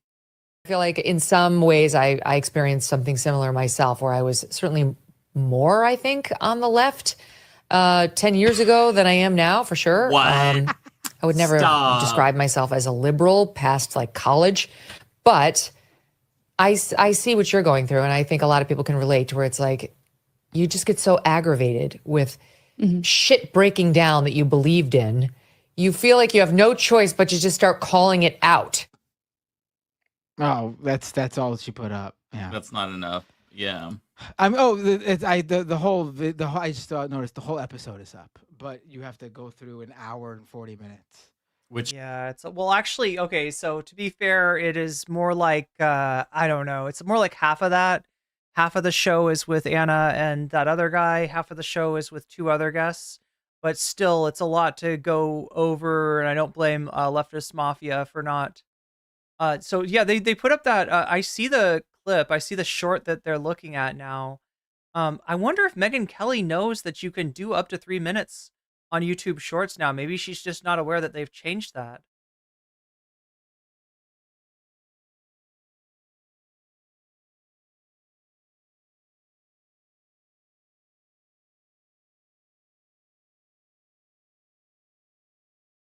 You can try to see if there's been this growing culture among the Democratic Party in particular, where there seems to be a lack of self-reflection, maybe even, kind of taking note or inventory of some of the policies that we've been championing or supporting, endorsing. Once some of those policies are implemented, there might be flaws, there might be some issues that policymakers didn't see coming into it. But once you see some of the negative ramifications of these policies, I mean, I used to be under the assumption, and this was, I guess, a terrible assumption to have because it's not true, that there would be a recalibration of some of these policies in order to actually serve the best interests of the American people. But what I've noticed, certainly on a local level, is that there's absolutely no self-reflection, no recalibration of said policies. And on a national level, there seems to be more interest in serving the egos and, the narcissism of Democratic leadership. And so the cover-up involving Joe Biden's mental decline really bothered me. The fact that he was pushed out of, you know, running for reelection and then Kamala Harris was anointed really bothered me, especially when, you know, the whole centerpiece of the Democratic campaign was protecting democracy. Oh, she does know. Democratic voters didn't get a say in who their Democratic nominee would be. So there are all sorts of issues, and it doesn't mean that I've completely changed my political identity. If anything, I'm holding true to my political identity, and I feel that the Democrats do a lot of projection. They like to point fingers at the right for engaging in all sorts of nefarious behavior, but then they themselves engage in the same nefarious behavior. One of the things that they believe they did wrong was they didn't break campaign finance laws enough by having the campaign coordinate with the super PACs. That's against the law. They accused Trump of doing that without providing any evidence. And then they said, we need to stop listening to our lawyers and we need to do a little. Oh my God. How can you be so naive when it comes to the Republicans, and yet you do have the skepticism when it comes to the Democrats? More of what the Trump, like Trump didn't do a coordinate with a super PAC. Ha ha ha. Campaign did. I'm paraphrasing. That was a totally on the up and up. That purchase of a president by the richest man in the world, that was totally fine. That was totally on the up and up. No corruption there. The message that goes against my values and principles. So oh yeah, the formatting. We've heard so much of that kind of messaging, especially from the left. The right had its big breakup when Trump was elected in 2016, you know, and it was fierce and it was ugly. And now there's been a resettling, I think, as he's coming into office for the second time. And the left is having a lot of defectors, it seems to me, as of late. Including you. Maybe it's because they're looking at things a new way. Maybe it's because some of them are excited about this very interesting Trump coalition, you know, or maybe some, like the Biden thing, I think really did hurt on the left more than people realize, like the lies. People knew. You can't look at him and tell me this is the best Joe Biden ever and then ask me to continue believing you. Can't say that shit about Donald Trump either. Jesus Christ. The guy's brain is going to melt down and pour out of his ear in a press conference any day now. Any day. Having octogenarians run our country is a mistake. Except in some very limited cases where, you know, you got like a super ager like Bernie Sanders, but people know there's never been anyone who was like, oh no, we should run Bernie in 2024. Even though as far as his cognitive aptitude, it seems a lot better than Trump's or Biden's. But yeah, no, it is. I mean, the Biden shit is depressing. I will not bullshit you on that. The Biden shit, him giving this speech, trying to be the new Eisenhower, hoping that somebody will look back at him and be like, oh yeah, remember who warned us about the tech industrial complex? It was Joe Biden. And meanwhile, he did nothing about it. And meanwhile, Kamala's campaign was courting the tech bros. But now, you know, he's going to complain. And he also mentions the military industrial complex, like that famous clip from Dwight Eisenhower. He has been feeding the military industrial complex as if we were in a petting zoo. So yeah, I mean, it is depressing. Anyway, with that being said, chat, I really do have to avoid turning into some sort of a pumpkin. Just what happens if you stream after midnight. I don't know. I'm trying to make sure that I get to sleep early so I can give you my best every day. So I'm going to say goodnight to you now. Much love, everybody. Thank you for supporting me. Thank you, Patreons. Let me read you off again really quick before we get out of here. So everybody on my Patreon, you get access to my videos earlier than YouTube. You get if at the $5 level and greater, you get a shout out. So here we go. Shouts out to Orel Solipsis. Shouts out to Tracy Eva. Shouts out to Temporal Insanity. Shouts out to Funky Monkey. Shouts out to Shakespeare. Shouts out to Nadia. Shouts out to Moe Noib. Shouts out to Just Julie. Shouts out to Jules K. Shouts out to Infallible Fowl. Shouts out to Hot Ham Radio. Shouts out to Good for Gabby. Shouts out to Buffy Geek.